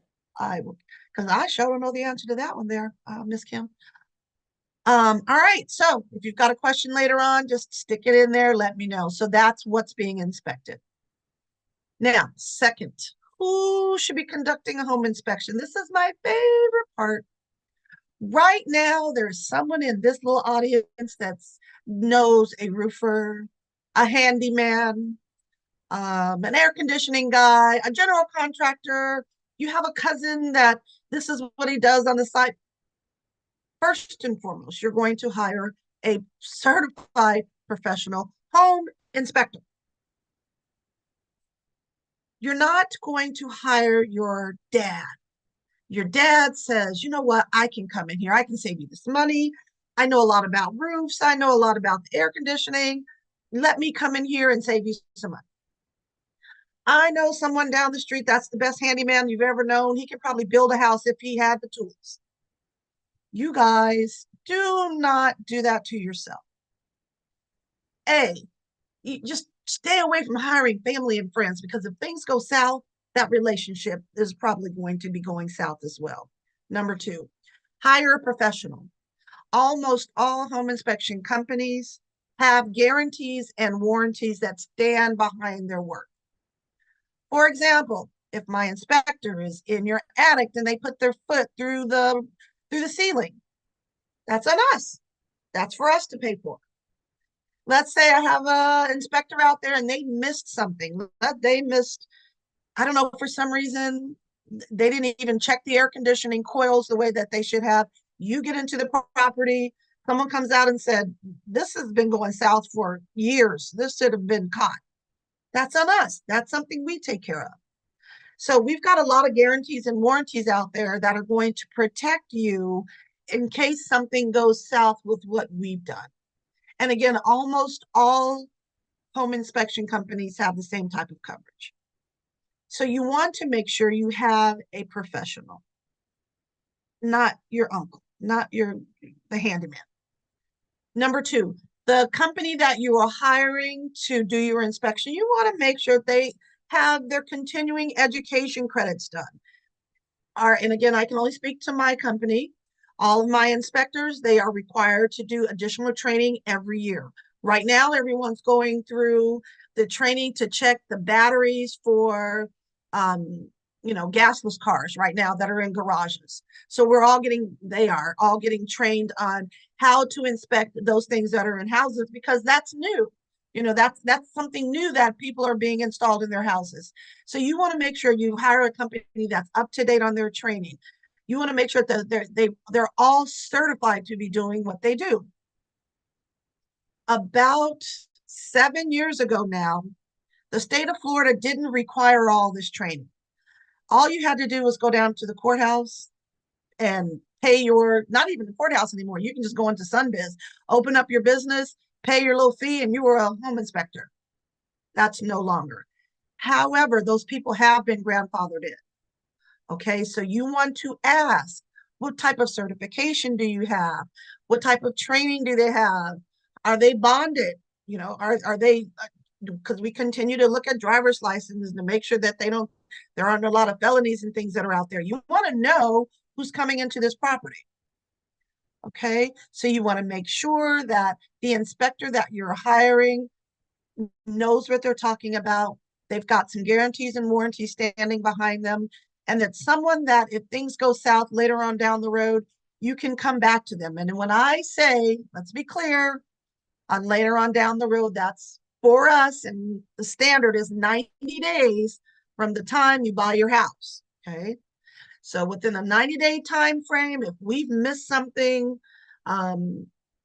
I don't know, let's just say something was happening with the roof and we missed it, then that's something we have to pay for. There's a whole insurance division that stands behind my company. That's what they do. They protect us. So pretty confident that that handyman's not going to have that, or your uncle who does. And again, I'm not knocking anybody that does HVAC, but just make sure that you're hiring a professional. All right. Awesome sauce. Any questions on who should be conducting a home inspection? All right. This is a quiet class. All right. I'm moving along. Last but not least, this is pretty important, you guys. And why do you need a home inspection? A, you want to know what you're getting into, right? So you get an opportunity to look at the home inspection, and you get a chance at that point. If you say, and let's say it's on there, it says this, you got to get a new roof within the next 90 days. You know what? A roof could cost $30 to $50 to $60, $70,000. You would say at that point, because guess what? You're inside your inspection period. If you decide, I love this house, but there's no way I'm going to be able to replace this roof, I can walk. Okay. However, here's what it does for you as well. If indeed, let's say the hot water heater, I don't know, maybe at the most $1,500, I think. Let's say the hot water heater is going out. Get your report. The inspector says, notice that the hot water is not coming up to snuff. It probably needs to be replaced. It's at the end of its useful life. You can say to yourself, A, guess what you do get a chance to do? Because you can speak up for yourself. You can say, Mr. or Mrs. Seller, I would like to have that hot water heater replaced. Hey, guess what you can even ask for? You can say, I want the roof replaced. Now, are you going to get it? Probably not. But could you get a concession? Could they say, well, we won't do this, but we'll do this. Here's your negotiation room. So let's just say everyone's like, no, sorry, you're out of luck. We're not doing anything about that little hot water heater. And you say to yourself, you know what? I love this property. I know that when I get in here, eventually, probably in the next 6 months, I'm going to have to replace that hot water heater. Now you can plan for it. Okay. So instead of taking that money that you put to the side to buy a big screen TV or get tile put in, now you can say, well, now I've got a lot of little money for that. So I get my hot water heater when I get in there. It's all about having the knowledge about what you're getting into before you get there. Okay. The one thing that the home inspection does not, and it's at the end of this, it doesn't guarantee the future condition, effective efficiency, or the life expectancy on the systems or components. In layman's terms, what that means is this. The inspector is there. He turns on the air conditioning. It is working like a champ. He's taking his meters. It's doing exactly what it's supposed to do. He's went out to the system outside, didn't see anything wrong with that, looked at the air handler on the inside. Everything was copacetic there. You get there, a month in, air conditioner goes out. Now, that happens. Was it happening at the time? Was there a problem at the time? No, we weren't able to see that. So that's what it means by future condition. This class also gives you the opportunity to set reasonable expectations for yourself, okay, and what you're going to expect out of a home inspection company. So they're going to do all they can to give you as much knowledge as they can, but sometimes you just can't see it. So one of the most common things I've seen is if a house hasn't been lived in for 6 months, and even though the inspector came in, he turned on all the water, let it run for 15 minutes. It was draining great. Now we've got a family of 4. The demand on the water system is a lot higher in the drainage system. Now we're washing clothes and we've got showers and dishwashers. Now you may see, some slowing of draining. So could he have seen that initially? No. There is one thing you as a potential homeowner could get the inspector to do, and it's called a sewer scope.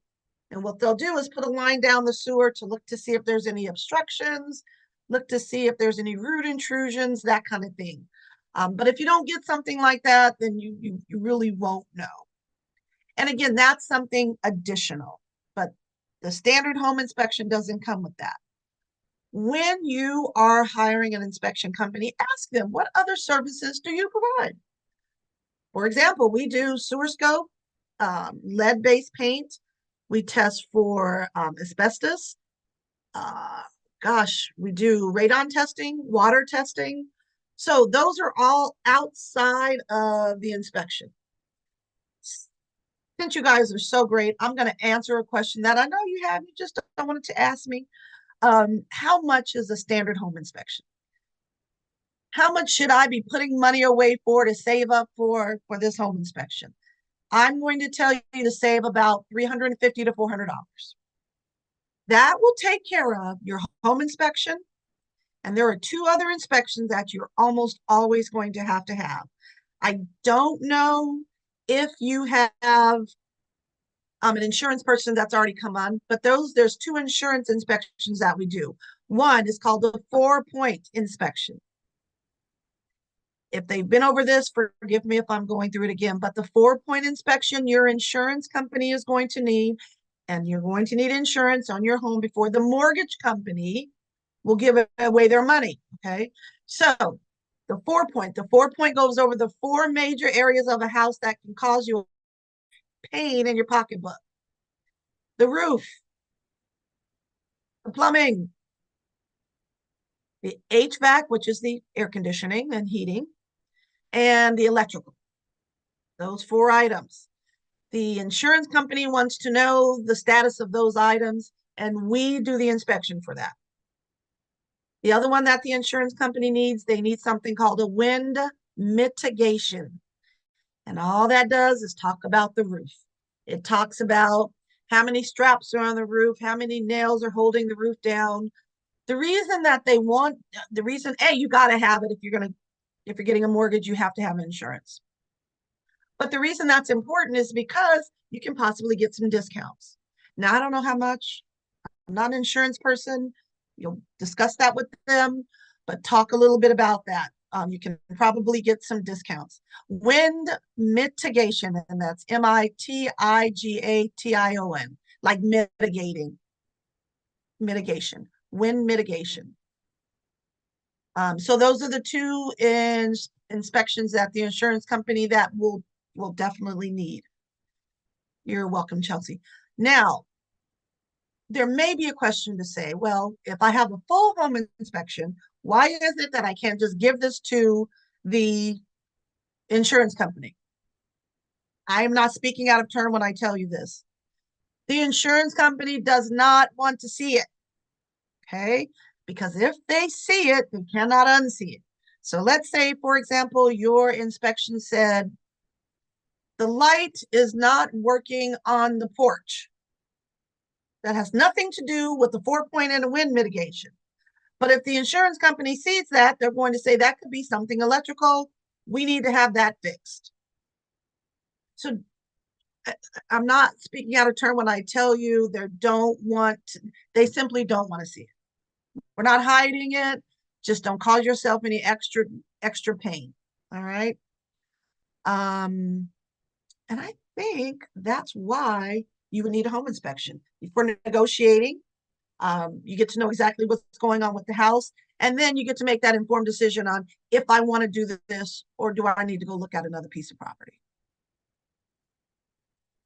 And we've got no questions in the question and answer. So, Miss Kim, I think this amazing class, we're good to go. And if we got questions later, you can definitely send me an email and I'll get you an answer. Absolutely, Dawn. We really appreciate it. And again, I apologize. We were running a little late. No worries. But thank you so much. And just to let everybody know, you will get a copy of this flyer when I send out the next steps email. So you'll have access to this. All right. Awesome. Hey, Anthony. Hey, Dawn. Thank you so much for all the awesome intel. You betcha. All right, guys, good luck out there. All right. Have a good day. All right. So everybody, it is 3:13. I'm going to ask my third identifying question. And this is my third question. Your favorite instrument. That is the third identifying question. And it is 3:13. Let's come back at 3:30. 3:30. All right, 3:30, we return. 3:30, we will return.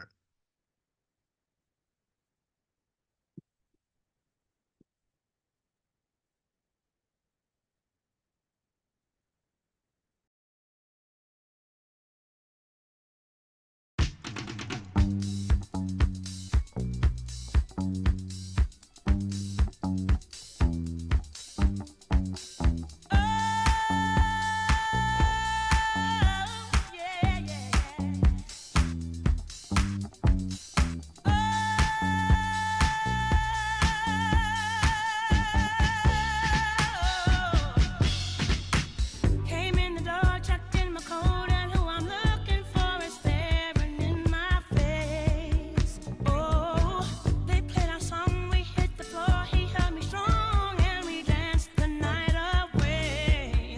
Oh, I can see the way that he's making me feel this way about his love.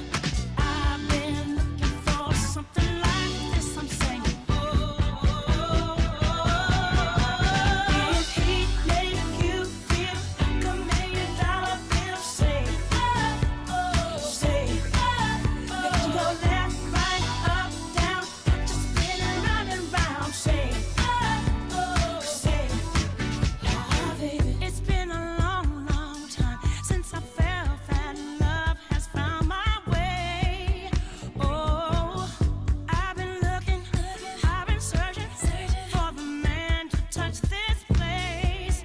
Oh, can't deny the way that he's making me feel this way about his love. I've been searching for something like this, I'm saying. If he make you feel like $1 million bill, say, say, make you go left, right, up, down, just spinning round and round, say, say, if he makes you feel like $1 million bill, say, say, make you go left, right, up, down, just spinning round and round, say, baby, if you feel good, if you're feeling good, put one hand in the air, say yeah, yeah. If you feel good, if you're feeling good, it's 'cause love is in the air. Love is in the air. If he makes you feel $1 million bill, say, come on and say, make you go left, right, up, down, just spinning round and round, say, say, he makes you feel like $1 million bill, say, don't use your say, make you go left, right, up, down, just spinning round and round, say, say,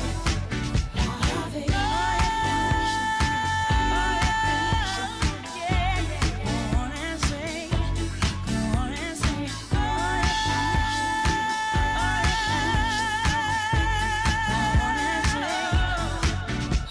baby. Hey, Kim, Yes, sir. you know who sung that song? Who, what now? You know who sung that song? Oh, we wasn't even listening. We were going over our post assessment. Why do I do this? Why do I play music if y'all not listening? Because we're talking home buyers education. Bye, Kim. My goodies, my goodies, my goodies. Not Oh, I know who my goodies. sing this one. reputation for handling brawls. All I need is me a few seconds and more, and it's a wrap. Tell the lady bring my lap, and I ain't coming back, so you can put a car right there. I'm the truth, and they ain't got nothing to prove. And you can ask anybody, cause they seen me do it. Barricades, I run right through them, I'm used to them. Throw all the dirt you want, it's no use. Still won't have a pen up in a fabulous room. Bone her back, picking out a basket of fruit. I love you, boo. Yeah, freaking Petey love you too. You know how I do. You may look at me and think that I'm just a young girl, but I'm not just a young girl, baby. This is what I'm looking for. Sexy, independent, down to spend it, type that's getting started. I'm not being too dramatic, that's the way I gotta have it. I bet you want the goodies, bet you thought about it. Got you all hot and bothered, because I talk around it. Looking for the goodies, keep on looking, cause they stay in the jar. Yeah. Just because you drive a Benz, I'm not going home with you. You won't get no nookie or the cookies. I'm no rookie. I'm sexy, independent. I ain't waited, so you already know. I'm not being too dramatic. That's the way I gotta have it. You make no slick, try to hit, but I'm not done. I'm not being too dramatic. It's just how I gotta have it. I bet you want the goodies, bet you thought about it. Got you all hot and bothered, because I talk around it. Looking for the goodies, keep on looking, cause they stay in the jar. So damn hot, but so young. Still got milk in your tongue. Slow down, no one. We ain't got long. Hey, shawty. You know, you think you bad, but you ain't bad. I'll show you what bad is. Bad is when you capable of beating the baddest. I've been working at it ever since I came to this planet. I ain't quite there yet, but I'm getting better at it. Matter of fact, let me tell it to you one more again. All I got to do is tell a girl who I am. Ain't there a chick in here that I can't have. Bada boom, bada bam, bada bam. You're insinuating that I'm hot, but these goodies, boy, are not. Just for any of the many men that's trying to get on top. No, you can't call me later, and I don't want your number. I'm not changing stories, just respect the play I'm calling. I bet you want the goodies, bet you thought about it. Got you all hot and bothered, because I talk around it. Looking for the goodies, keep on looking, cause they stay in the jar. Yeah. I bet you want the goodies, bet you thought about it. Got you all hot and bothered, because I talk around it. Looking for the goodies, keep on looking, cause they stay in the jar.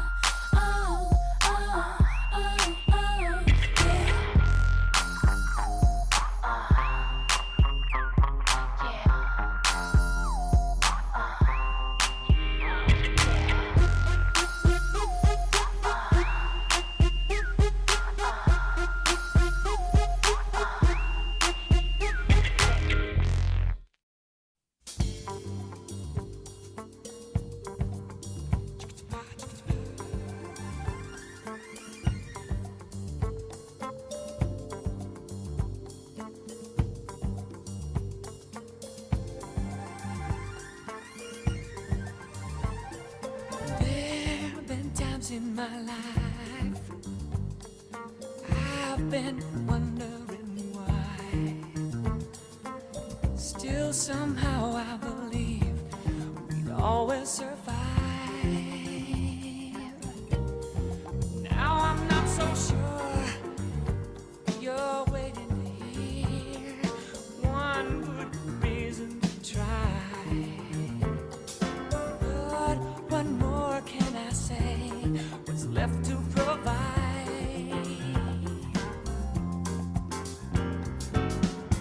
You think that maybe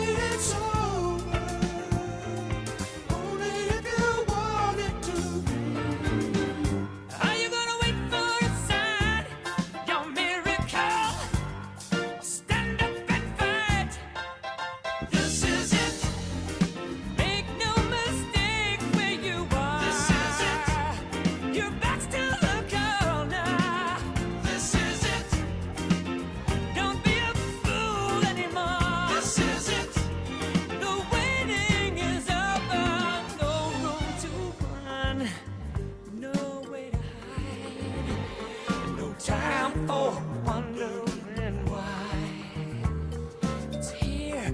The moment is now about to decide. Let him believe, leave him behind, but keep me near in your heart. No, whatever you do, I'm here by your side.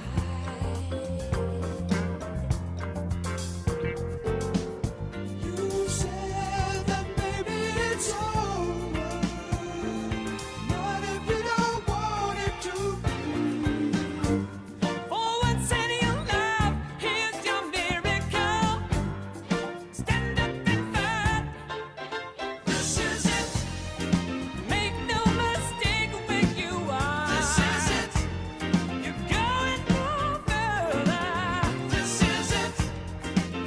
Until it's over and done. No one can tell you for you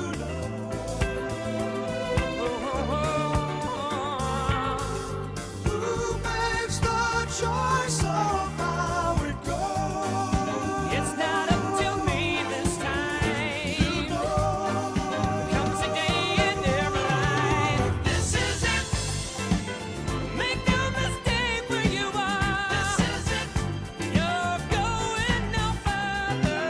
This is it. Until it's over and done. This is it. One way or another. This is it. No one can tell what the future is.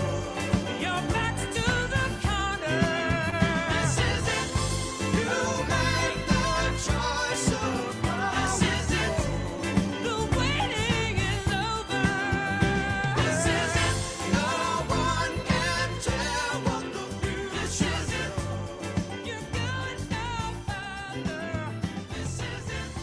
You make the choice of we got the jazz, we got the jazz.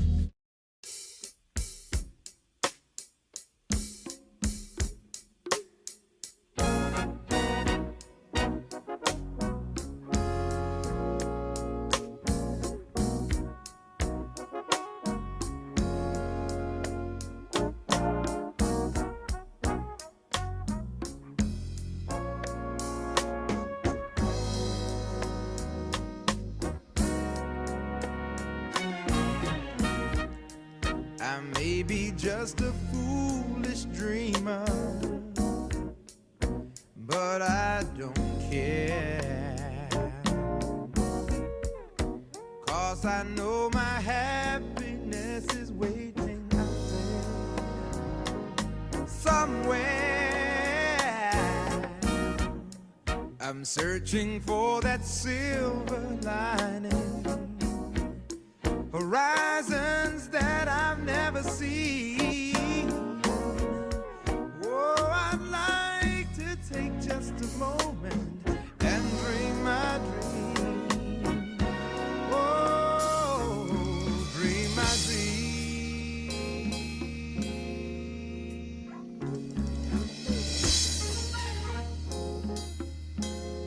Whoa, whoa, I'd like to fly far away from here, where my mind, oh Lord, is fresh and clear, and I'm by the love that I long to see, where everybody can be what they wanna be.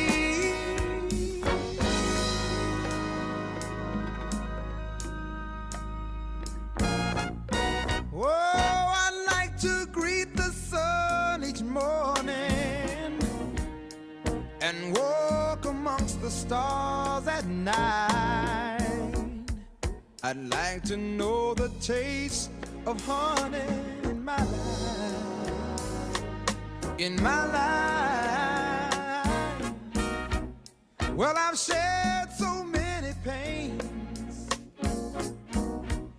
and I played so many games.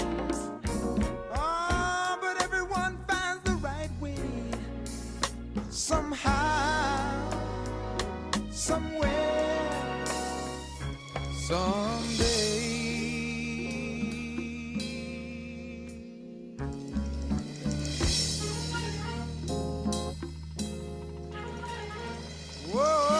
soon I'd like to fly far away from here, where my mind can be fresh and clear, and I find the love that I long to see.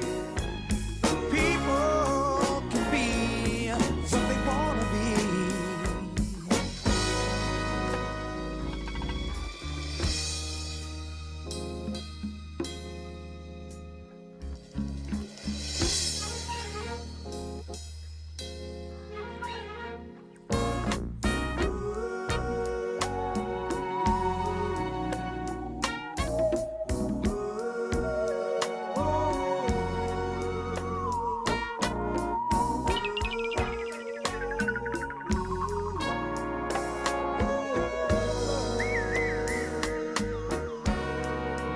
Oh, I wish the world were truly happy, living as one. I wish the word they call freedom someday would come. Someday would come.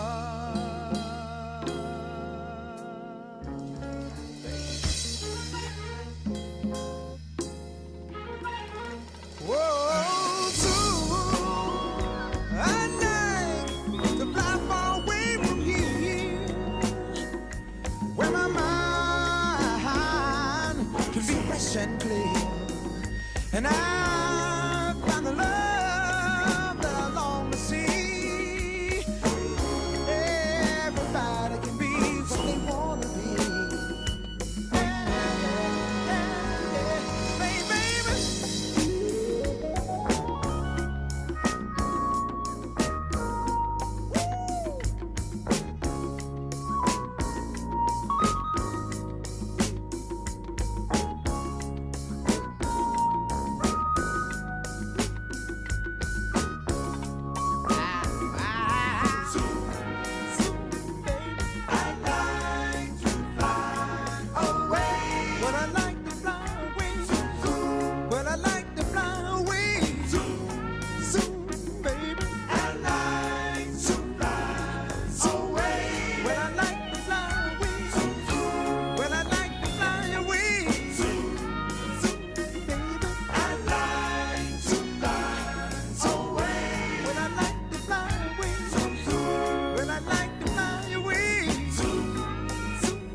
You and me, baby, walking free. Don't you wanna go? Don't you wanna go?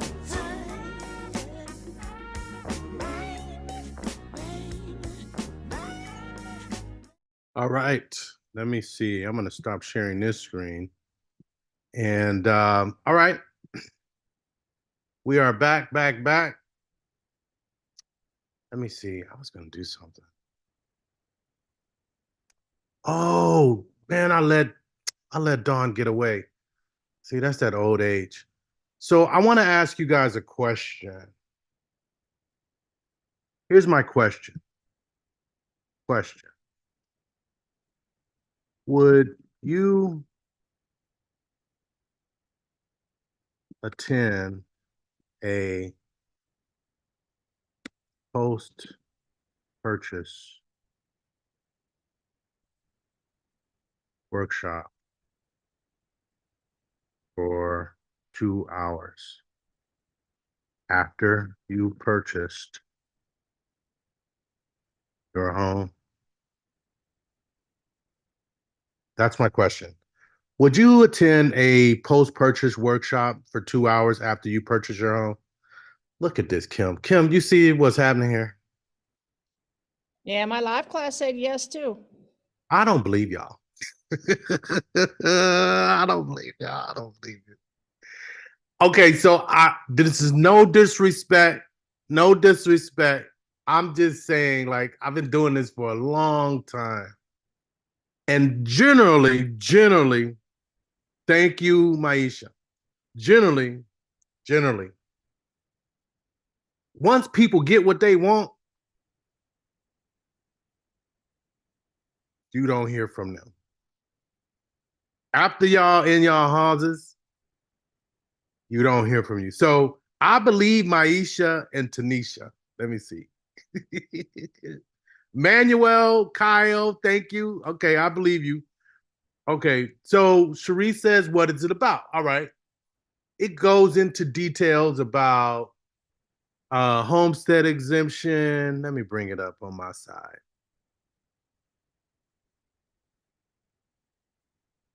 Oh, moved it. Oh, I might have hit it behind here. Now, Anthony, you know what you can ask? Hold on, Kim. Hold on. I got another follow-up question. Hold on, Kim. Hold the question. Write it down. Don't forget it.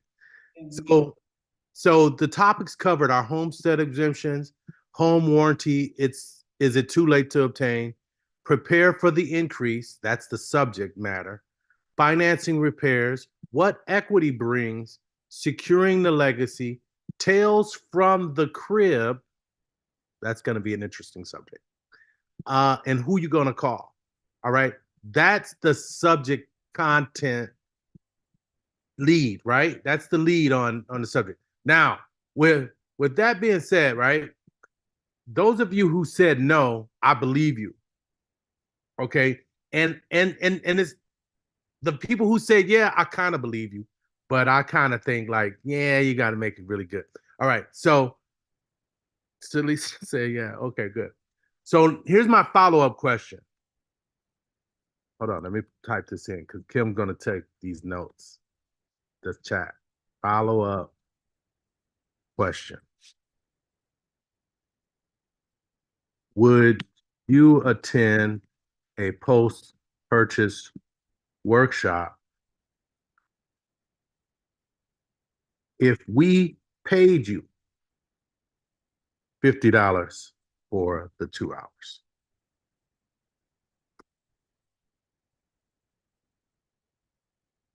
So, but there's so much of the unknown. We don't know. Joanna, I agree 100%. I think right now y'all excited. Y'all got the jumper cables on you. You ain't been disappointed yet. You ain't been frustrated yet. You ain't been pissed off yet. You ain't experienced how many people didn't return your phone call. You ain't experienced how many times you had to supply the same document over and over again. You ain't went through that yet.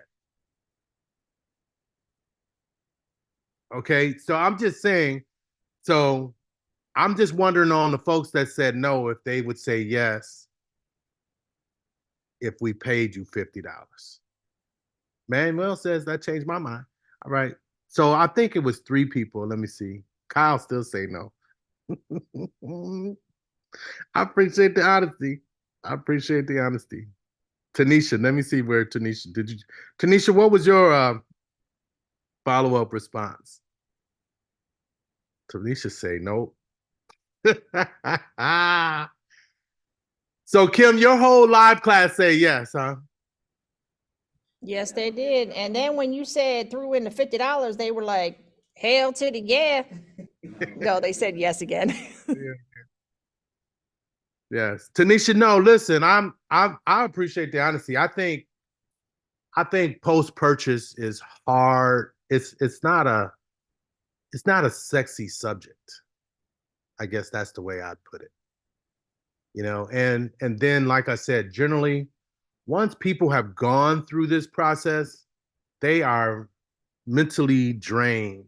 They don't want nothing else to hear, talk to nobody, no workshop about nothing. You guys are still like, we're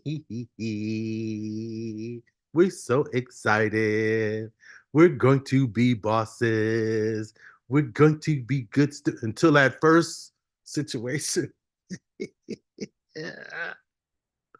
Till these situations hit you. But I want to tell you, I think if you're listening, right? We're telling you, you can only control so much. Be realistic. Use your consigliere. Communicate. And if you run into the problems, I'm going to be there. Kim's going to be there. We are a big family. I mean that for real. Like, we want this just as much as you do, but we cannot want it more than you do. We can't want it more than you do. All right. So I'm done with that. I just wanted to ask, because I was going to ask Dawn if she can unload her database to us, because we got some workshops we're going to be doing in February and March. So that's what I wanted to say. All right. So I want to find a video for you guys. I've been talking about your consiglieres. So I am going to find the video that represents them. I'm looking for it, you guys. Hold on.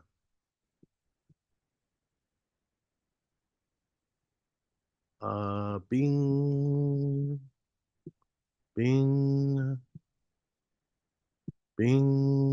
Oh, wait.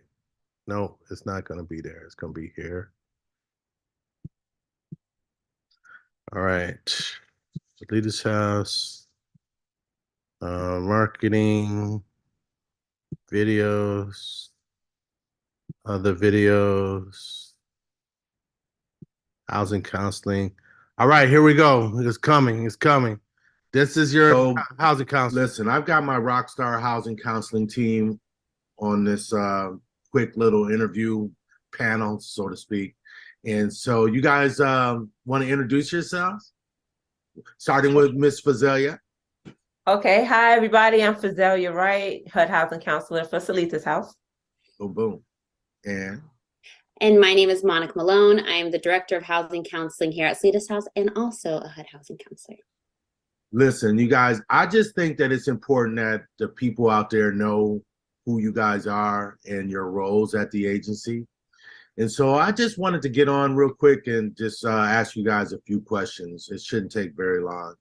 So I think it's important that the folks out there know about housing counseling as a whole, but so they have correct expectations going in. So I'm going to start with you, Miss Wright, Miss Fazelia Wright, and tell me, in your opinion, right, what do you think the biggest mistakes clients make in entering the housing counseling realm? A lot of times I see when we are reviewing your overall profile just to see where you are, I see a lot of clients opening new lines of credit where they don't need to. They think that opening new lines of credit will help them, and sometimes, most of the time, it will hurt them. Right. So they open these new lines of credit, and now I'm telling them, okay, so now this is a new line of credit that has to build a history. That's what credit history is. It has to build a history. You need at least 12 months of positive payment history, for this account to pick up some speed and to, report positively to your credit. And so now you got this new line of credit on there, which can probably increase your credit card utilization and, things like that. So you want to be careful before you meet with a housing counselor about opening new lines of credit or consolidating credit and things of that nature, because it can really hurt you and delay your process. Right. Another thing is not depositing your money into your savings account. A lot of people say, well, I have the money. It's under my mattress. It's in my safe at home, or it's in my shoebox. Unfortunately, the banks can't verify your money in your shoebox or your safe or under your mattress. You have to show a positive savings pattern in history and just can't deposit all of these lump sums of money in your bank account at random. Good tips, definitely. We talk about that in home buyer education all the time, where we say there's a strategy to improving your credit. And so people just go Rambo sometimes, doing things that they think is the right thing, but there's strategies to dealing with your credit. And so Absolutely. I think that that was a good tip, and people think opening lines of credit is the way to go sometimes, but it's not. And the same thing, that the other good point that you mentioned about mattress money. It's not the way to go, because cash is, even though they say cash is king, you can't verify it. And so lenders want to see the savings pattern, especially, check this out, right? Especially like when clients say their comfortable mortgage payment is $1,200 a month, right? But they don't pay any rent. Right. Where's that payment shock? If you don't pay any rent and you want a $1,200 a month mortgage payment, you should be saving how much? $1,200 at least. At least. So definitely good points. So Ms. Malone, I want to go to you real quick. How many sessions of housing counseling do you think are recommended, or do you see on average in the agency? So when it comes to determining how many sessions you would need to get to being mortgage ready or getting purchased, it really depends on your situation. There's no cookie cutted timeline because everybody comes in at a different place in their life. So when you're coming in, you want to look at what's going on with your credit, your savings, your employment history, and be realistic when we say, okay, it looks like we're going to need about this much time with you. Or if you're right there ready, we may only have a few sessions with you because you already have everything kind of set in place. And really, we're just guiding you on down payment assistance, mortgage products, things like that. So it's really important to review what you've got going on to determine, okay, I am going to be with this agency a little longer than expected. So, and it also goes according to how hungry are you? How active are you? How quick are you getting through your action plans? Because if we give you the tools and they sit there, you're just going to sit there stagnant. But if we give you the tools and every time we're meeting, you're hitting those goals, you're taking care of those steps, you're going to get through the process a lot faster than your neighbor. No, I agree. Like one of the things that we try to coach clients on early on is being a good steward of information, you know, and taking it in, taking notes and using it and staying engaged. So one of the things I think ICSA wants to do on a t-shirt is stay ready so you don't have to get ready. Absolutely. So definitely, I can definitely see that. So, you know, one of the other things, Fazilia, that I always think about in our agency, and I wonder about our housing counselors. Would you consider yourself a credit whisperer? Somewhat, so to speak, yes. Because we are equipped with the tools here at Salitas House to help you. We are supposed to guide you through this process and advise you on how to improve your credit and the things you need to do to become mortgage ready, which credit is a big part of it. So I would say yes. It's always more we can learn. Absolutely.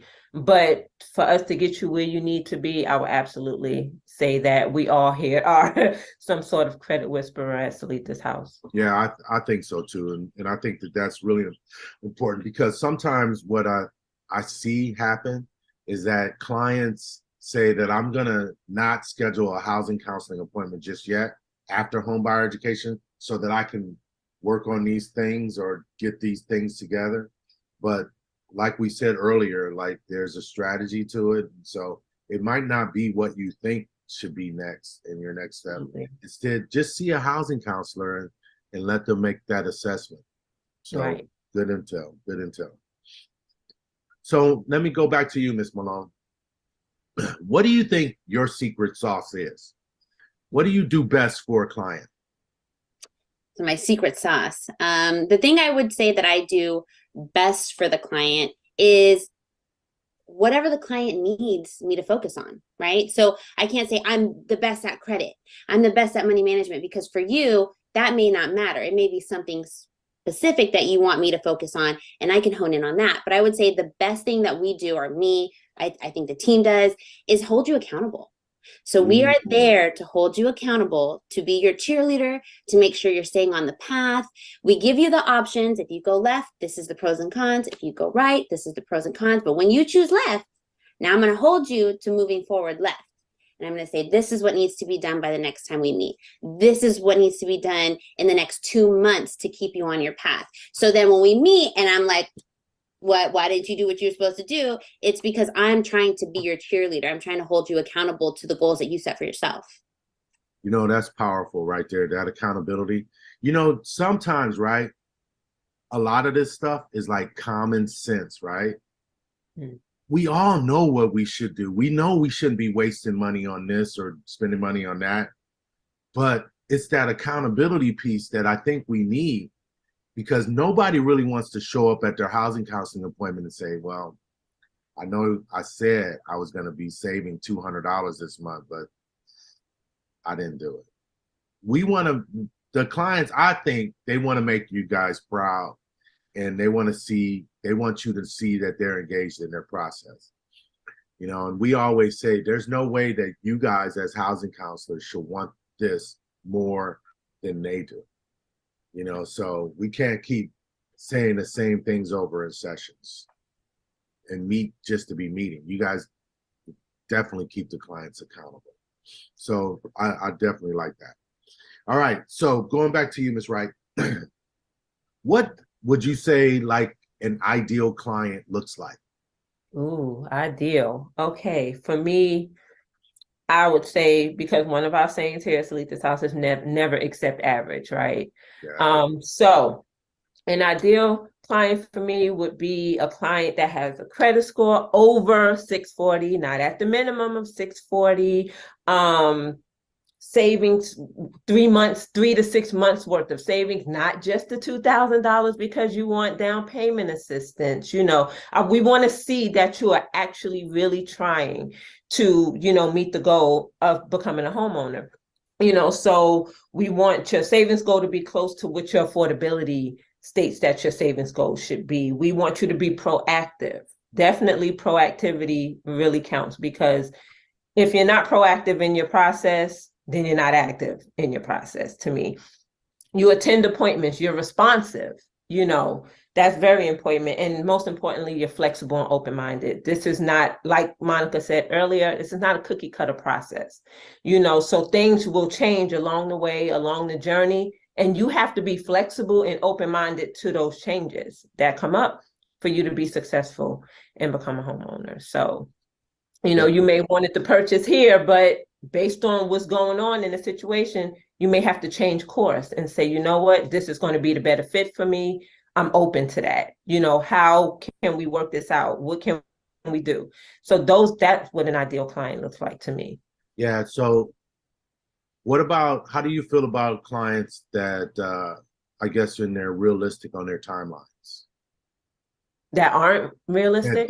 That are realistic. Oh my goodness. Those great clients, again, flexible and open-minded. Because again, the course may change based on what things happen in life.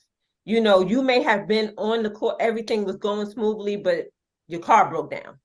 You need a car to get to work. That's how you're going to make your money. The only way for you to get a new car is for you to actually finance a new car. So this is a new account that you had to open up, new debt that you had to acquire, or maybe something happened with your job. You know, things happen. So again, things over the course of your journey may change. Right. And you have to be flexible and open-minded to say, you know what, plan A is not working. What's plan B, and how do I get on that path, and how do I achieve the goals to stay on that path and follow that? Right. So absolutely. Right. And if I'm going to piggyback with something to that, is read. Yes. Read the information, people. Read. It is fundamental, truly. Yeah, no, so you guys are great.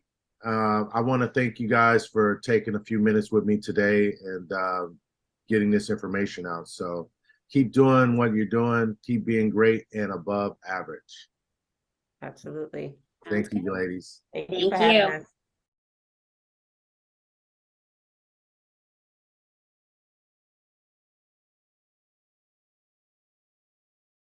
Okay, so how do I get rid of this? Let me see. Hold on. I'm almost there. Hold on.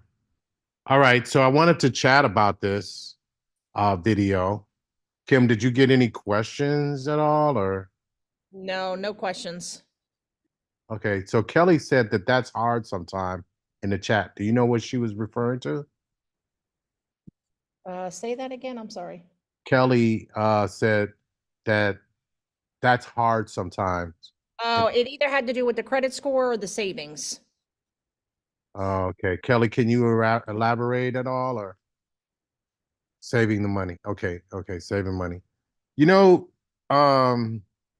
here, because I look weird, I'm gonna take my camera off. Okay, so I think saving. Oh yeah, I agree. Kelly, can I ask you something? Kelly, can I ask you something? Do you get the child income tax credit? Like, do you get a big, large tax return every year? It's a personal question, so if you don't want to answer, it's okay. You can say none of your damn business, man.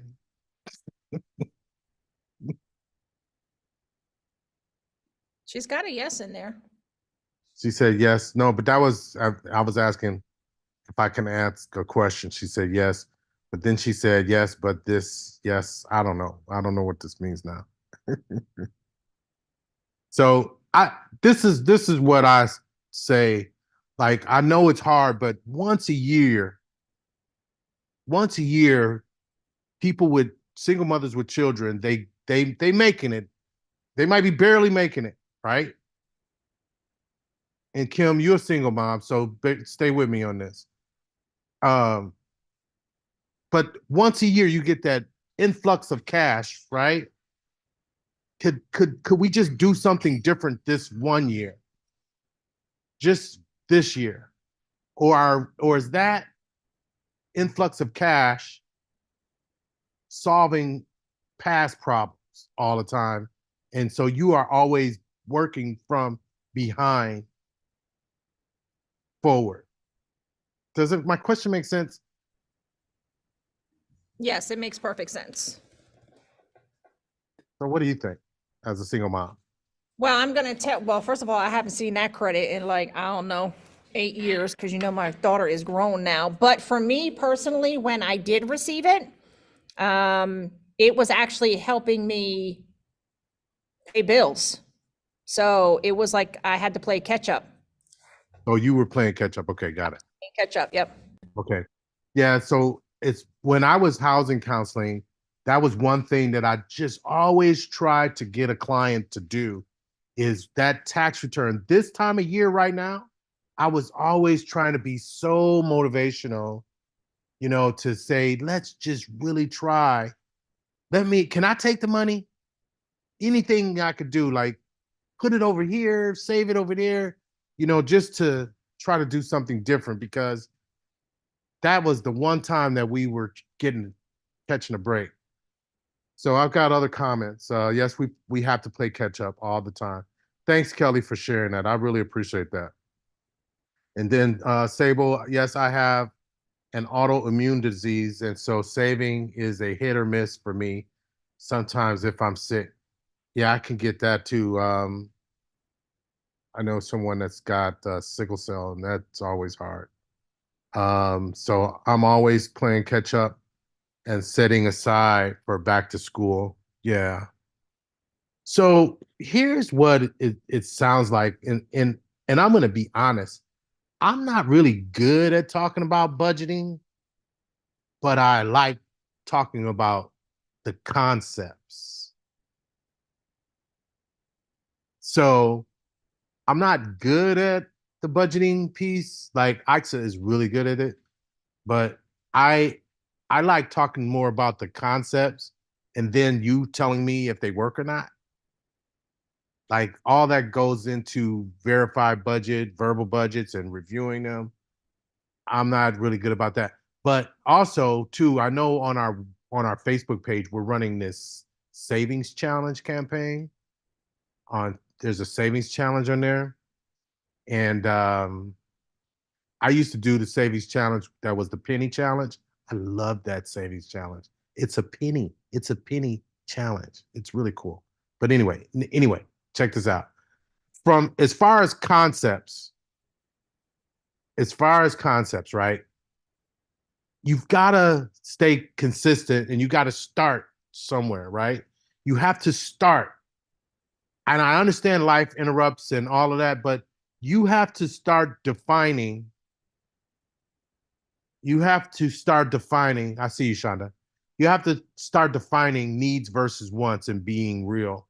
And sometimes I don't know if everybody is always honest with themselves on needs versus wants. I didn't get new school clothes every year when I was a kid. We had it hard. I mean, I love my mom to death, but I know she struggled like crazy. I was a welfare kid. I was shamed going to store spending food stamps. So I understand the struggle. So I get it. But at the same time, like if you ain't, I think I wonder about this, and this is all off the subject, you guys, but it's relevant to your mission. This is relevant to your mission, but it's off the grid a little bit. But I always wonder, like, if you would be honest with yourself, could you do it? If you defined your wants versus needs, could you do it?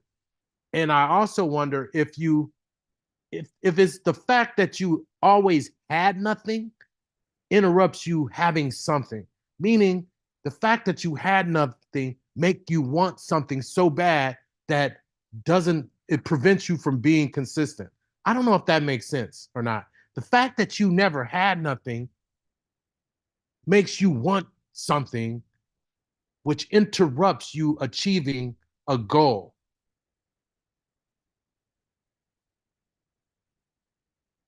Like me, my brother, and my sister were raised in the same house. But my brother, oh my God, he just don't get it. He is terrible with money. And me, I always think like I'm not gonna be able to get this money again. So I'm pinching off little things. I don't know. So I say all that to say, I want you to succeed, and I'm good with the concepts, and your housing counselors are going to be holding you accountable to you understanding wants versus needs. Wants versus needs. You need housing, you need water, you need food, you need clothing, utilities. Transportation can be viewed a lot of different ways, but think about it. That might be, I don't know, that might be what interrupts you because you have to have this car. You say in your mind, I have to have this car. And this is the amazing thing, but what goes on is like, I say, and Kim knows I joke about this all the time, with my very first car payment, I had a Escort GT, and I always do that thing with the fin on the back. And it was my favorite car. Like, y'all, for real, when I was in the Marines, I went to a car lot and bought an Escort GT, and it was a manual shift, and I didn't know how to drive it. They let me drive a manual shift Escort GT off the parking lot, jerking and jerking and jerking. They watched me drive this car off the parking lot, and I could not drive a stick. But I'm so thankful that car and that experience that I had with that car. I mean, that car payment was $156 a month. And car payments are nothing like that now. If I told y'all like the car payment that I used to have, y'all would be like, what? but not after I saw the car payment that the other girl had. I'm like, ooh, yeah. So I'm just saying, like, but think about this, you guys. Is that a want or a need? I mean, realistically, if we was going to be honest with ourselves, transportation could be a lot of different things. It could be a lot of different modes. And so you just have to be honest with yourself. And then all I really want, here's something that is super relevant for you. All I really want you to do is to understand this.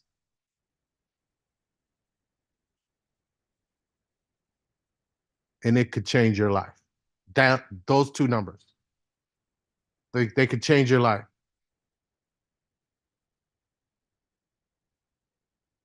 I don't know if I got it. I think I got a scenario. But 36% of your income for housing, 43% of your income towards housing plus debt. How do you define debt? Oh, you know what? I'm going to stop sharing this. I know I got a whiteboard. I got to have a whiteboard. It would be crazy for me not to have a whiteboard on this concept.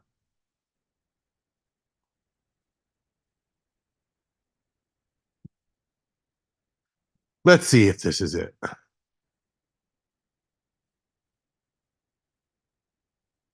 Oh, yeah. This is kind of it, but this ain't the whiteboard. I go into way more detail than this. Hold on. I want to find a different whiteboard. Hold on. I got a whiteboard. It's this one. I think it's this one. Can I name this whiteboard? Is this it? This one. This is DTI whiteboard. Okay. Yes. So it's a lot going on with this. Stay with me. Stay with me with y'all. Stay with me, guys. Stay with me. Stay with me. So over here, you got an income of a person that makes $23 an hour. They work 37 hours a week. So $23 an hour, 37 hours a week times 52 is $44,242. Divide that by 12, that's $3,688 a month. All right? All right. All right? But Kelly, it's the same concept. And Kelly, what I'm saying, I understand if you don't make this, but I'm saying to be within your means is to understand the 3643. No matter what your income is, it's related to the 3643. The math is the math. So whatever your income is, we're calculating this person's income based on what we know. And I think somebody in class told me to use this as the scenario. So I'm just going back. This is 37 hours weekly. And every time I do a class, I kind of try to make this a little better. So now check this out. This here is the calculation at what their max housing should be. Their max housing should be $1,327 per month. Over here is their max house plus debt. Over here is their max house plus debt. So it's house, which is this, plus debt, which is this. Their current housing is $1,600 a month. And I'm telling them that they max should be no more than $1,327. So think about this for a second. Earlier in class, oh man, this is so good that we're talking about this. But Kim is gonna have to shut me up at 4:15. So earlier in class, I told you guys to document your rent and what you wanted as a mortgage payment. This person's rent is $1,600. However, their mortgage payment, before we even include their debt, is 1327. I also asked you guys to put your rent and then put your 36%. This equation is 1600 plus and then the slash 1327. Do you guys remember that? Yes or no? You did this. You did this. Thank you. So 1600, 1327. I said to you earlier, I said that calculation is before we take debt into consideration. That's what I said to you. I said to you, that's before we take debt into consideration. So what is debt, Anthony? Debt is the debt that's on my credit report. I pay it monthly. Let me make that bigger. I pay it monthly and it's in good standing. It's on my credit report. I pay it monthly and it's in good standing. Well, this person's got, they really had one debt because I made this up as car payment. But the debt is $12.50 on a Capital One card. Ignore the car payment. Ignore that. So let me just tell you, if you do this math, if you understand this, 3643, look at this is their gross income, 3643. Check out the difference between the 1585 and the 1327. 1585 and the 1327. Look at that. Look at that. I'm going to get my calculator out. 1585 minus 1327. That's $258. I don't think I talk about that anywhere on here. Let me put that over here.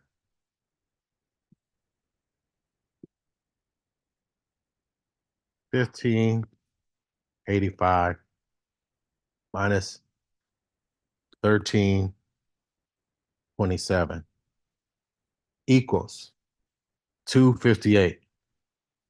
If anybody could tell me what this 258 represents, I'd be impressed with you. What's the difference?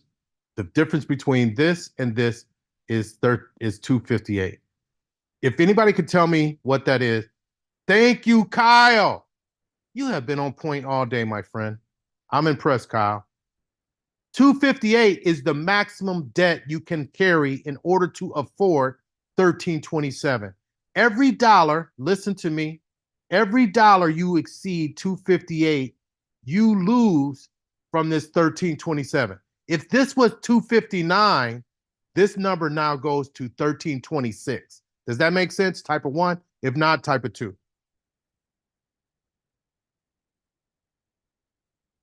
Okay, you guys are responsive now. That's good. All right.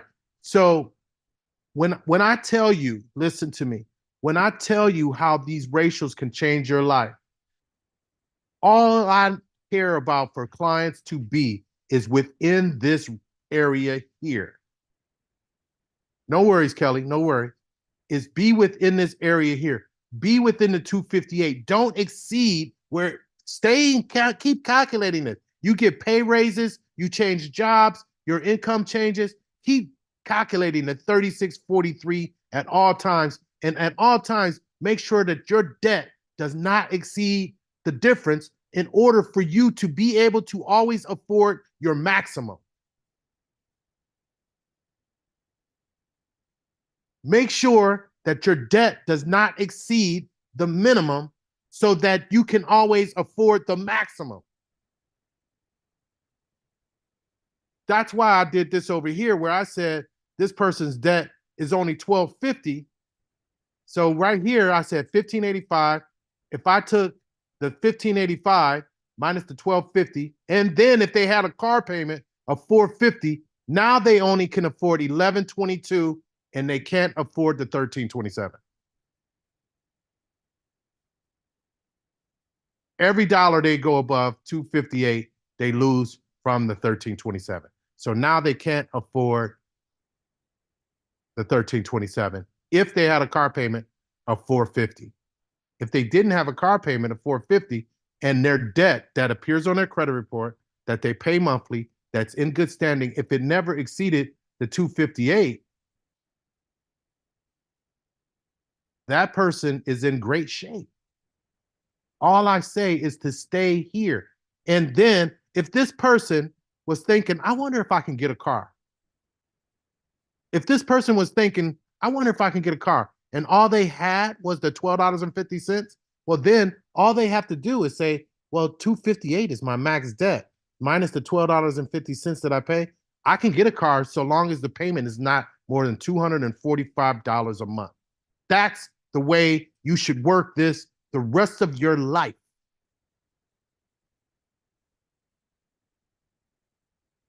That's the way this should work. Should I get a car? Yeah, get a car. But the payment can't exceed $245. You got to run your ratios so that it never interrupts your affordability. Now, here's the magic.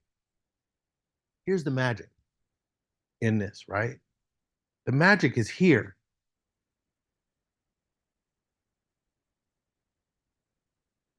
The magic is here because your gross income is represented at 100%. Stay with me. Your house plus debt, this 43% is 43%. When you take 43% minus 100%, or 100% minus the 43%, you're left with 57%. Well, what's that represent? 57% is representing all that stuff that come out of your tax, out of your check, Social Security, FICA. It's your car insurance, it's your groceries, and your savings. So you can't say, are you kidding me? Well, okay, let's go back. So you got that 3688 times 57%. That's $2,102. You're only using $1,585 to go towards your housing. Oh, let me put that over here. That is really good, Anthony.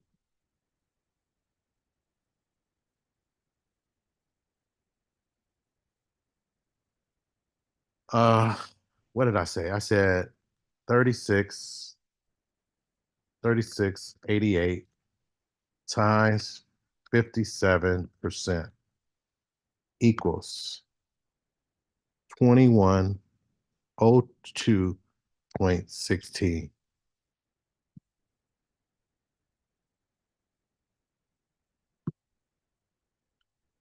How did this get in? I didn't get this out of the way. There we go.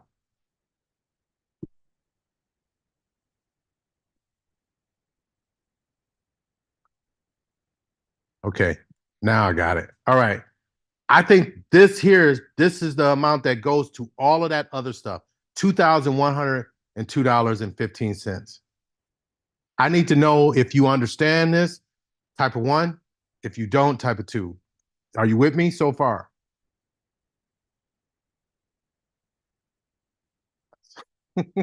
Kelly, you're a mess. All right, so check this out. So this person, right? We ran the numbers. And this person could afford a max of $134,370 based on this max payment. And then we said, what could be layered? DARE, East Tampa CRA, Federal Home Loan Bank, GTAR, DPAL, and their money. And this person can still afford a house at $221,370 if all the moon and stars lined up. All the moon and the stars got to line up for this person because they need all of this down payment assistance. And that's going to be hard. It's going to be hard. Because GTAR is out of money. DPAL is now a loan. So the ratios have to line up. So there's a lot going on with this. But I did this for you guys to understand how ratios work. So Kyle says the recommended maximum house payment versus income percentages. Recommended maximum house payment. Well, think about it, Kyle. the recommended maximum house payment is per the lending guidelines. And this is based on historical records. So the likely, okay, so let me say it this way. You would be more likely to default when your ratios exceed these numbers, 36% or 43%. You are more likely to default when your ratios exceed these numbers. So if your debt is more than 258, your housing payment just needs to still be in line. But if your housing payment is not in line, that means you are going to exceed those ratios. So I hope that answers that question. I mean, are the percentage updated to current cost of living? Yes. Yes, they are. Because lender ratios they change all the time for loan programs.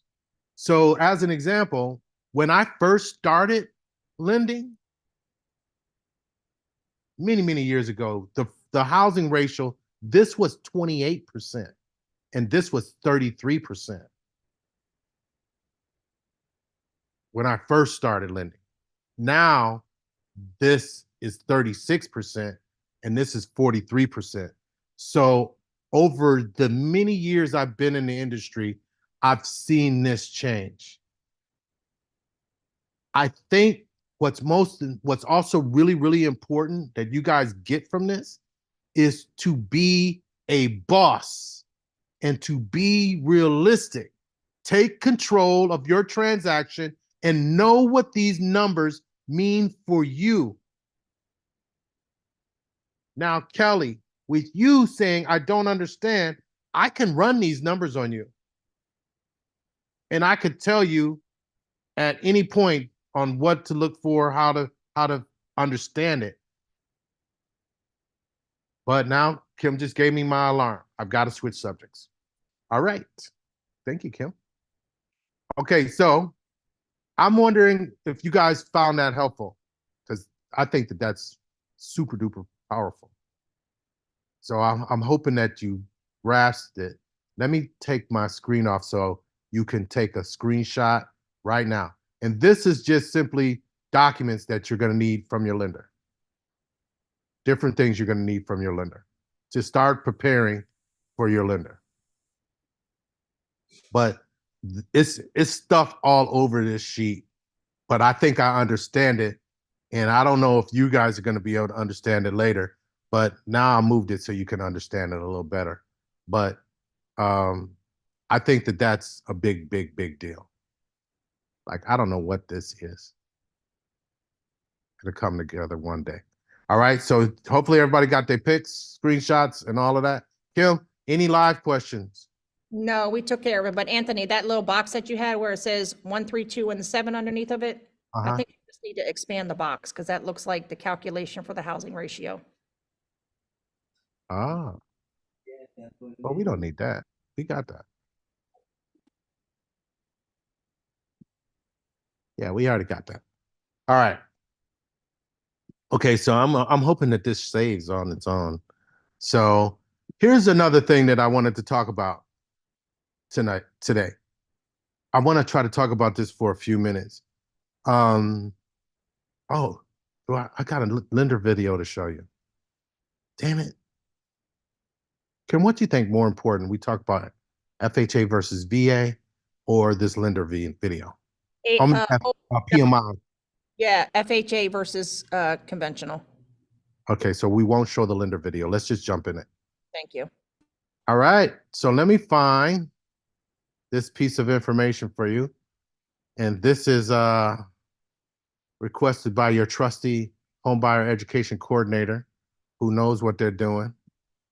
And I want to find this information for you guys because you 5 people, right? You 5 people. 5 of you people are in process with a lender right now, right? In process with the lender right now, right? And so if you 5 want to share, or if you don't want to share, but I think it's always important for you to understand the difference between the loan programs that you have. And I don't know, I've seen somebody said earlier that they had an FHA. And I think it's important that you guys understand the difference between FHA and conventional. So you need to know what you've got. And you guys that aren't there yet, you need to be educated on the difference between them so you will know what to choose. I'm going to tell you that for the last 5 to 10 years, it's been a while, I have no longer been a fan of FHA. FHA has done a lot of changes, and so has conventional. Like, here's the main factor. Conventional down payment could be 0. FHA went from 3% to 3.5%. They increased it. Your conventional down payment could be 0. It could be 1%. Our down payment on our Champ Loan program is 1%. It's a conventional loan. It's 1%. We offer FHA to those who insist, but the down payment alone is a big factor. Here, everybody thinks like, oh my God, conventional, you need perfect credit. No, 640 to 680 as a standard. FHA though, they will take as low as 580. I am a big fan on increasing credit scores. I love to increase credit scores. And it is a strategic move to do that. And it's not hard. It only takes money. So if you are ready to attack your debt with a strategic plan, you can increase your credit score. But you need to have a strategy to do that. But I want to dispel the myth right out the bat that conventional loans require a higher credit score. 640 is not a high credit score at all. Now, here's the main thing, is this private mortgage insurance. Private mortgage insurance. Let me type in the chat. Private mortgage insurance, or PMI, is insurance that protects the lender in the event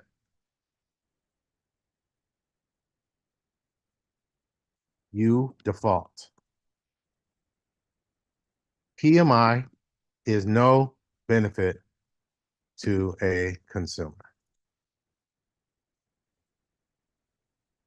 Why should you pay private mortgage insurance for the lender? Why should you pay the lender's insurance? How does that benefit you? Because it's taking away from your affordability. That piece in your payment is taken away from your affordability. In your payment, you have PITI. PITI, principal, interest, taxes, and insurance. Insurances. Okay? Insurances is part of the homeowner's insurance and private mortgage insurance if you have it. Many conventional loans either have the private mortgage insurance where it's removed or it does not exist. If you have an FHA loan, you have private mortgage insurance for the life of the loan. So you've just reduced the amount of house you can afford because you pay that insurance in your payment.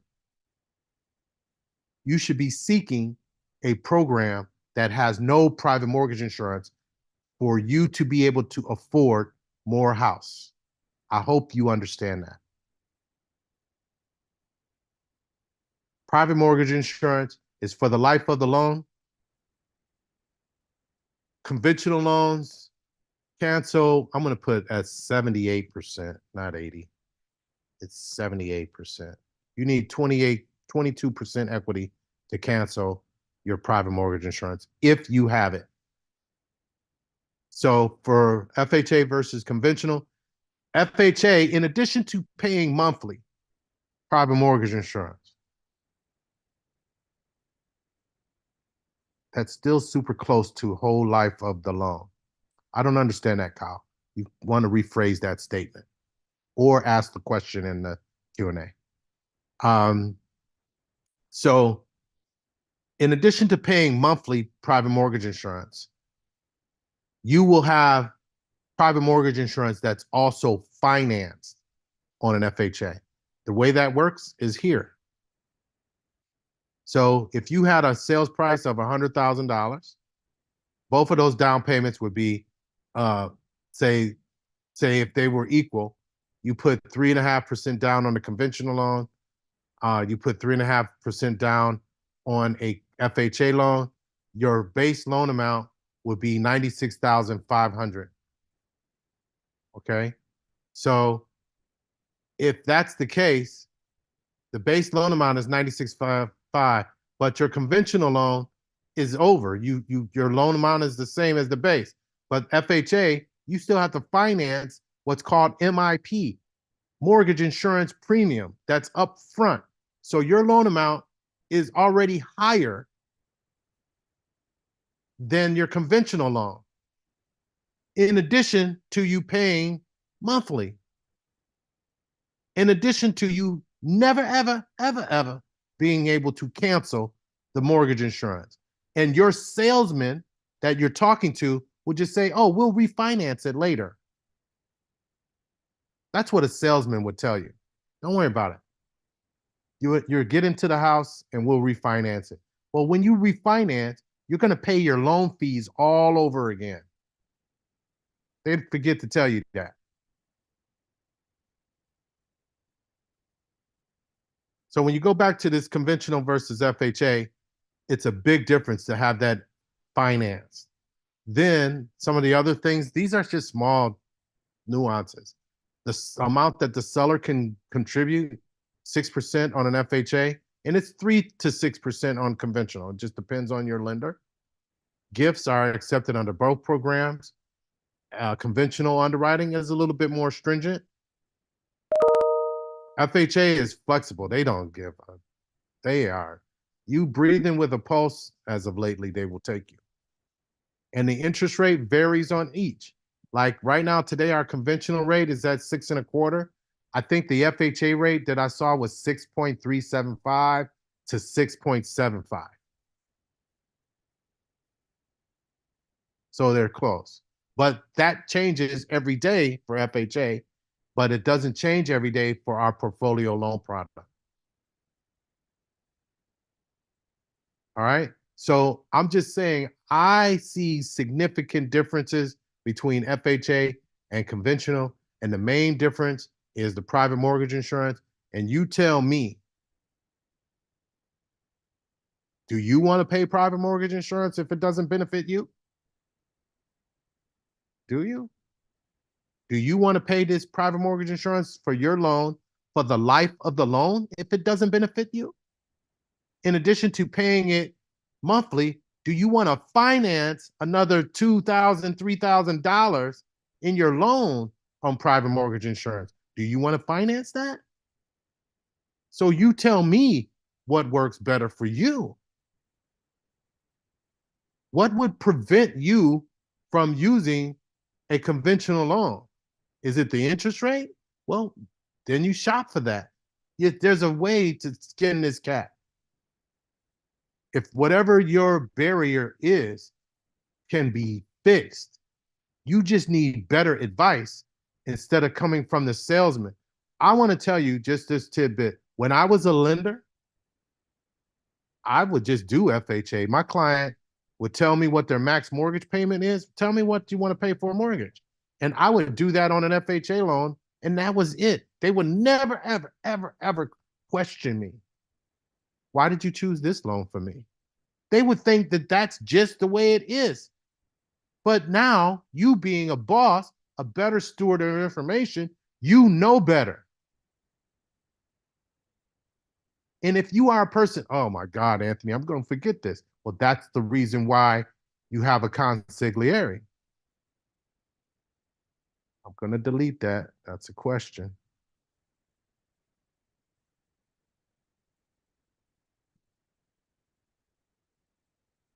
All right, so I think we've covered that. I hope that that was helpful. I see a question in the Q&A. Oh, that's not a question, that's a statement.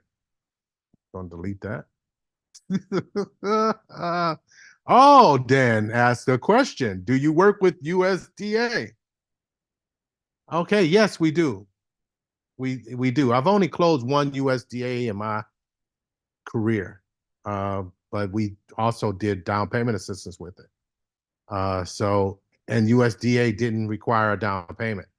So, but just so you guys know what USDA is, it's a loan program for somebody that wants to buy in an area where you hear cock-a-doodle-doo, cock-a-doodle-doo every morning.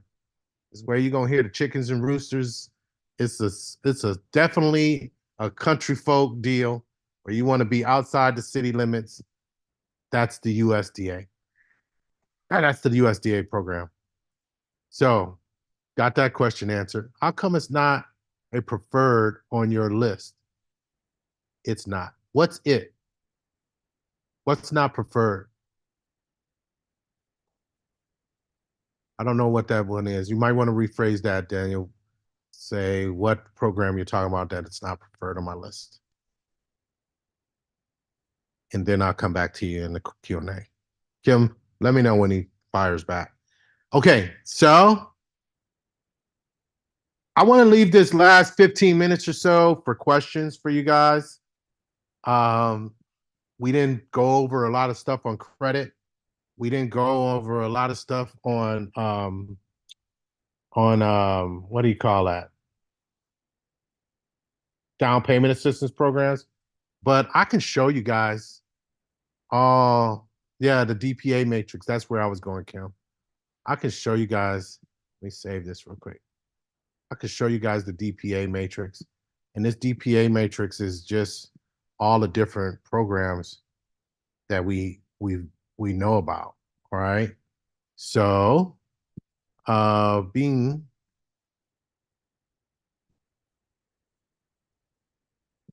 all right, so I'm going to the DPA matrix. Kelly, all right, so listen, your score is not a long way off. All right, so listen, I don't know what you're using to track your credit, but it's no problem. You could pull a credit and your score could be higher than what you think it is.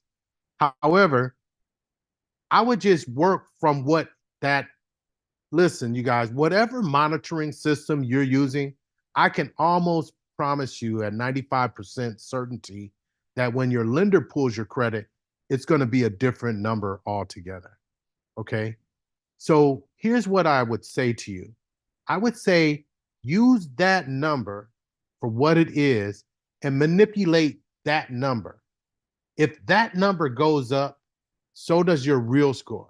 If that number goes down, so does your real score. Try to manipulate and create a strategy to work with that number. I don't care if it's 400. Work with that number and track that number and make that number go up. And then what you're going to find is when you get to your real score, it's going to be different. I hope that makes sense. But I'm never scared of a credit score, no matter what somebody says that it is. Because credit scores can bounce 30, 45 days. Oh, look at this. Oh my God, Kim, we got to show them this. This is our state records, you guys. These two clients, state records. This number here, That's the amount of down payment assistance this person got. This column right here. This is the amount of down payment assistance these people got. These were state records. We keep breaking. We broke this record. We broke that record, broke that record, broke that record, broke that record, broke that record, broke that record, broke that record. And this is our current record. That's all down payment assistance. So going back to all the DPA programs that are available,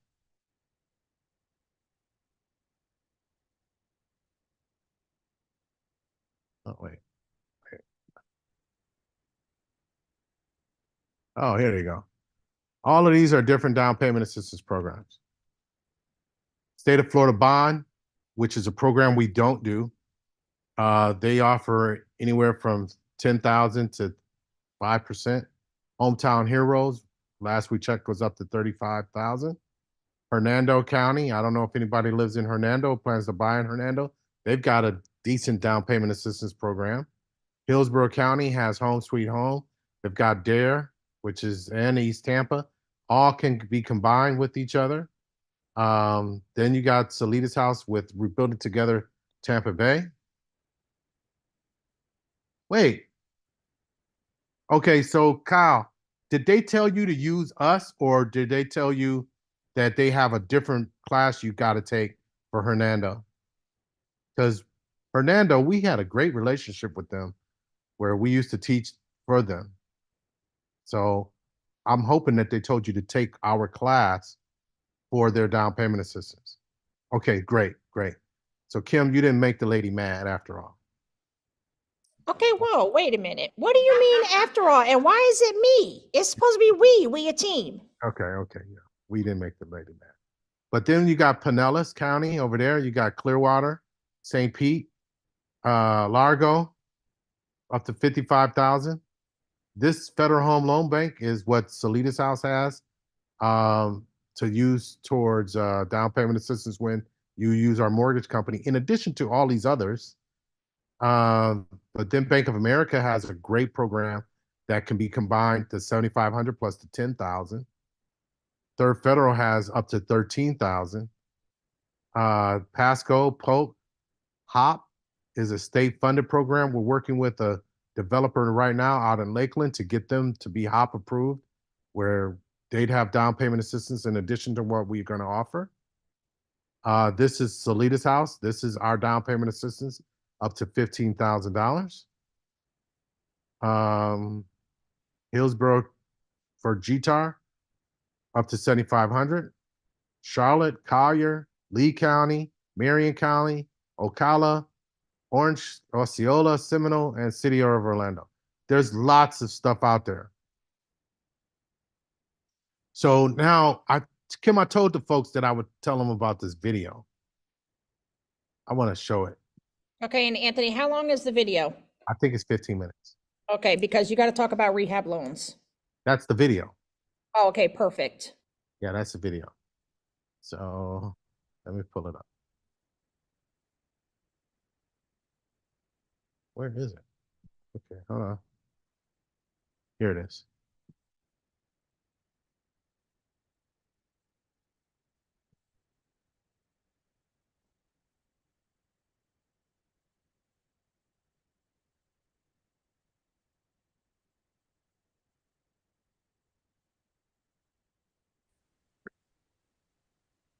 All right. So, hi, everybody. Anthony Thomas here with Salidas House. I wanted to see how quick I can get this video done. But this is a video on our purchase renovation options. Okay. So, I'm going to talk about Champ purchase renovation as an option and our Renaissance platform as purchase renovation as an option. Okay. So, what is purchase renovation? Purchase renovation is a loan program. Excuse me, a loan program that allows you to purchase a home and receive the funding to renovate the house at the same time. So the money for the house and the money to do the renovation all in one loan. Excuse me, it's a great option. So an example is your house costs $150,000, your renovation costs $75,000, then the total of that is $225,000. Okay, so you just got to remember, like that 225 should have been the affordability from the beginning. We've talked a lot about affordability, and so that affordability is what you've calculated on affordability, or it could be what your loan approval is that you have today. You could have a loan approval today at 225, and this is the way your structure could be. Just so long as you don't exceed your affordability. And your affordability is usually a moving target because interest rates change and excuse me, real estate taxes and homeowners insurance prices, they change. So just so you know, some of the benefits of purchasing a house with using the purchase renovation, the equity potential, okay, is huge. Equity potential is huge. Your vision is what you get. So whatever you're wanting in your house, you get what you want. So you want 2 bathrooms, you get a 2 bathroom. You want another bedroom, you get another bedroom. You want a beautiful kitchen, you get a beautiful kitchen. Okay. So the other thing is you don't have to pass on all these houses that are needing repairs. We call them ugly houses because they need repairs, but you don't have to pass on those houses anymore. And guess what? Down payment assistance is available for purchase renovation. Now, not a lot of lenders know that. I know that. I know that. I'm using down payment assistance programs for purchase renovation. Other lenders might not be. Other lenders might not even know what purchase renovation is.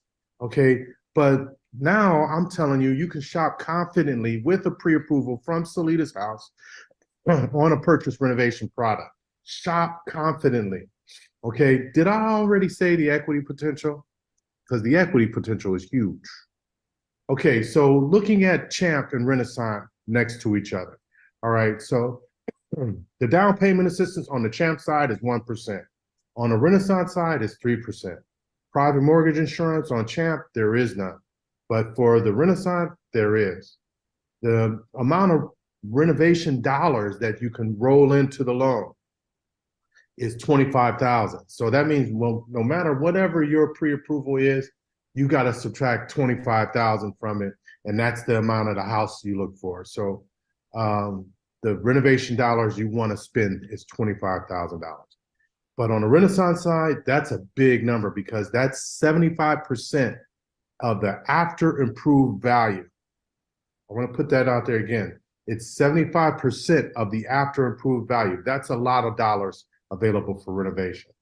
Now, excuse me, in reference to down payment assistance that's going to be available is Federal Home Loan Bank, Salidas House. I call it SHI Pro 2.0.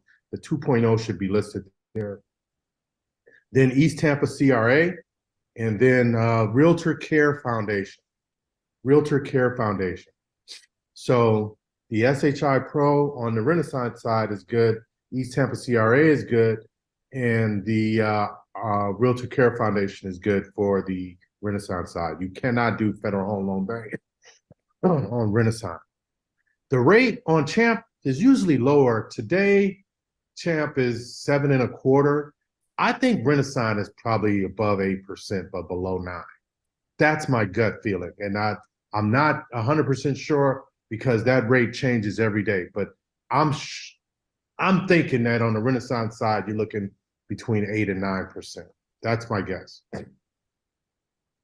Okay, so let's review a scenario.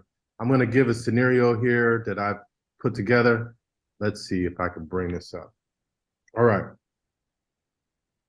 So let's say you have a loan approval for $235. So you need to find a home that the cost of the renovation and the cost of the house is that amount or less. So the amount of $235, if that's your loan approval, the cost of your house plus your cost of your renovation cannot exceed the amount of your approval. And that's if I did it. I can say that because usually we're telling you where rates are week to week to week, and our rates don't change all frequently. And if it's Champ, if it's Renaissance, that's something different. Renaissance rates change constantly, just like most lenders, but our Champ does not. So you got to keep in mind that when I'm talking here, I'm talking about multiple options. I'm talking about Champ and I'm talking about Renaissance.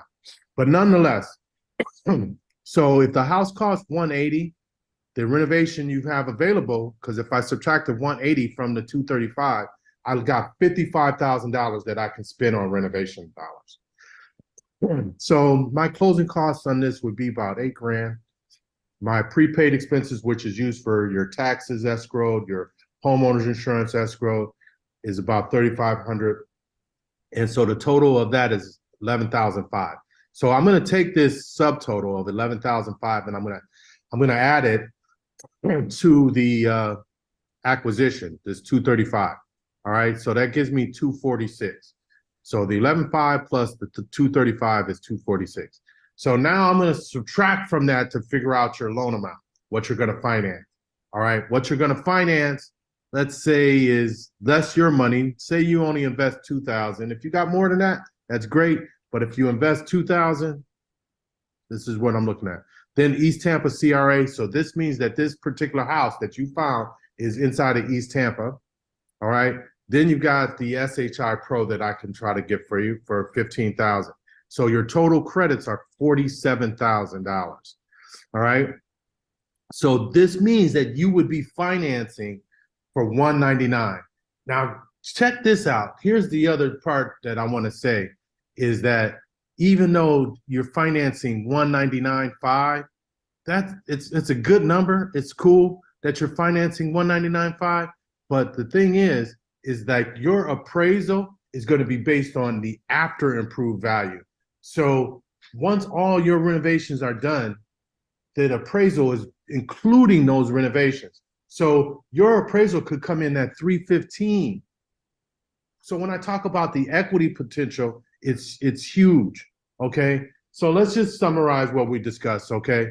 Let's see if I can get this to work. Okay. Purchase renovation should be a viable option for you. You should consider this when doing your home search. Okay. Don't be afraid of ugly houses. No longer to be afraid. You don't have to be afraid anymore. We've got a financing option. I'm giving you 2 options. All right. You will have a consultant every step of the way. They call it a 203K consultant, but they are the person that's guiding you and making sure that your contractor is getting paid and you don't overdo your expenses or guesstimates. We're telling you to create your vision and move forward with that vision. So you've got to have a vision to see an ugly house and then to be able to recreate it. So that's going to be important. Remember to simply get a loan approval and work within that amount. So in my scenario, I said, what if you got a loan, if you had a loan approval for 235? So that 235 is the scenario, but your income's different, your debt's different. I don't know what you're doing. I don't know if you're financing using Salidas House or a different lender. So I'm just suggesting get pre-approved. Get pre-approved and work within that amount. This program can create a whole new housing stock. This is a whole new bunch of houses that you can now start looking at that you didn't consider before. Okay, City of Tampa DARE program. I know that they're working on looking at this, but they're coming soon. They're not available yet. City of Tampa is not yet available to use as down payment assistance, but they were coming soon. So ones you can use East Tampa CRA, you can use Federal Home Loan Bank, you can use Our Money, SHI Pro, and you can use Realtor Care Foundation. All these are active, all right? So that's our presentation. I hope that this video does help you if you're considering purchase renovation as an option. And if you are not, you should. Talk to you soon. Damn, I killed that. That was pretty damn good. That was pretty damn good. So if you are thinking about an option, that is a viable option. All right. So I hope that made sense, but I saw a question comes in the chat and I answered it here. You as a homeowner cannot perform any of the work. Work must be performed by a licensed contractor. All right. All right. So now our last few minutes, we got to get Kim on to tell y'all what's next. And hold on, I got a slide that says that.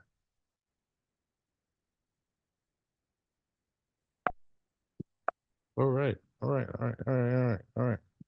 I'm gonna find your slide, Kim. I'm gonna find your slide.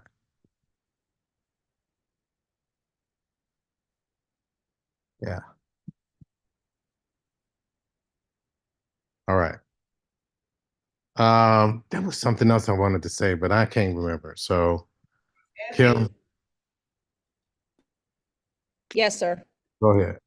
Okay, don't forget to type your cell phone number That's in. what I was gonna do. Thanks. Oh, See what happened? 7 years together. We like this. I know. So enough.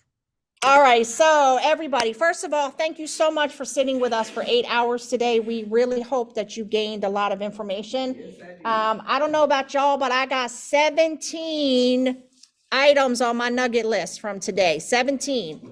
Let me see in the chat box how many everybody else got. Ooh, 17, Kim? 17. Yeah. All right, listen. So the next question is, okay, listen, no, I'm not asking everybody to type their cell phone number in the chat. I want Anthony to type his cell phone number in the chat. So everybody wants to know, okay, what do I do next? When do I get my certificate? How do I get a housing counselor? All right, so what I'm gonna ask for you to do is to please provide me or let me have 7 to 10 business days, because I have to review all of the Zoom chat to make sure everybody got their identifying questions answered correctly. I got to check to make sure everybody got their disclosures, et cetera, et cetera. That takes me a little bit of time. All right. What will happen is, as long as you successfully pass this workshop today, meaning you met all of the requirements, you will get another really long email from me. But again, it has all of the tools for you to be successful. And it's going to be labeled Salidas House Next Steps. It's going to have about 6 or 7 different documents attached to it. Please read all of the documents. They are all of the tools, again, that you need to be successful. There will also be your certificate in there if you do not have a hold certificate. Okay, Chelsea, thank you. You love my long emails. There will also be information on how to schedule your intake appointment should you decide to utilize the services at Salidas House. Okay, there is also a scheduling link right in there. It's like a one-stop shop. So you can just click on that link and schedule your intake appointment. If you live in Hillsborough County, your intake appointment will be in person. If you live outside of Hillsborough County, we are required by HUD to provide you the HUD.gov website. So if you have, you will have the option to locate a HUD certified housing counseling agency in your area, or you can most definitely work with Salidas House. We would love to have you, but your intake appointment will be virtual. Because of course, we don't expect you, if you're on the other coast, we don't expect you to drive over here for an intake appointment. But there are very specific instructions on how to request a virtual intake appointment if you live outside of Hillsborough County, okay? If I have to hold your certificate, you're still gonna get a next steps email, okay? Because you still have to do your intake appointment and 1 pre-purchase housing counseling. Okay. And by the way, for everybody being here for all 8 hours today, your first 4 hours of housing counseling are at no cost. All right. If you did not pay your registration fee, you will not get the next steps email. But I will send you an email saying, hey, we're still waiting for your payment, and I'm not going to release the certificate until we receive the payment. Okay.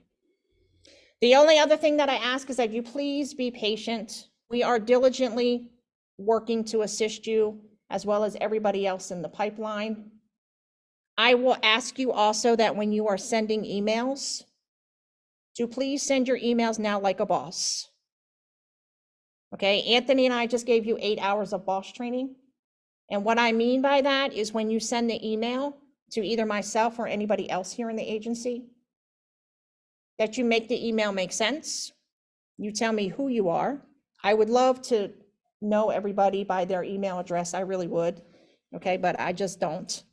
So please tell me who you are and be very specific with your questions so that we can answer them appropriately. All right. If you email me, I'm just going to let you know now, I answer emails after 5 o'clock. So I will definitely get back to you. Anthony said at anthony@sugardaddy.com. Lord have mercy. It's time to go.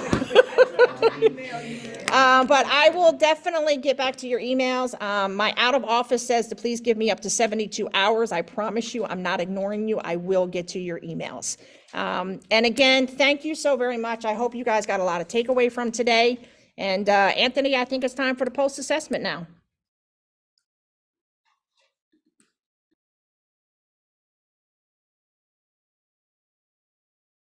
Once you guys finish the post-assessment, either in the chat link, using the link, or the QR code, you are free to go. Hopefully we discussed these topics. If not, y'all should have asked those questions because we be zooming through so much material. So I will be here till this song that I'm going to play ends. So thank you guys for choosing us. And my cell phone number was in the chat. All you have to do is scroll up to get that. And if I can help, just let us know. Thank you, thank you, thank you, thank you, thank you. And wish you the best on your post-assessment. And hopefully you got what you came for today. Thanks so much too, Murphy. Thank you, live class also. Have a great day. Reclaim your Saturday.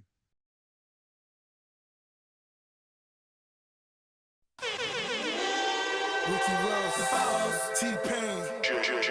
Got a fresh line up, yeah, fresh outfit. But I had a parking lot on smash. Plus I got a Chevy with a 454 in the hood. Got 125 on the dash. I'm the biggest boss that you seen thus far. I'm the biggest boss that you seen thus far. I'm the biggest boss that you seen thus far. Cause it's just another day in the life of the damn boss. I don't make love, baby, we make magic. Come home with a thug, let's get cracking. Always well plastic, baby, cause it should happen. She leave the back seat, just a freak in the Magnum. Hopped out the Magnum, hopped in the tray, just to let the top back and thank God for the day. Who gives a what a hater gotta say? I made a couple $1 million last year dealing weight. Still in the streets, strapped with them things. She in love with a G, so she tatted my name.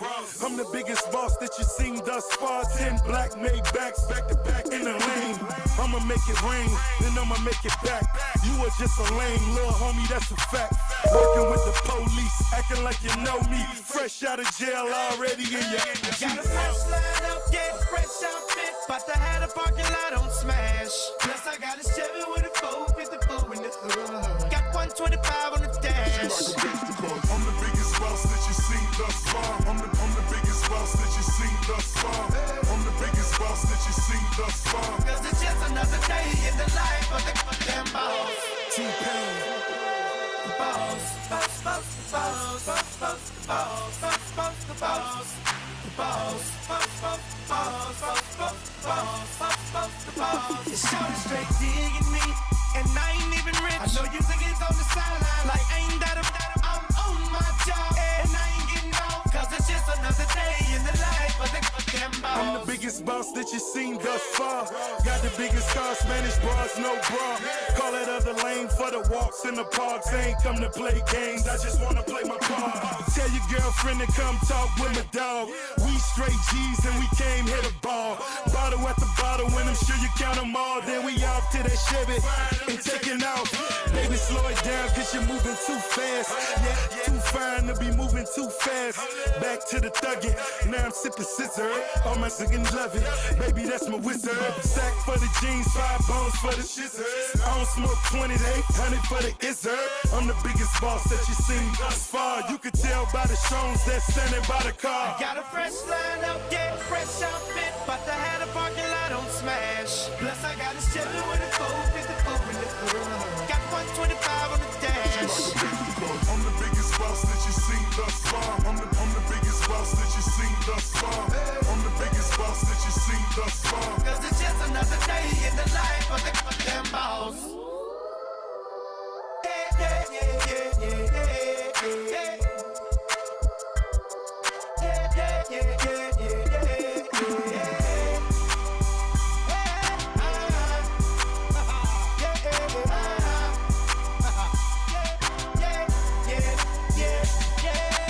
I'm the biggest boss that you seen thus far. I'm the biggest boss that you seen thus far. I'm the biggest boss that you seen thus far. I'm the biggest boss that you've seen thus far. I'm the biggest boss that you've seen thus far. I'm the biggest boss that you've seen thus far.